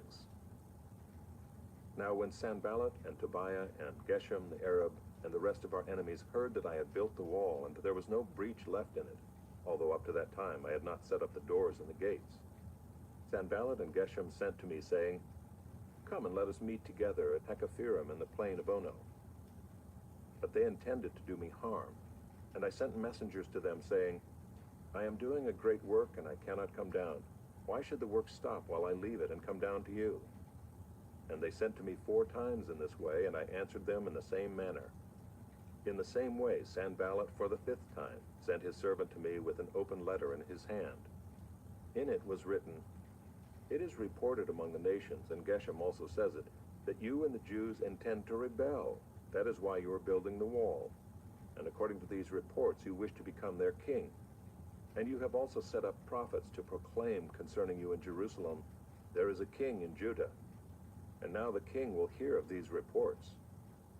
So now come and let us take counsel together. Then I sent to him, saying, No such things as you say have been done, for you are inventing them out of your own mind. For they all wanted to frighten us, thinking, Their hands will drop from the work, and it will not be done. But now, O God, strengthen my hands. Now when I went into the house of Shemaiah the son of Delaiah, son of Mehetabel, who was confined to his home, he said, Let us meet together in the house of God, within the temple. Let us close the doors of the temple, for they are coming to kill you. They are coming to kill you by night. But I said, Should such a man as I run away? And what man such as I could go into the temple and live? I will not go in. And I understood and saw that God had not sent him, but he had pronounced the prophecy against me, because Tobiah and Sanballat had hired him. For this purpose he was hired, that I should be afraid, and act in this way, and sin, and so they could give me a bad name in order to taunt me. Remember Tobiah and Sanballat, O my God, according to these things that they did, and also the prophetess Noadiah, and the rest of the prophets who wanted to make me afraid. So the wall was finished on the 25th day of the month Elul in 52 days. And when all our enemies heard of it, all the nations around us were afraid and fell greatly in their own esteem, for they perceived that this work had been accomplished with the help of our God. Moreover, in those days the nobles of Judah sent many letters to Tobiah, and Tobiah's letters came to them. For many in Judah were bound by oath to him, because he was the son-in-law of Shechaniah the son of Era, and his son Jehohanan had taken the daughter of Meshullam the son of Berechiah as his wife. Also they spoke of his good deeds in my presence, and reported my words to him. And Tobiah sent letters to make me afraid. Chapter 7.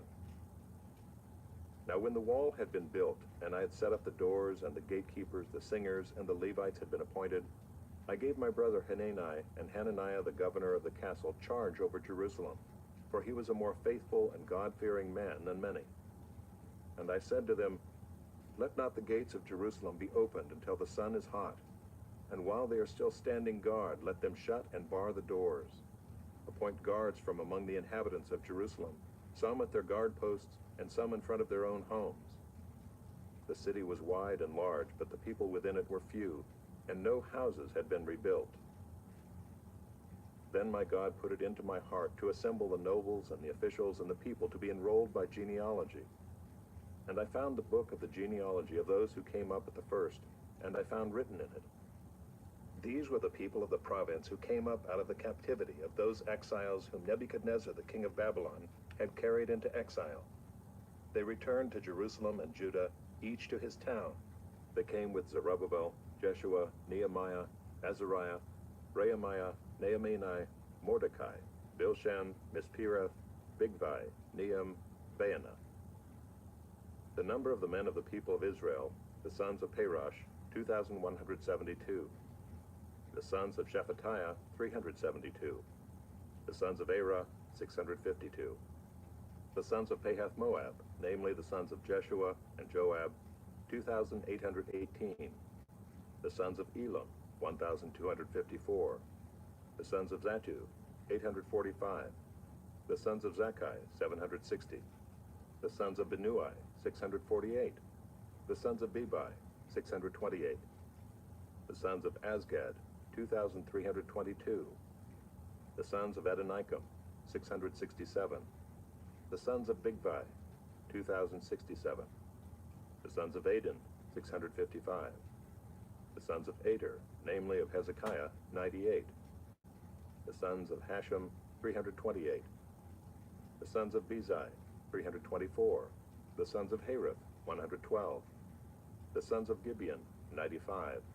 The men of Bethlehem and Netophah, 188. The men of Anathoth, 128. The men of Beth Asmaveth, 42. The men of Kiriath Jearim, Kephirah, and Beeroth, 743. The men of Ramah and Geba, 621. The men of Michmas, 122. The men of Bethel and Ai, 123. The men of the other Nebo, 52. The sons of the other Elam, 1,254. The sons of Haram, 320. The sons of Jericho, 345. The sons of Lod, Hadid, and Ono, 721. The sons of Sineah, 3,930. The priests, the sons of Jedaiah, namely the house of Jeshua, 973. The sons of Immer, 1,052. The sons of Pashur, 1,247. The sons of Haram, 1,017. The Levites, the sons of Jeshua, namely of Kadmiel of the sons of Hodiva, 74. The singers, the sons of Asaph, 148. The gatekeepers, the sons of Shallum, the sons of Ader, the sons of Talmon, the sons of Akub, the sons of Hatita, the sons of Shobai, 138. The temple servants, the sons of Ziha, the sons of Hasupha, the sons of Tabaoth, the sons of Kiros, the sons of Saya, the sons of Padon, the sons of Labana, the sons of Hagabah, the sons of Shalmai, the sons of Hanan, the sons of Giddel, the sons of Gehar, the sons of Reaiah, the sons of Rezin, the sons of Nekoda, the sons of Gazam, the sons of Uzzah, the sons of Paseah, the sons of Bezai, the sons of Meunim, the sons of Nephushisim, the sons of Bakbuk, the sons of Hakupha, the sons of Harhur, the sons of Bazlith, the sons of Mahida, the sons of Harsha, the sons of Barkos, the sons of Sisera, the sons of Tema, the sons of Neziah, the sons of Hatipha, the sons of Solomon's servants, the sons of Sotai, the sons of Sophereth, the sons of Perida, the sons of Jaelah, the sons of Darkon, the sons of Giddel, the sons of Shephatiah, the sons of Hattil, the sons of Pachereth Hazabaim, the sons of Ammon. All the temple servants and the sons of Solomon's servants were 392. The following were those who came up from Tel-Melah, Tel-Harsha, Kerub, Adon, and Immer, but they could not prove their fathers' houses nor their descent, whether they belonged to Israel. The sons of Delaiah, the sons of Tobiah, the sons of Nekoda, 642. Also of the priests, the sons of Hobaiah, the sons of Hakkoz, the sons of Barzillai, who had taken a wife of the daughters of Barzillai the Gileadite and was called by their name. These sought their registration among those enrolled in the genealogies, but it was not found there, so they were excluded from the priesthood as unclean.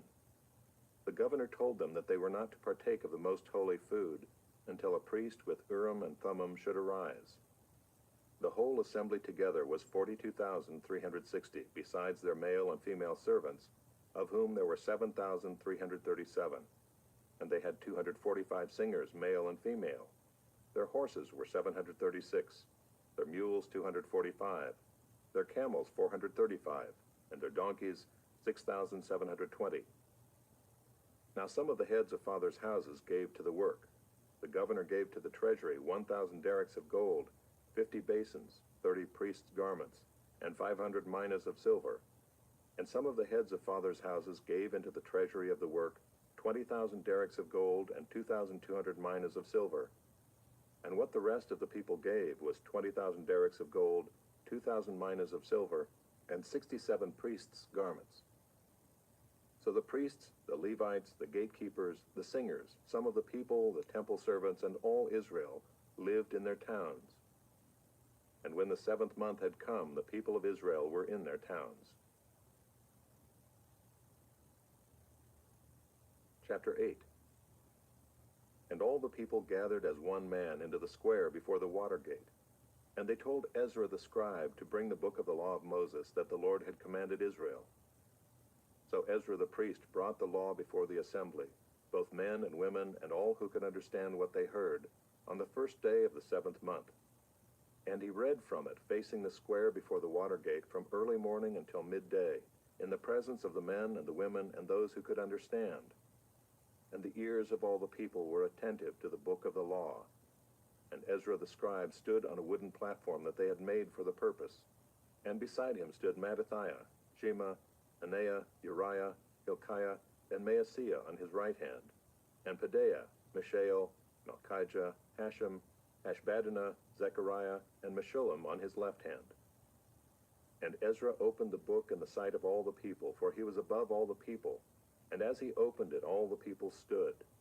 And Ezra blessed the Lord, the great God.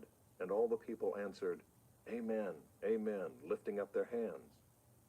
And they bowed their heads and worshipped the Lord with their faces to the ground. Also Jeshua, Bani, Sherebiah, Jamin, Akkub, Shabbathai, Hodiah, Maaseiah, Kelita, Azariah, Jozabad, Hanan, Pelaiah, the Levites, helped the people to understand the law while the people remained in their places. They read from the book, from the law of God, clearly, and they gave the sense so that the people understood the reading. And Nehemiah, who was the governor, and Ezra the priest and scribe, and the Levites who taught the people, said to all the people, This day is holy to the Lord your God. Do not mourn or weep. For all the people wept as they heard the words of the law. Then he said to them, Go your way, eat the fat and drink sweet wine, and send portions to anyone who has nothing ready. For this day is holy to our Lord. And do not be grieved, for the joy of the Lord is your strength. So the Levites calmed all the people, saying, Be quiet, for this day is holy. Do not be grieved. And all the people went their way to eat and drink, and to send portions, and to make great rejoicing, because they had understood the words that were declared to them. On the second day, the heads of fathers' houses of all the people, with the priests and the Levites, came together to Ezra the scribe in order to study the words of the law. And they found it written in the law that the Lord had commanded by Moses that the people of Israel should dwell in booths during the feast of the 7th month, and that they should proclaim it and publish it in all their towns and in Jerusalem. Go out to the hills and bring branches of olive, wild olive, myrtle, palm, and other leafy trees to make booths, as it is written.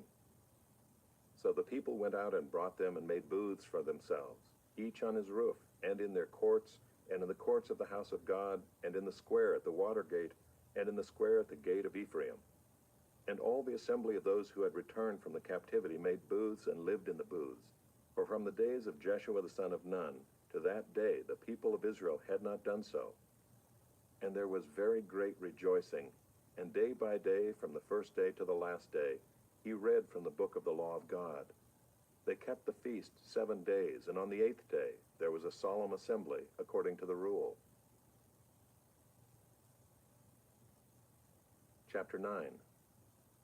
Now on the 24th day of this month, the people of Israel were assembled with fasting and in sackcloth and with earth on their heads. And the Israelites separated themselves from all foreigners and stood and confessed their sins and the iniquities of their fathers. And they stood up in their place and read from the book of the law of the Lord their God for a quarter of the day. For another quarter of it, they made confession and worshiped the Lord their God. On the stairs of the Levites stood Jeshua, Bani, Kadmiel, Shebaniah, Bunai, Sherebiah, Bani, and Canaani. And they cried with a loud voice to the Lord their God. Then the Levites, Jeshua, Kadmiel, Bani, Hashabniah, Sherebiah, Hodiah, Shebaniah, and Pethahiah said, Stand up and bless the Lord your God from everlasting to everlasting. Blessed be your glorious name, which is exalted above all blessing and praise. You are the Lord, you alone.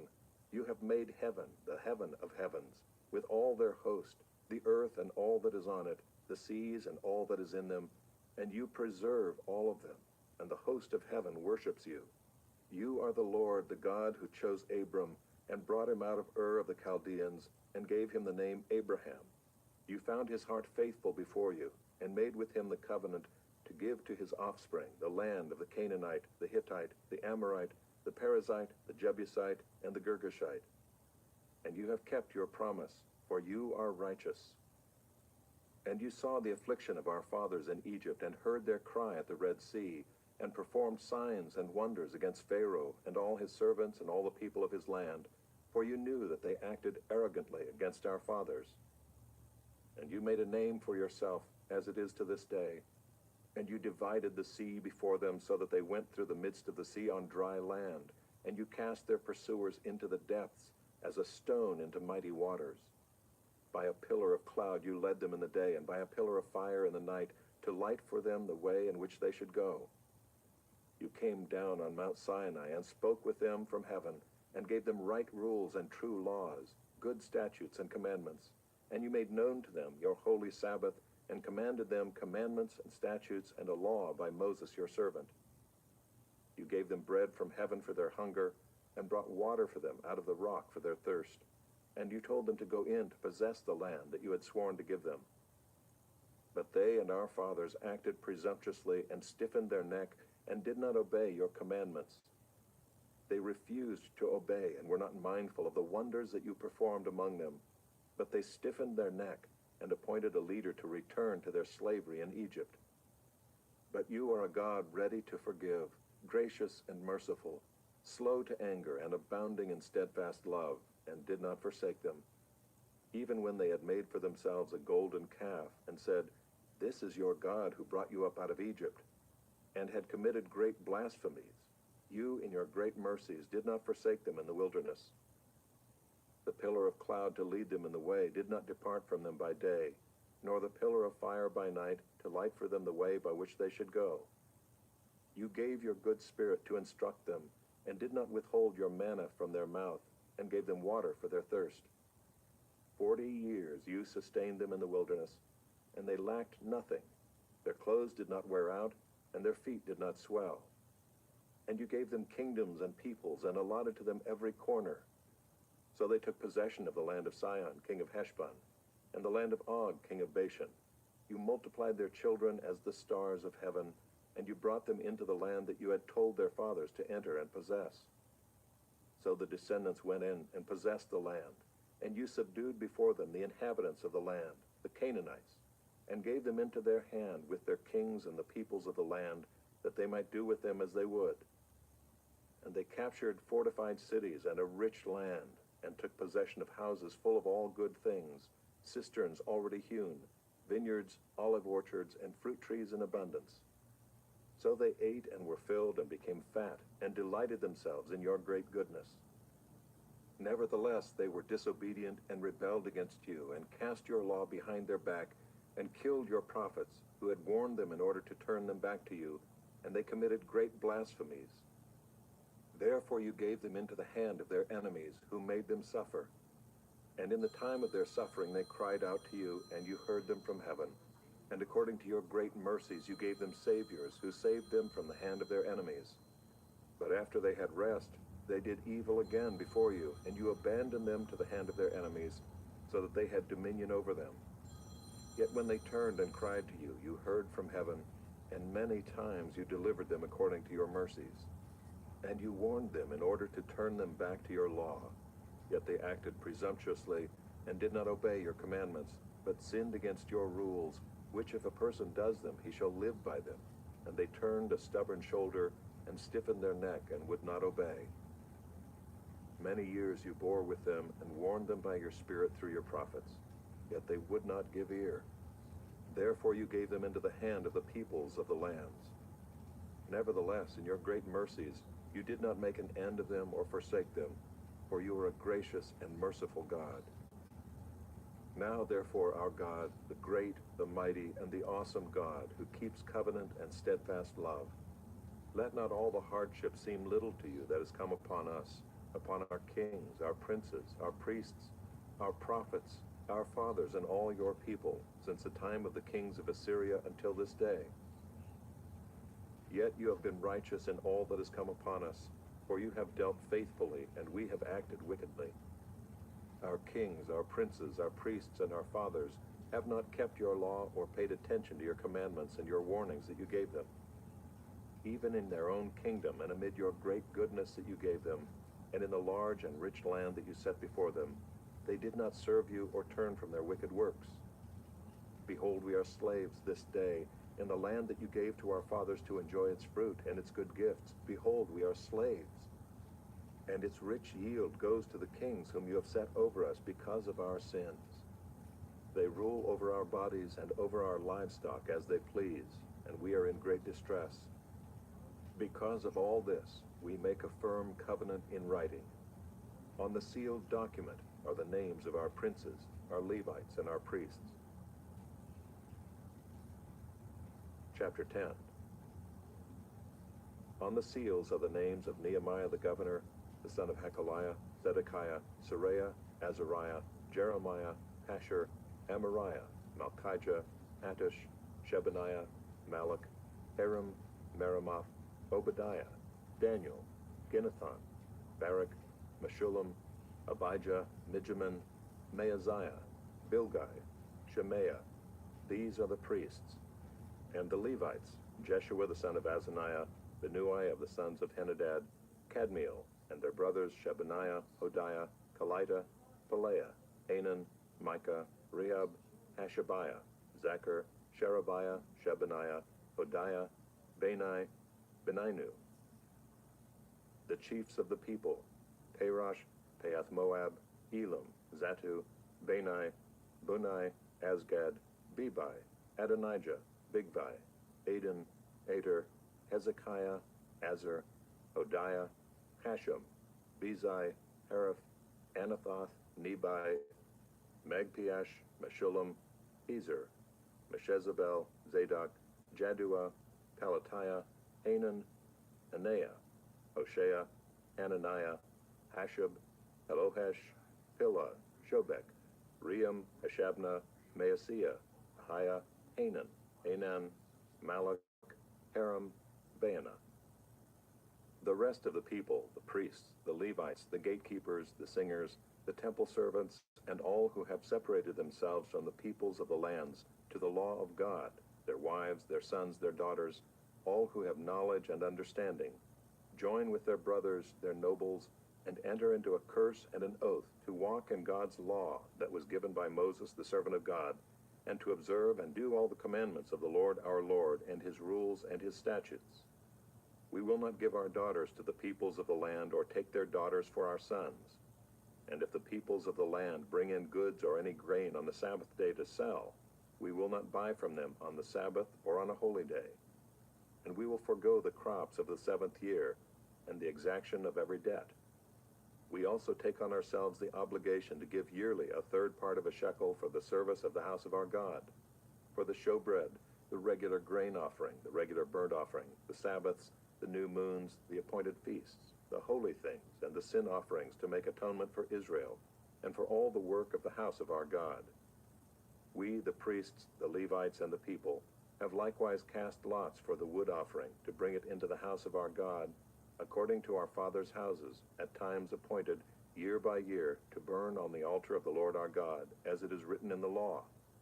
We obligate ourselves to bring the firstfruits of our ground and the firstfruits of all fruit of every tree, year by year, to the house of the Lord. Also to bring to the house of our God, to the priests who minister in the house of our God, the firstborn of our sons and of our cattle, as it is written in the law, and the firstborn of our herds and of our flocks, and to bring the first of our dough and our contributions, the fruit of every tree, the wine and the oil, to the priests, to the chambers of the house of our God, and to bring to the Levites the tithes from our ground. For it is the Levites who collect the tithes in all our towns where we labor. And the priest, the son of Aaron, shall be with the Levites when the Levites receive the tithes. And the Levites shall bring up the tithe of the tithes to the house of our God, to the chambers of the storehouse. For the people of Israel and the sons of Levi shall bring the contribution of grain, wine, and oil to the chambers, where the vessels of the sanctuary are, as well as the priests who minister, and the gatekeepers and the singers. We will not neglect the house of our God. Chapter 11. Now the leaders of the people lived in Jerusalem, and the rest of the people cast lots to bring 1 out of 10 to live in Jerusalem, the holy city, while 9 out of 10 remained in the other towns. And the people blessed all the men who willingly offered to live in Jerusalem. These are the chiefs of the province who lived in Jerusalem, but in the towns of Judah everyone lived on his property in their towns. Israel, the priests, the Levites, the temple servants, and the descendants of Solomon's servants. And in Jerusalem lived certain of the sons of Judah and of the sons of Benjamin. Of the sons of Judah, Athaiah the son of Uzziah, son of Zechariah, son of Amariah, son of Shephatiah, son of Mahalalel, of the sons of Perez, and Maaseiah the son of Barak, son of Kolhozeh, son of Haziah, son of Adaiah, son of Joiarib, son of Zechariah, son of the Shilonite. All the sons of Perez who lived in Jerusalem were 468 valiant men. And these are the sons of Benjamin: Sallu the son of Meshullam, son of Joed, son of Pedaiah, son of Koleah, son of Maaseiah, son of Ithiel, son of Jeshaiah, and his brothers, men of valor, 928. Joel the son of Zichri was their overseer, and Judah the son of Hasenuah was second over the city. Of the priests, Jedaiah the son of Joiarib, Jachin, Seraiah the son of Hilkiah, son of Meshullam, son of Zadok, son of Meraioth, son of Ahitub, ruler of the house of God, and their brothers who did the work of the house, 822. And Adaiah the son of Jeroam, son of Pelaliah, son of Amzi, son of Zechariah, son of Pashur, son of Malchijah, and his brothers, heads of fathers' houses, 242. And Amashsai the son of Azarel, son of Azai, son of Meshillemoth, son of Immer, and their brothers, mighty men of valor, 128. Their overseer was Zabdiel the son of Haggedolim.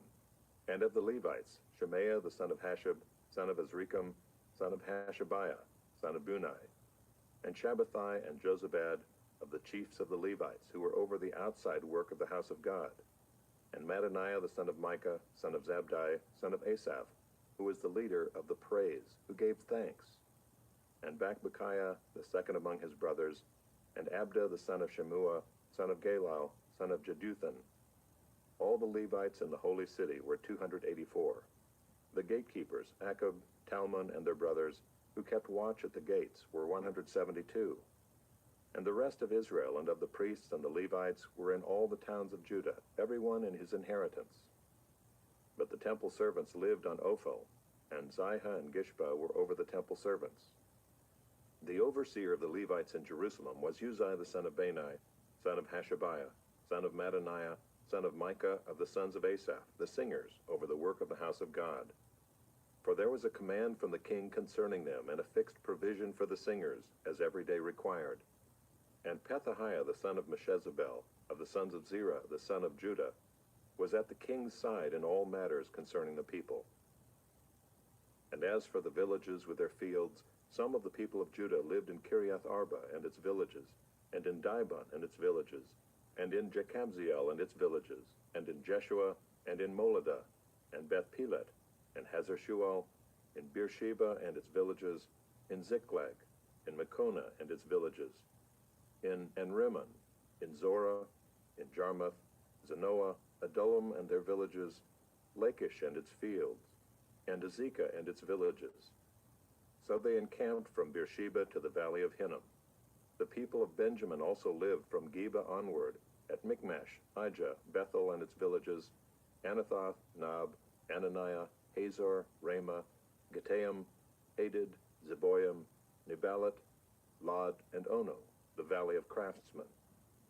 And certain divisions of the Levites in Judah were assigned to Benjamin. Chapter 12. These are the priests and the Levites who came up with Zerubbabel the son of Shealtiel and Jeshua, Seraiah, Jeremiah, Ezra, Amariah, Malach, Hattush, Shechaniah, Ream, Meremoth, Iddo, Genethoi, Abijah, Mijamin, Maadiah, Bilgah, Shemaiah, Joiarib, Jedaiah, Sallu, Amok, Hilkiah, Jedaiah. These were the chiefs of the priests and of their brothers in the days of Jeshua. And the Levites, Jeshua, Binnui, Kadmiel, Sherebiah, Judah, and Mattaniah, who with his brothers was in charge of the songs of thanksgiving. And Bakbukiah and Unai and their brothers stood opposite them in the service. And Jeshua was the father of Joachim, Joachim the father of Eliashib, Eliashib the father of Joiada, Joiada the father of Jonathan, and Jonathan the father of Jaddua. And in the days of Joachim were priests, heads of fathers' houses. Of Seraiah, Meriah. Of Jeremiah, Hananiah. Of Ezra, Meshullam. Of Amariah, Jehohanan. Of Malachi, Jonathan. Of Shebaniah, Joseph. Of Haram, Adnah. Of Meraioth, Helkai. Of Iddo, Zechariah. Of Ginnathon, Meshullam. Of Abijah, Zichri. Of Miniamin of Moadiah, Piltai. Of Bilgah, Shemua. Of Shemaiah, Jehonathan. Of Joiarib, Mattanai.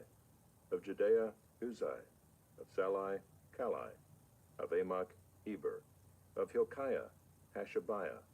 Of Judea, Nathanael. In the days of Eliashib, Joiada, Johanan, and Jaddua, the Levites were recorded as heads of fathers' houses. So too were the priests in the reign of Darius the Persian. As for the sons of Levi, their heads of fathers' houses were written in the book of the Chronicles, until the days of Johanan the son of Eliashib. And the chiefs of the Levites, Hashabiah, Sherebiah, and Jeshua the son of Kadmiel, with their brothers who stood opposite them, to praise and to give thanks, according to the commandment of David the man of God, watch by watch. Mattaniah, Bakbukiah, Obadiah, Meshullam, Talmon, and Akub were gatekeepers standing guard at the storehouses of the gates. These were in the days of Joachim the son of Jeshua, son of Jozadak, and in the days of Nehemiah the governor and of Ezra the priest and scribe. And at the dedication of the wall of Jerusalem they sought the Levites in all their places, to bring them to Jerusalem to celebrate the dedication with gladness, with thanksgivings, and with singing, with cymbals, harps, and lyres. And the sons of the singers gathered together from the district surrounding Jerusalem, and from the villages of the Netophathites, also from Beth Gilgal and from the region of Geba and Asmaveth, for the singers had built for themselves villages around Jerusalem. And the priests and the Levites purified themselves, and they purified the people and the gates and the wall. Then I brought the leaders of Judah up onto the wall and appointed 2 great choirs that gave thanks. One went to the south on the wall to the dung gate, and after them went Hoshea and half of the leaders of Judah, and Azariah, Ezra, Meshullam, Judah, Benjamin, Shemaiah, and Jeremiah, and certain of the priests' sons with trumpets, Zechariah the son of Jonathan, son of Shemaiah, son of Mattaniah, son of Micaiah, son of Zachar, son of Asaph, and his relatives, Shemaiah, Azarel, Milalai, Gilalai, Maai, Nathanael, Judah, and Hanani, with the musical instruments of David the man of God. And Ezra the scribe went before them. At the fountain gate they went up straight before them by the stairs of the city of David, at the ascent of the wall, above the house of David, to the water gate on the east. The other choir of those who gave thanks went to the north, and I followed them with half of the people on the wall, above the tower of the ovens, to the broad wall, and above the gate of Ephraim, and by the gate of Jeshanah, and by the fish gate, and the tower of Hananel, and the tower of the 100, to the sheep gate. And they came to a halt at the gate of the guard. So both choirs of those who gave thanks stood in the house of God, and I and half of the officials with me, and the priests, Eliakim, Maaseiah, Miniamin, Micaiah, Elioenai, Zechariah, and Hananiah with trumpets, and Maaseiah, Shemaiah, Eleazar, Uzai, Jehohanan, Malchijah, Elam, and Ezer. And the singers sang with Jezrahiah as their leader. And they offered great sacrifices that day and rejoiced, for God had made them rejoice with great joy. The women and children also rejoiced, and the joy of Jerusalem was heard far away.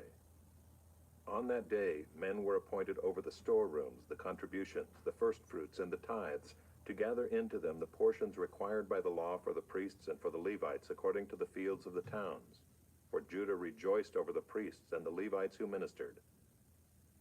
And they performed the service of their God and the service of purification, as did the singers and the gatekeepers, according to the command of David and his son Solomon. For long ago, in the days of David and Asaph, there were directors of the singers, and there were songs of praise and thanksgiving to God. And all Israel in the days of Zerubbabel, and in the days of Nehemiah, gave the daily portions for the singers and the gatekeepers. And they set apart that which was for the Levites, and the Levites set apart that which was for the sons of Aaron. Chapter 13.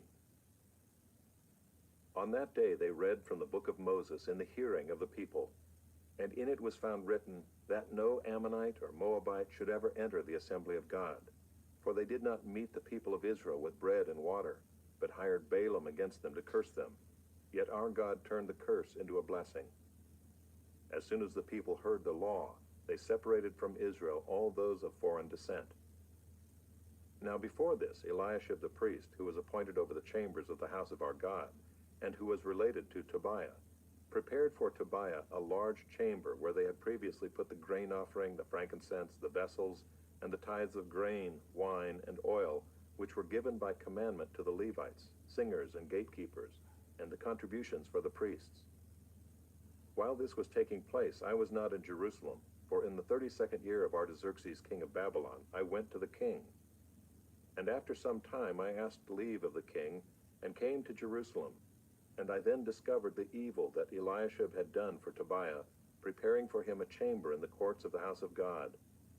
And I was very angry, and I threw all the household furniture of Tobiah out of the chamber. Then I gave orders, and they cleansed the chambers, and I brought back there the vessels of the house of God, with the grain offering and the frankincense. I also found out that the portions of the Levites had not been given to them, so that the Levites and the singers who did the work had fled each to his field. So I confronted the officials and said, "Why is the house of God forsaken?" And I gathered them together and set them in their stations. Then all Judah brought the tithe of the grain, wine, and oil into the storehouses. And I appointed as treasurers over the storehouses Shelemiah the priest, Zadok the scribe, and Pedaiah of the Levites, and as their assistant Hanan the son of Zaccur, son of Mattaniah, for they were considered reliable, and their duty was to distribute to their brothers. Remember me, O my God, concerning this, and do not wipe out my good deeds that I have done for the house of my God and for his service. In those days I saw in Judah people treading wine presses on the Sabbath, and bringing in heaps of grain, and loading them on donkeys, and also wine, grapes, figs, and all kinds of loads, which they brought into Jerusalem on the Sabbath day. And I warned them on the day when they sold food. Tyrians also, who lived in the city, brought in fish and all kinds of goods, and sold them on the Sabbath to the people of Judah, in Jerusalem itself. Then I confronted the nobles of Judah and said to them, "What is this evil thing that you are doing, profaning the Sabbath day? Did not your fathers act in this way, and did not our God bring all this disaster on us and on this city? Now you are bringing more wrath on Israel by profaning the Sabbath." As soon as it began to grow dark at the gates of Jerusalem before the Sabbath, I commanded that the doors should be shut, and gave orders that they should not be opened until after the Sabbath. And I stationed some of my servants at the gates, that no load might be brought in on the Sabbath day. Then the merchants and sellers of all kinds of wares lodged outside Jerusalem once or twice. But I warned them and said to them, "Why do you lodge outside the wall? If you do so again, I will lay hands on you." From that time on, they did not come on the Sabbath. Then I commanded the Levites that they should purify themselves and come and guard the gates, to keep the Sabbath day holy. Remember this also in my favor, O my God, and spare me according to the greatness of your steadfast love. In those days also I saw the Jews who had married women of Ashdod, Ammon, and Moab, and half of their children spoke the language of Ashdod, and they could not speak the language of Judah, but only the language of each people. And I confronted them and cursed them, and beat some of them and pulled out their hair. And I made them take an oath in the name of God, saying, "You shall not give your daughters to their sons, or take their daughters for your sons, or for yourselves." Did not Solomon, king of Israel, sin on account of such women? Among the many nations there was no king like him, and he was beloved by his God, and God made him king over all Israel. Nevertheless, foreign women made even him to sin. Shall we then listen to you and do all this great evil and act treacherously against our God by marrying foreign women? And one of the sons of Jehoiada, the son of Eliashib the high priest, was the son-in-law of Sanballat the Horonite. Therefore I chased him from me. Remember them, O my God, because they have desecrated the priesthood and the covenant of the priesthood and the Levites. Thus I cleansed them from everything foreign, and I established the duties of the priests and Levites, each in his work. And I provided for the wood offering at appointed times and for the firstfruits.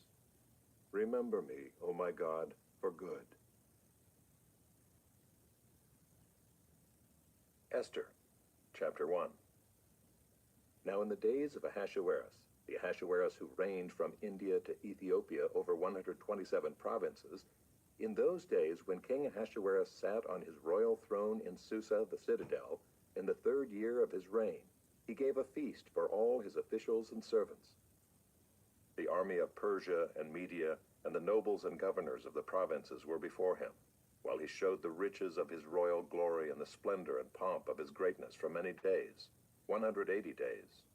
And when these days were completed, the king gave for all the people present in Susa the citadel, both great and small, a feast lasting for 7 days in the court of the garden of the king's palace.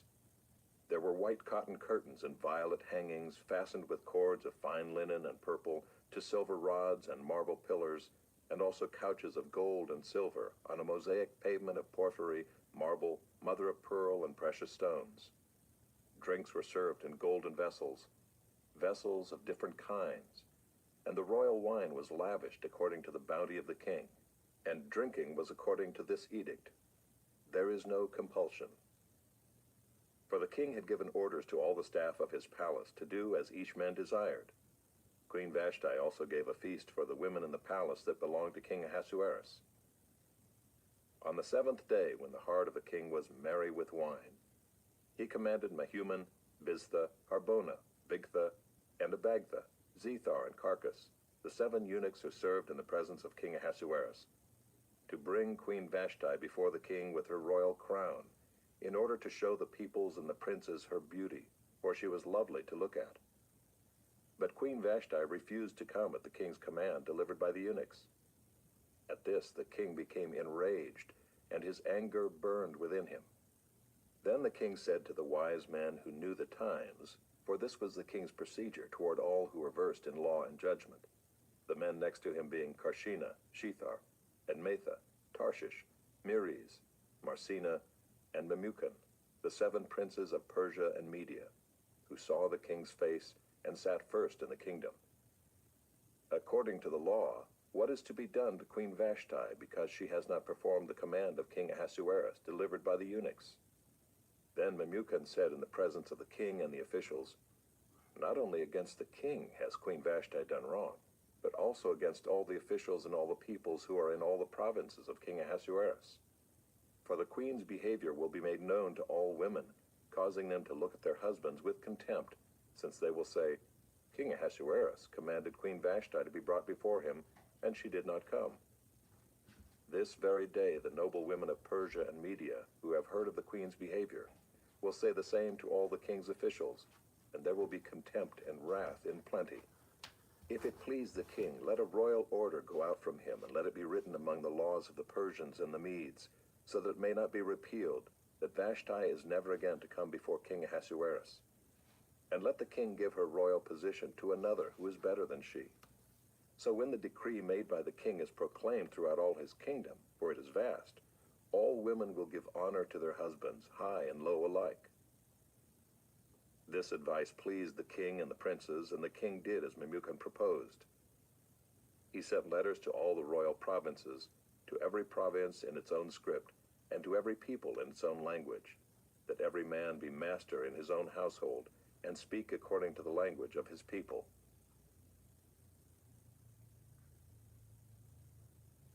Chapter 2. After these things, when the anger of King Ahasuerus had abated, he remembered Vashti and what she had done, and what had been decreed against her.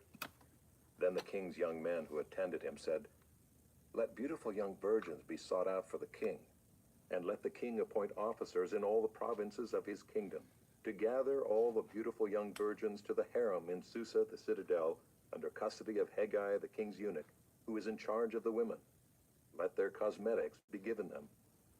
And let the young woman who pleases the king be queen instead of Vashti. This pleased the king, and he did so. Now there was a Jew in Susa the citadel, whose name was Mordecai, the son of Jair, son of Shimei, son of Kish, a Benjaminite, who had been carried away from Jerusalem among the captives carried away with Jeconiah king of Judah, whom Nebuchadnezzar king of Babylon had carried away. He was bringing up Hadassah, that is Esther, the daughter of his uncle, for she had neither father nor mother. The young woman had a beautiful figure and was lovely to look at, and when her father and her mother died, Mordecai took her as his own daughter.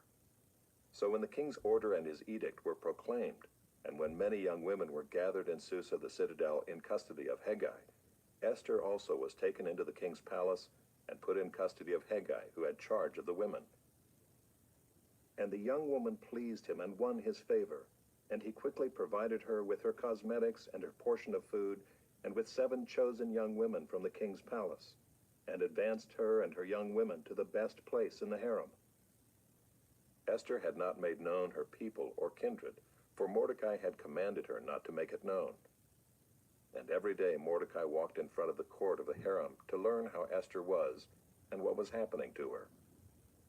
Now when the turn came for each young woman to go into King Ahasuerus, after being 12 months under the regulations for the women, since this was the regular period of their beautifying, 6 months with oil of myrrh, and 6 months with spices and ointments for women, when the young woman went in to the king in this way, she was given whatever she desired to take with her from the harem to the king's palace. In the evening she would go in, and in the morning she would return to the second harem, in custody of Sheashgaz, the king's eunuch, who was in charge of the concubines. She would not go into the king again, unless the king delighted in her, and she was summoned by name. When the turn came for Esther, the daughter of Abihail, the uncle of Mordecai, who had taken her as his own daughter, to go into the king, she asked for nothing except what Hegai the king's eunuch, who had charge of the women, advised. Now Esther was winning favor in the eyes of all who saw her. And when Esther was taken to King Ahasuerus into his royal palace, in the 10th month, which is the month Tebeth, in the 7th year of his reign, the king loved Esther more than all the women, and she won grace and favor in his sight more than all the virgins, so that he set the royal crown on her head and made her queen instead of Vashti. Then the king gave a great feast for all his officials and servants. It was Esther's feast. He also granted a remission of taxes to the provinces and gave gifts with royal generosity. Now when the virgins were gathered together the second time, Mordecai was sitting at the king's gate. Esther had not made known her kindred or her people, as Mordecai had commanded her, for Esther obeyed Mordecai just as when she was brought up by him. In those days, as Mordecai was sitting at the king's gate, Bigthan and Teresh, 2 of the king's eunuchs, who guarded the threshold, became angry and sought to lay hands on King Ahasuerus. And this came to the knowledge of Mordecai, and he told it to Queen Esther, and Esther told the king in the name of Mordecai. When the affair was investigated and found to be so, the men were both hanged on the gallows, and it was recorded in the book of the Chronicles in the presence of the king. Chapter 3. After these things, King Ahasuerus promoted Haman the Agagite, the son of Hammedatha, and advanced him and set his throne above all the officials who were with him. And all the king's servants who were at the king's gate bowed down and paid homage to Haman, for the king had so commanded concerning him. But Mordecai did not bow down or pay homage. Then the king's servants who were at the king's gate said to Mordecai, "Why do you transgress the king's command?"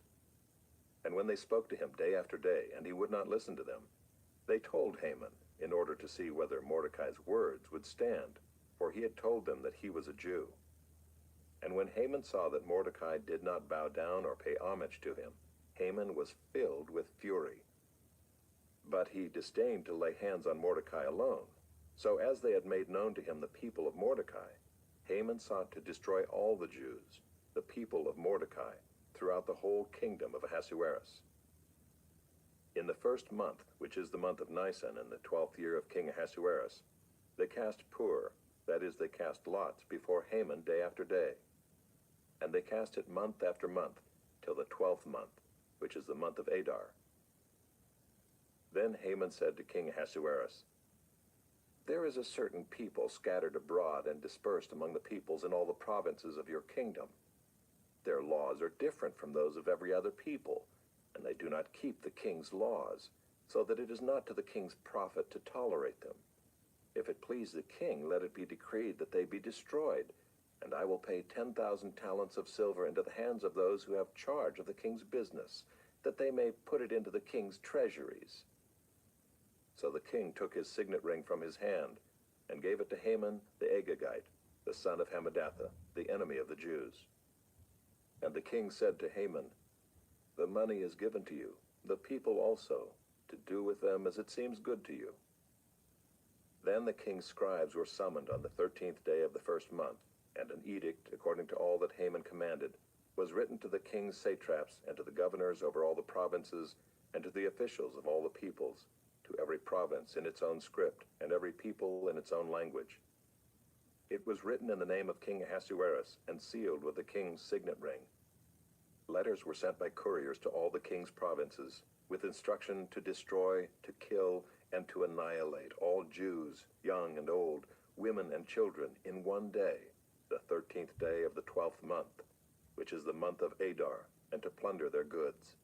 A copy of the document was to be issued as a decree in every province by proclamation to all the peoples to be ready for that day.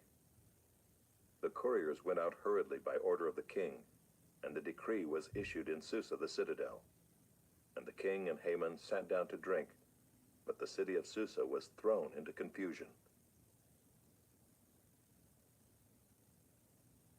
Chapter 4. When Mordecai learned all that had been done, Mordecai tore his clothes and put on sackcloth and ashes, and went out into the midst of the city, and he cried out with a loud and bitter cry. He went up to the entrance of the king's gate, for no one was allowed to enter the king's gate clothed in sackcloth. And in every province, wherever the king's command and his decree reached, there was great mourning among the Jews, with fasting and weeping and lamenting, and many of them lay in sackcloth and ashes. When Esther's young women and her eunuchs came and told her, the queen was deeply distressed. She sent garments to clothe Mordecai, so that he might take off his sackcloth, but he would not accept them. Then Esther called for Hathach, one of the king's eunuchs who had been appointed to attend her, and ordered him to go to Mordecai to learn what this was and why it was. Hathach went out to Mordecai in the open square of the city in front of the king's gate, and Mordecai told him all that had happened to him, and the exact sum of money that Haman had promised to pay into the king's treasuries for the destruction of the Jews. Mordecai also gave him a copy of the written decree issued in Susa for their destruction, that he might show it to Esther and explain it to her and command her to go to the king to beg his favor and plead with him on behalf of her people. And Hathach went and told Esther what Mordecai had said. Then Esther spoke to Hathach and commanded him to go to Mordecai and say, "All the king's servants and the people of the king's provinces know that if any man or woman goes to the king inside the inner court without being called, there is but one law, to be put to death, except the one to whom the king holds out the golden scepter, so that he may live. But as for me, I have not been called to come in to the king these 30 days. And they told Mordecai what Esther had said. Then Mordecai told them to reply to Esther, "Do not think to yourself that in the king's palace you will escape any more than all the other Jews. For if you keep silent at this time, relief and deliverance will rise for the Jews from another place, but you and your father's house will perish. And who knows whether you have not come to the kingdom for such a time as this?" Then Esther told them to reply to Mordecai, "Go, gather all the Jews to be found in Susa, and hold a fast on my behalf, and do not eat or drink for 3 days, night or day. I and my young women will also fast as you do. Then I will go to the king, though it is against the law, and if I perish, I perish."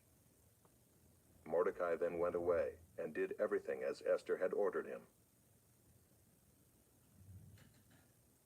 Chapter 5. On the third day, Esther put on her royal robes and stood in the inner court of the king's palace in front of the king's quarters, while the king was sitting on his royal throne inside the throne room opposite the entrance to the palace. And when the king saw Queen Esther standing in the court, she won favor in his sight, and he held out to Esther the golden scepter that was in his hand. Then Esther approached and touched the tip of the scepter. And the king said to her, "What is it, Queen Esther? What is your request? It shall be given you, even to the half of my kingdom." And Esther said, "If it please the king, let the king and Haman come today to a feast that I have prepared for the king." Then the king said, "Bring Haman quickly, so that we may do as Esther has asked." So the king and Haman came to the feast that Esther had prepared. And as they were drinking wine after the feast, the king said to Esther, "What is your wish? It shall be granted you. And what is your request? Even to the half of my kingdom it shall be fulfilled." Then Esther answered, "My wish and my request is, if I have found favor in the sight of the king, and if it please the king to grant my wish and fulfill my request, let the king and Haman come to the feast that I will prepare for them, and tomorrow I will do as the king has said." And Haman went out that day joyful and glad of heart. But when Haman saw Mordecai in the king's gate, that he neither rose nor trembled before him, he was filled with wrath against Mordecai. Nevertheless, Haman restrained himself and went home, and he sent and brought his friends and his wife Zeresh. And Haman recounted to them the splendor of his riches, the number of his sons, all the promotions with which the king had honored him, and how he had advanced him above the officials and the servants of the king. Then Haman said, "Even Queen Esther let no one but me come with the king to the feast she prepared, and tomorrow also I am invited by her together with the king. Yet all this is worth nothing to me, so long as I see Mordecai the Jew sitting at the king's gate." Then his wife Zeresh and all his friends said to him, "Let a gallows 50 cubits high be made, and in the morning tell the king to have Mordecai hanged upon it. Then go joyfully with the king to the feast." This idea pleased Haman, and he had the gallows made. Chapter 6. On that night the king could not sleep, and he gave orders to bring the book of memorable deeds, the Chronicles, and they were read before the king. And it was found written how Mordecai had told about Bigthana and Teresh, two of the king's eunuchs, who guarded the threshold, and who had sought to lay hands on King Ahasuerus. And the king said, "What honor or distinction has been bestowed on Mordecai for this?" The king's young men who attended him said, "Nothing has been done for him." And the king said, "Who is in the court?" Now Haman had just entered the outer court of the king's palace to speak to the king about having Mordecai hanged on the gallows that he had prepared for him. And the king's young men told him, "Haman is there, standing in the court." And the king said, "Let him come in." So Haman came in, and the king said to him, "What should be done to the man whom the king delights to honor?" And Haman said to himself, "Whom would the king delight to honor more than me?" And Haman said to the king, "For the man whom the king delights to honor, let royal robes be brought, which the king has worn, and the horse that the king has ridden, and on whose head a royal crown is set. And let the robes and the horse be handed over to one of the king's most noble officials. Let them dress the man whom the king delights to honor, and let them lead him on the horse through the square of the city, proclaiming before him, 'Thus shall it be done to the man whom the king delights to honor.'" Then the king said to Haman, "Hurry, take the robes and the horse, as you have said, and do so to Mordecai the Jew, who sits at the king's gate. Leave out nothing that you have mentioned." So Haman took the robes and the horse, and he dressed Mordecai and led him through the square of the city, proclaiming before him, "Thus shall it be done to the man whom the king delights to honor." Then Mordecai returned to the king's gate, but Haman hurried to his house, mourning and with his head covered. And Haman told his wife Zeresh and all his friends everything that had happened to him. Then his wise men and his wife Zeresh said to him, "If Mordecai, before whom you have begun to fall, is of the Jewish people, you will not overcome him, but will surely fall before him." While they were yet talking with him, the king's eunuchs arrived and hurried to bring Haman to the feast that Esther had prepared. Chapter 7.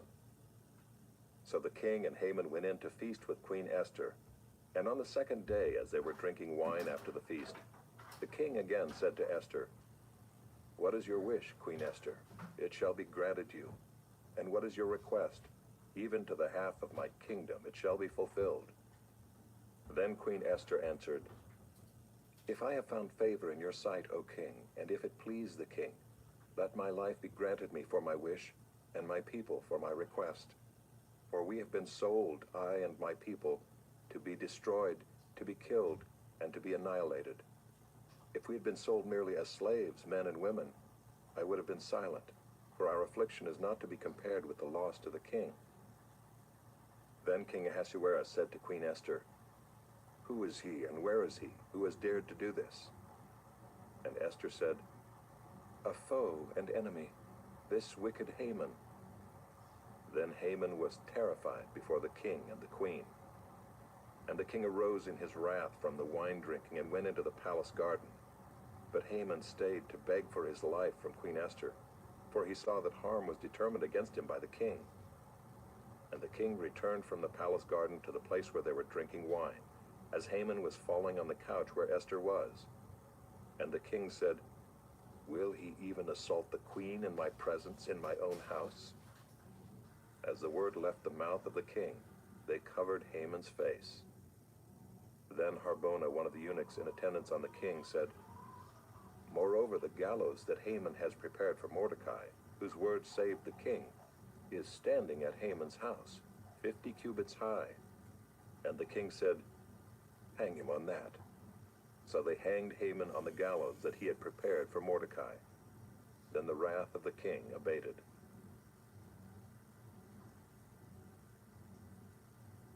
Chapter 8. On that day King Ahasuerus gave to Queen Esther the house of Haman, the enemy of the Jews. And Mordecai came before the king, for Esther had told what he was to her. And the king took off his signet ring, which he had taken from Haman, and gave it to Mordecai. And Esther set Mordecai over the house of Haman. Then Esther spoke again to the king.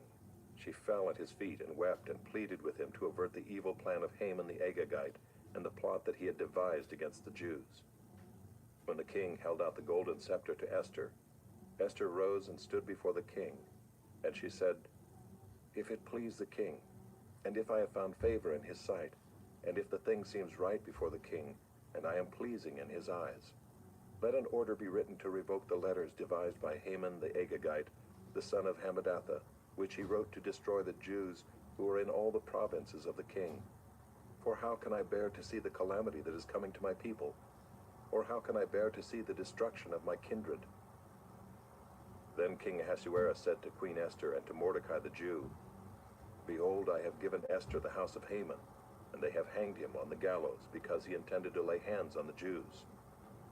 But you may write as you please with regard to the Jews, in the name of the king, and seal it with the king's ring.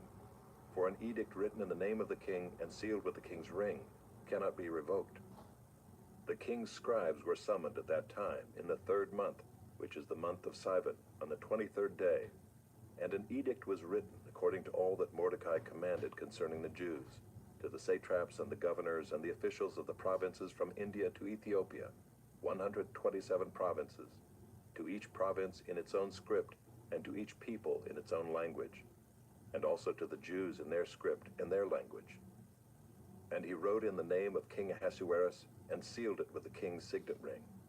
Then he sent the letters by mounted couriers riding on swift horses that were used in the king's service, bred from the royal stud, saying that the king allowed the Jews who were in every city to gather and defend their lives, to destroy, to kill, and to annihilate any armed force of any people or province that might attack them, children and women included, and to plunder their goods, on one day throughout all the provinces of King Ahasuerus, on the 13th day of the 12th month, which is the month of Adar.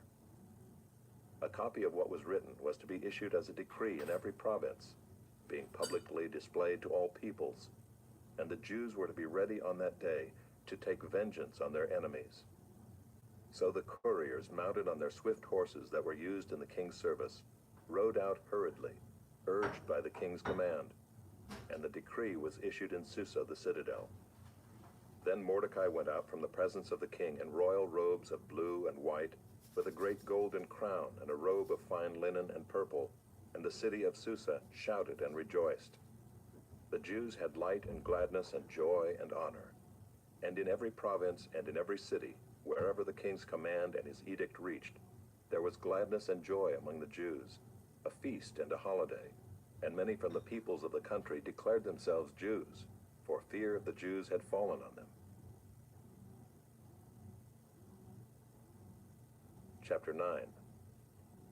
Now in the 12th month, which is the month of Adar, on the 13th day of the same, when the king's command and edict were about to be carried out, on the very day when the enemies of the Jews hoped to gain the mastery over them, the reverse occurred.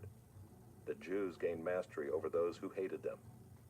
The Jews gathered in their cities throughout all the provinces of King Ahasuerus to lay hands on those who sought their harm.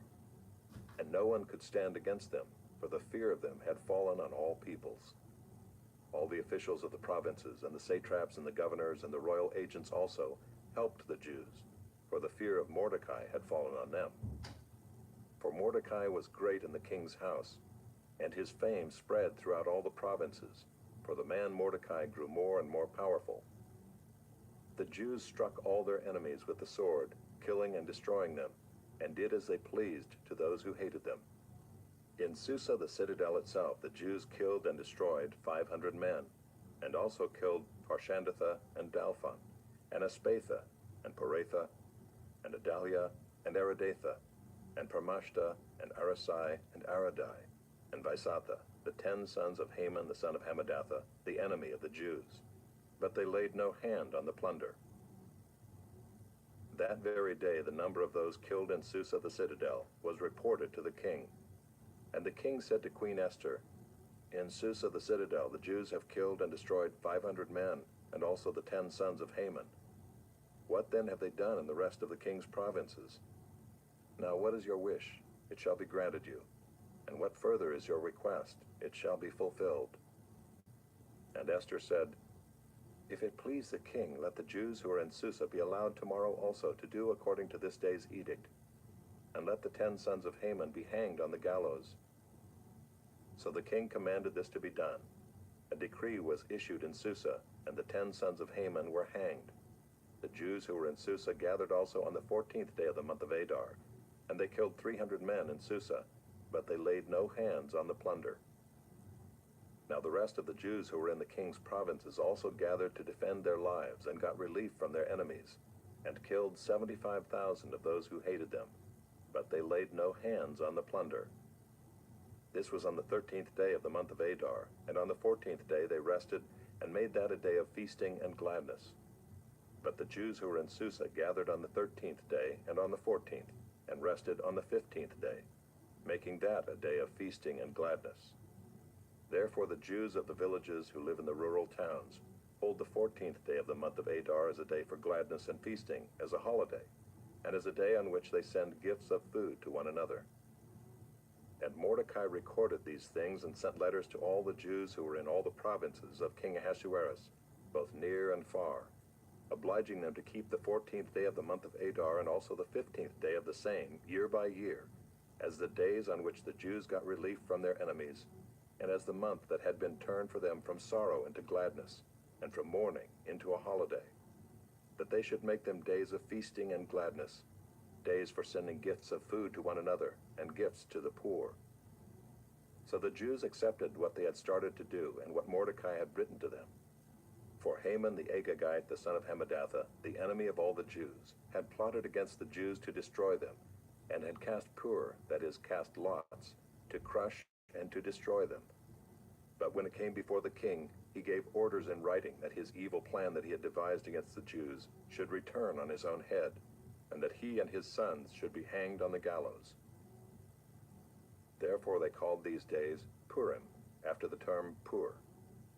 Therefore, because of all that was written in this letter, and of what they had faced in this matter, and of what had happened to them, the Jews firmly obligated themselves and their offspring and all who joined them, that without fail they would keep these 2 days according to what was written, and at the time appointed every year, that these days should be remembered and kept throughout every generation, in every clan, province, and city, and that these days of Purim should never fall into disuse among the Jews, nor should the commemoration of these days cease among their descendants.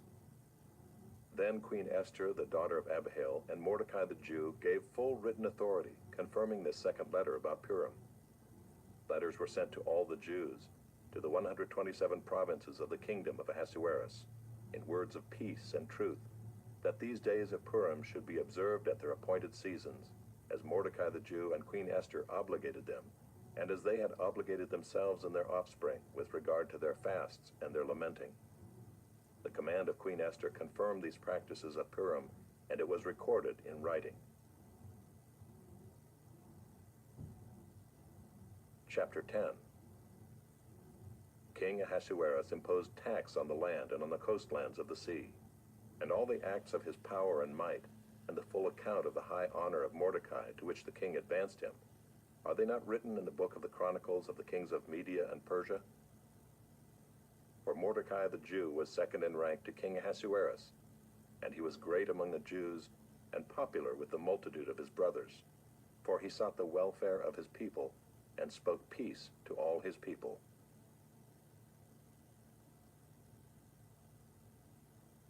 Job, chapter 1. There was a man in the land of Uz whose name was Job, and that man was blameless and upright, one who feared God and turned away from evil. There were born to him 7 sons and 3 daughters. He possessed 7,000 sheep, 3,000 camels, 500 yoke of oxen, and 500 female donkeys, and very many servants, so that this man was the greatest of all the people of the East. His sons used to go and hold a feast in the house of each one on his day, and they would send and invite their 3 sisters to eat and drink with them. And when the days of the feast had run their course, Job would send and consecrate them, and he would rise early in the morning and offer burnt offerings according to the number of them all. For Job said, "It may be that my children have sinned, and cursed God in their hearts." Thus Job did continually. Now there was a day when the sons of God came to present themselves before the Lord, and Satan also came among them. The Lord said to Satan, "From where have you come?" Satan answered the Lord and said, "From going to and fro on the earth, and from walking up and down on it." And the Lord said to Satan, "Have you considered my servant Job, that there is none like him on the earth, a blameless and upright man, who fears God and turns away from evil?" Then Satan answered the Lord and said, "Does Job fear God for no reason?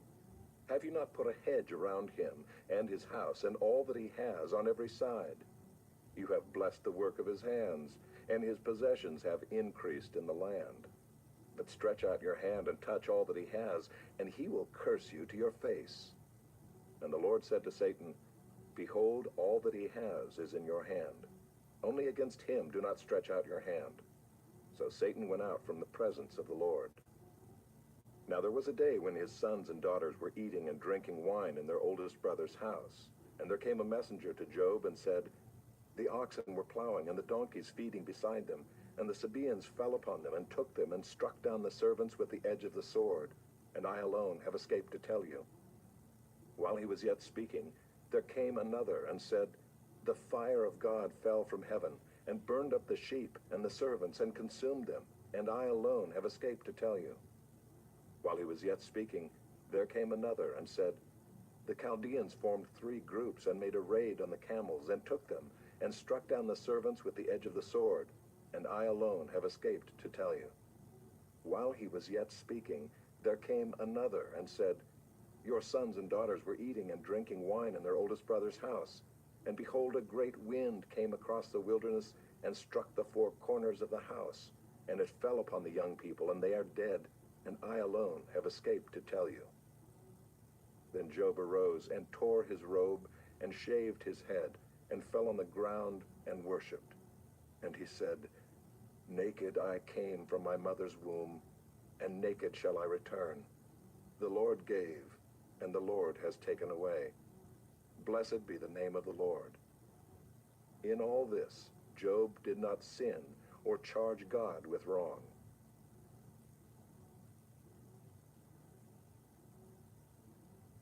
Chapter 2. Again there was a day when the sons of God came to present themselves before the Lord, and Satan also came among them to present himself before the Lord. And the Lord said to Satan, From where have you come? Satan answered the Lord and said, From going to and fro on the earth, and from walking up and down on it. And the Lord said to Satan, Have you considered my servant Job, that there is none like him on the earth, a blameless and upright man, who fears God and turns away from evil? He still holds fast his integrity, although you incited me against him to destroy him without reason. Then Satan answered the Lord and said, Skin for skin, all that a man has he will give for his life. But stretch out your hand and touch his bone and his flesh, and he will curse you to your face. And the Lord said to Satan, Behold, he is in your hand. Only spare his life. So Satan went out from the presence of the Lord, and struck Job with loathsome sores from the sole of his foot to the crown of his head. And he took a piece of broken pottery with which to scrape himself while he sat in the ashes. Then his wife said to him, Do you still hold fast your integrity? Curse God and die. But he said to her, You speak as one of the foolish women would speak. Shall we receive good from God, and shall we not receive evil? In all this, Job did not sin with his lips. Now when Job's 3 friends heard of all this evil that had come upon him, they came each from his own place, Eliphaz the Temanite, Bildad the Shuhite, and Zophar the Naamathite. They made an appointment together to come to show him sympathy and comfort him. And when they saw him from a distance, they did not recognize him, and they raised their voices and wept, and they tore their robes and sprinkled dust on their heads toward heaven. And they sat with him on the ground 7 days and 7 nights. And no one spoke a word to him, for they saw that his suffering was very great. Chapter 3. After this, Job opened his mouth and cursed the day of his birth. And Job said, Let the day perish on which I was born, and the night that said, A man is conceived. Let that day be darkness. May God above not seek it, nor light shine upon it. Let gloom and deep darkness claim it. Let clouds dwell upon it. Let the blackness of the day terrify it. That night, let thick darkness seize it. Let it not rejoice among the days of the year. Let it not come into the number of the months. Behold, let that night be barren. Let no joyful cry enter it. Let those curse it who curse the day, who are ready to rouse up Leviathan. Let the stars of its dawn be dark. Let it hope for light, but have none, nor see the eyelids of the morning, because it did not shut the doors of my mother's womb, nor hide trouble from my eyes. Why did I not die at birth, come out from the womb and expire? Why did the knees receive me? Or why the breasts that I should nurse? For then I would have lain down and been quiet. I would have slept. Then I would have been at rest with kings and counselors of the earth, who rebuilt ruins for themselves, or with princes who had gold, who filled their houses with silver. Or why was I not as a hidden stillborn child, as infants who never see the light? There the wicked cease from troubling, and there the weary are at rest. There the prisoners are at ease together. They hear not the voice of the taskmaster. The small and the great are there, and the slave is free from his master. Why is light given to him who is in misery, and life to the bitter in soul, who long for death, but it comes not, and dig for it more than for hidden treasures, who rejoice exceedingly and are glad when they find the grave? Why is light given to a man whose way is hidden, whom God has hedged in? For my sighing comes instead of my bread, and my groanings are poured out like water. For the thing that I fear comes upon me, and what I dread befalls me. I am not at ease, nor am I quiet.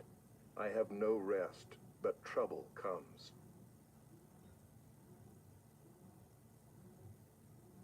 Chapter 4. Then Eliphaz the Temanite answered and said, If one ventures a word with you, will you be impatient? Yet who can keep from speaking? Behold, you have instructed many, and you have strengthened the weak hands. Your words have upheld him who was stumbling, and you have made firm the feeble knees. But now it has come to you, and you are impatient. It touches you, and you are dismayed. Is not your fear of God your confidence, and the integrity of your ways your hope? Remember, who that was innocent ever perished, or where were the upright cut off? As I have seen, those who plow iniquity and sow trouble reap the same. By the breath of God they perish, and by the blast of his anger they are consumed. The roar of the lion, the voice of the fierce lion, the teeth of the young lions are broken. The strong lion perishes for lack of prey, and the cubs of the lioness are scattered. Now a word was brought to me stealthily, my ear received the whisper of it. Amid thoughts from visions of the night, when deep sleep falls on men, dread came upon me and trembling, which made all my bones shake. A spirit glided past my face, the hair of my flesh stood up. It stood still, but I could not discern its appearance. A form was before my eyes. There was silence. Then I heard a voice. Can mortal man be in the right before God? Can a man be pure before his Maker? Even in his servants he puts no trust, and his angels he charges with error. How much more those who dwell in houses of clay, whose foundation is in the dust, who are crushed like the moth? Between morning and evening they are beaten to pieces. They perish forever without anyone regarding it. Is not their tent cord plucked up within them? Do they not die, and that without wisdom?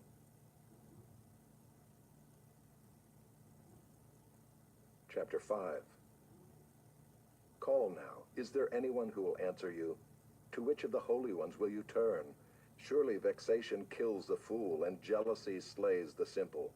I have seen the fool taking root, but suddenly I cursed his dwelling. His children are far from safety. They are crushed in the gate, and there is no one to deliver them. The hungry eat his harvest, and he takes it even out of thorns, and the thirsty pant after his wealth. For affliction does not come from the dust, nor does trouble sprout from the ground, but man is born to trouble as the sparks fly upward. As for me, I would seek God, and to God would I commit my cause, who does great things and unsearchable, marvelous things without number. He gives rain on the earth and sends waters on the fields. He sets on high those who are lowly, and those who mourn are lifted to safety. He frustrates the devices of the crafty so that their hands achieve no success. He catches the wise in their own craftiness, and the schemes of the wily are brought to a quick end. They meet with darkness in the daytime and grope at noonday as in the night. But he saves the needy from the sword of their mouth and from the hand of the mighty. So the poor have hope, and injustice shuts her mouth. Behold, blessed is the one whom God reproves. Therefore despise not the discipline of the Almighty. For he wounds, but he binds up.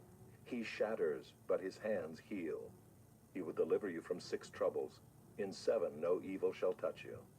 In famine he will redeem you from death, and in war from the power of the sword. You shall be hidden from the lash of the tongue, and shall not fear destruction when it comes. At destruction and famine you shall laugh, and shall not fear the beasts of the earth. For you shall be in league with the stones of the field, and the beasts of the field shall be at peace with you. You shall know that your tent is at peace, and you shall inspect your fold and miss nothing. You shall know also that your offspring shall be many, and your descendants as the grass of the earth. You shall come to your grave in ripe old age, like a sheaf gathered up in its season. Behold, this we have searched out. It is true. Hear and know it for your good. Chapter 6. Then Job answered and said, Oh, that my vexation were weighed, and all my calamity laid in the balances. For then it would be heavier than the sand of the sea. Therefore my words have been rash. For the arrows of the Almighty are in me. My spirit drinks their poison. The terrors of God are arrayed against me. Does the wild donkey bray when he has grass, or the ox low over his fodder? Can that which is tasteless be eaten without salt, or is there any taste in the juice of the mallow?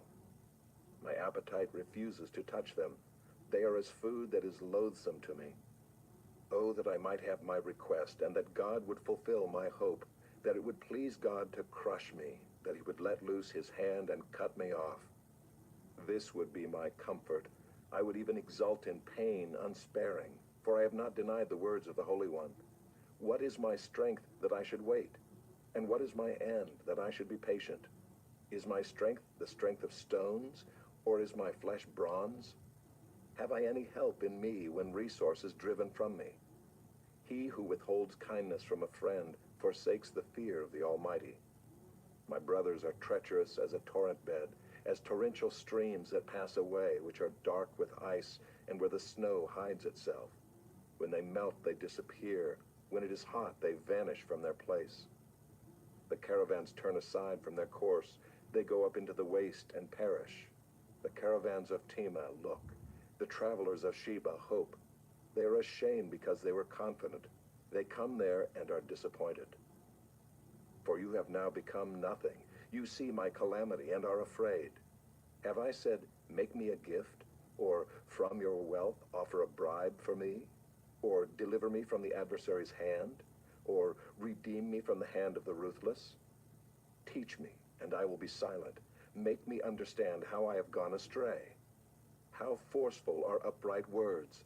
But what does reproof from you reprove? Do you think that you can reprove words when the speech of a despairing man is wind?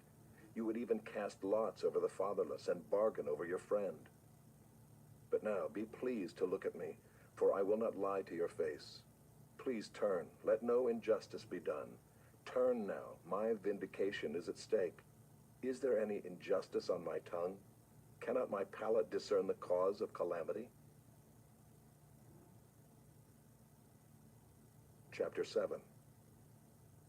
Has not man a hard service on earth, and are not his days like the days of a hired hand? Like a slave who longs for the shadow, and like a hired hand who looks for his wages, so I am allotted months of emptiness, and nights of misery are apportioned to me. When I lie down, I say, when shall I arise? But the night is long, and I am full of tossing till the dawn. My flesh is clothed with worms and dirt. My skin hardens, then breaks out afresh. My days are swifter than a weaver's shuttle, and come to their end without hope. Remember that my life is a breath. My eye will never again see good. The eye of him who sees me will behold me no more. While your eyes are on me, I shall be gone. As the cloud fades and vanishes, so he who goes down to Sheol does not come up. He returns no more to his house, nor does his place know him any more. Therefore I will not restrain my mouth. I will speak in the anguish of my spirit. I will complain in the bitterness of my soul. Am I the sea, or a sea monster, that you set a guard over me? When I say, my bed will comfort me, my couch will ease my complaint, then you scare me with dreams and terrify me with visions, so that I would choose strangling and death rather than my bones. I loathe my life. I would not live forever. Leave me alone, for my days are a breath. What is man that you make so much of him, and that you set your heart on him, visit him every morning, and test him every moment? How long will you not look away from me, nor leave me alone till I swallow my spit? If I sin, what do I do to you, you watcher of mankind? Why have you made me your mark? Why have I become a burden to you? Why do you not pardon my transgression and take away my iniquity? For now I shall lie in the earth. You will seek me, but I shall not be. Chapter 8. Then Bildad the Shuhite answered and said, How long will you say these things, and the words of your mouth be a great wind? Does God pervert justice, or does the Almighty pervert the right? If your children have sinned against him, he has delivered them into the hand of their transgression. If you will seek God and plead with the Almighty for mercy, if you are pure and upright, surely then he will rouse himself for you and restore your rightful habitation. And though your beginning was small, your latter days will be very great. For inquire, please, of bygone ages, and consider what the fathers have searched out. For we are but of yesterday and know nothing, for our days on earth are a shadow. Will they not teach you and tell you and utter words out of their understanding? Can papyrus grow where there is no marsh? Can reeds flourish where there is no water? While yet in flower and not cut down, they wither before any other plant. Such are the paths of all who forget God. The hope of the godless shall perish. His confidence is severed, and his trust is a spider's web. He leans against his house, but it does not stand. He lays hold of it, but it does not endure. He is a lush plant before the sun, and his shoots spread over his garden. His roots entwine the stone heap. He looks upon a house of stones. If he is destroyed from his place, then it will deny him, saying, I have never seen you. Behold, this is the joy of his way, and out of the soil others will spring. Behold, God will not reject a blameless man, nor take the hand of evildoers. He will yet fill your mouth with laughter, and your lips with shouting. Those who hate you will be clothed with shame, and the tent of the wicked will be no more. Chapter 9. Then Job answered and said, Truly I know that it is so, but how can a man be in the right before God? If one wished to contend with him, one could not answer him once in 1,000 times. He is wise in heart and mighty in strength. Who has hardened himself against him and succeeded? He who removes mountains and they know it not, when he overturns them in his anger, who shakes the earth out of its place and its pillars tremble, who commands the sun and it does not rise, who seals up the stars, who alone stretched out the heavens and trampled the waves of the sea, who made the Bear and Orion, the Pleiades and the chambers of the south, who does great things beyond searching out and marvelous things beyond number. Behold, he passes by me and I see him not. He moves on, but I do not perceive him. Behold, he snatches away. Who can turn him back? Who will say to him, What are you doing? God will not turn back his anger. Beneath him bowed the helpers of Rahab. How then can I answer him, choosing my words with him? Though I am in the right, I cannot answer him. I must appeal for mercy to my accuser. If I summoned him and he answered me, I would not believe that he was listening to my voice. For he crushes me with a tempest and multiplies my wounds without cause. He will not let me get my breath, but fills me with bitterness. If it is a contest of strength, behold, he is mighty. If it is a matter of justice, who can summon him? Though I am in the right, my own mouth would condemn me. Though I am blameless, he would prove me perverse. I am blameless, I regard not myself, I loathe my life. It is all one, therefore I say, he destroys both the blameless and the wicked. When disaster brings sudden death, he mocks at the calamity of the innocent.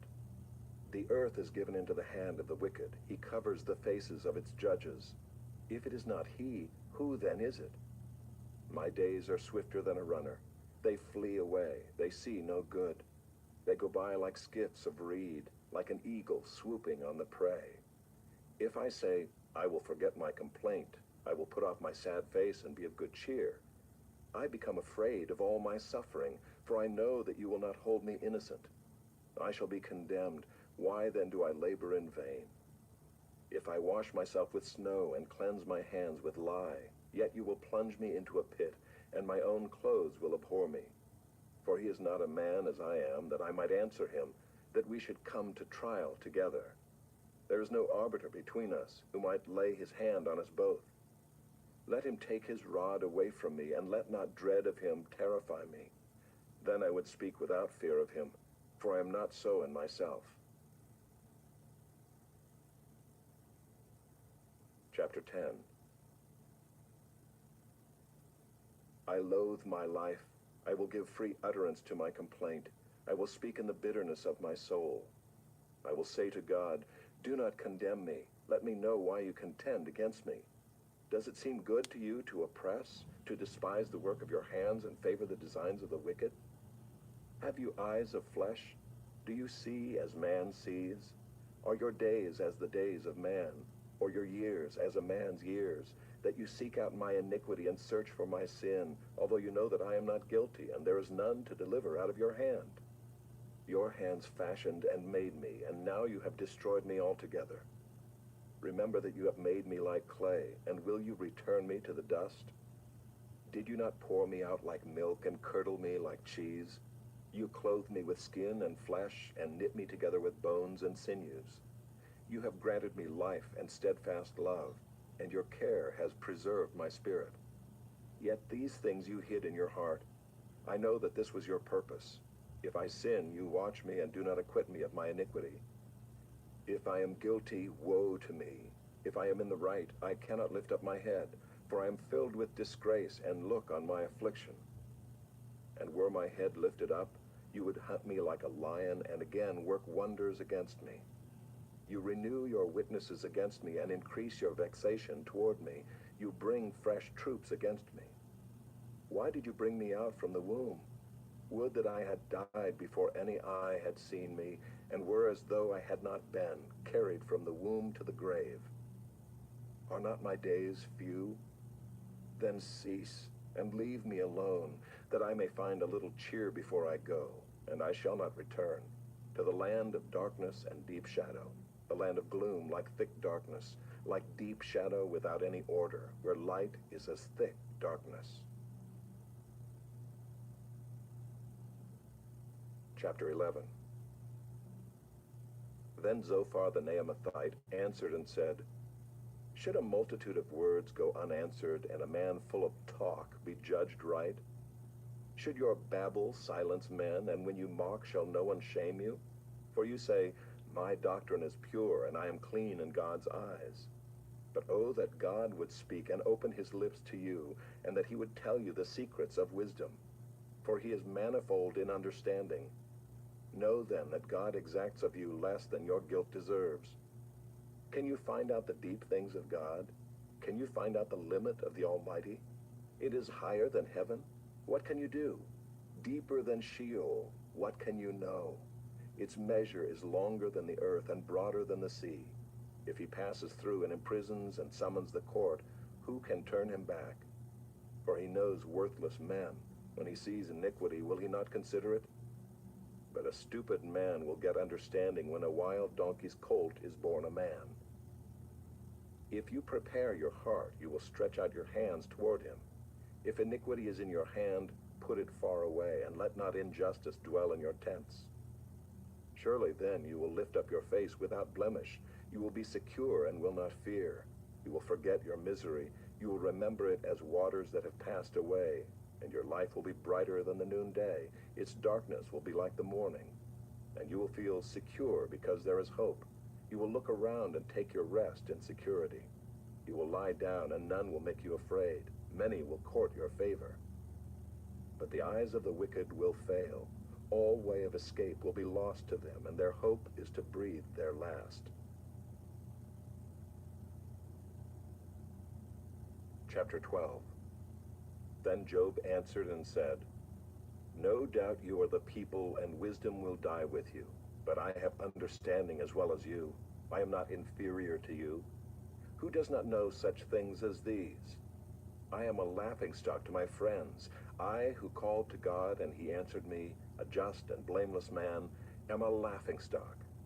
In the thought of one who is at ease there is contempt for misfortune. It is ready for those whose feet slip.